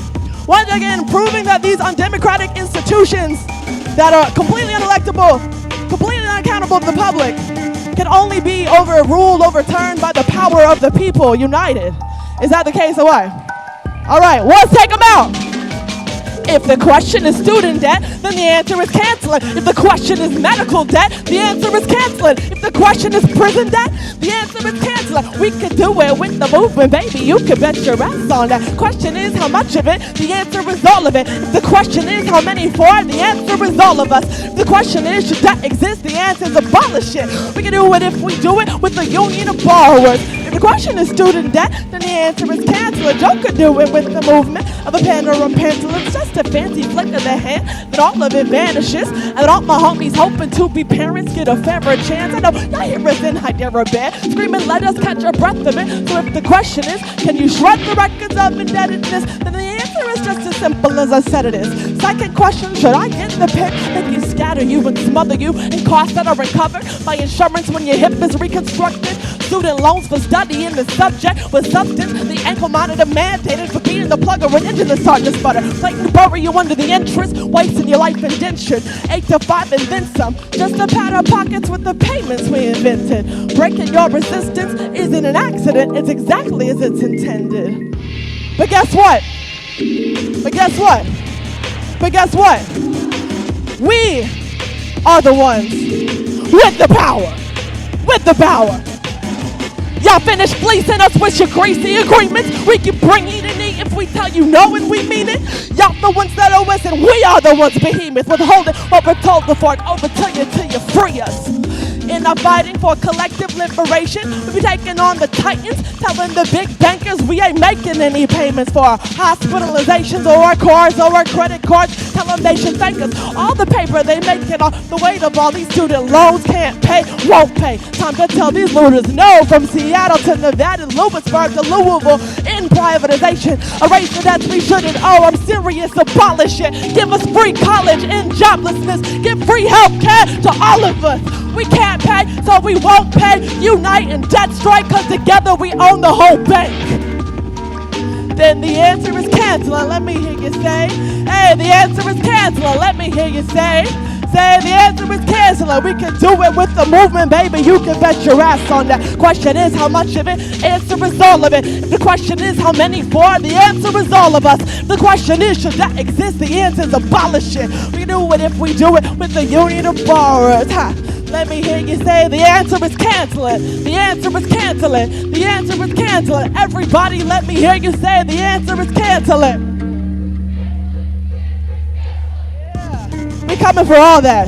We coming for everything. And a union of tenants, and a union of laborers, and a union of debtors. We are coming together across all these forms of exploitation to tell them we ain't taking it anymore. Is that right, my people? Let me hear you make some noise. Dope. All right. Bar spitter is what some might say. That's true, Jermaine.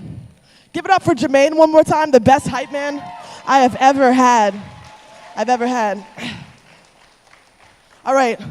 I think I'm going to do one more song that's just purely for fun because joy is also very revolutionary. They want you to stay in your little cubicle and get the little carpal tunnel sitting at your desk and get your back hurting from lifting off the boxes and never get to feel the joy of having a human body by dancing a little bit. So y'all ready to get down on this last one? Y'all ready to get a little bit loose on this last one? This one is just pure braggadocio, pure joie de vivre, pure just being a bad bitch out here in these streets. Are y'all down with that? Okay. If you're not yet, you might be by the end. I think I'll loosen y'all up a little bit.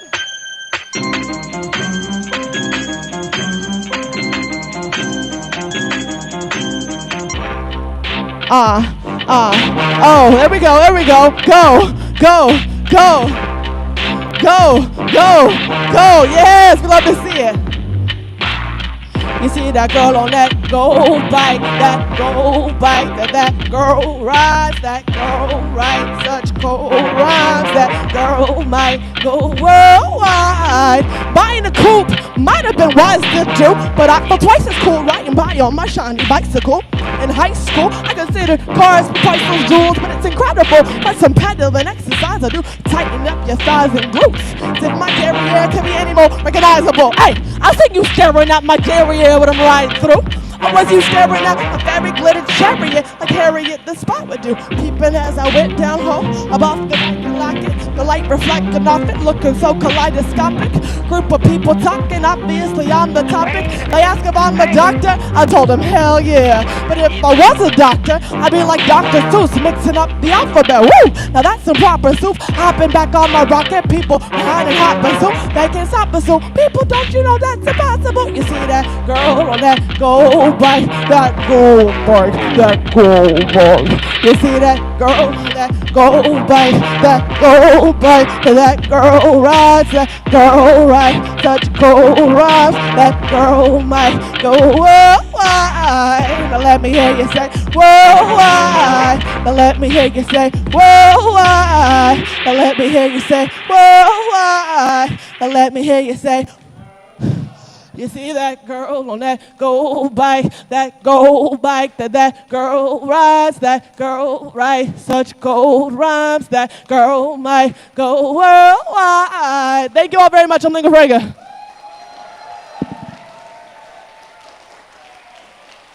All right, wait. Actually, you know what? I want to end off with a message to Joe Biden. A message to Joe Biden real quick. Because they can call me a loser and they can call me a whiner. They could call me because they miss me because they're hiding from the virus. They could join the pestilent right, call the girl a heifer a dyke. Honestly, call the girl whatever you like, because you can slander and gaslight all of us leftist delights under the guise of hyping Biden's ineffectual tripe. Keep winning your shitty games, keep losing your shitty prizes, keep losing every election for the rest of your life. Or you could win us by demanding decent wages, single payer, right to organize a labor, right to housing, cleaner air, right to spark a little J if you're depressed and need a care, right to higher education by taxing the billionaires. You could say I'm trolling. You could say I'm trolling me and scold me into no holding legal. Vote for a guy who won't support policy polling really highly everywhere, but that's really not that effective. The best is if you call me and agitate with the leftists. Thank you all very much. I'm Lincoln Frege.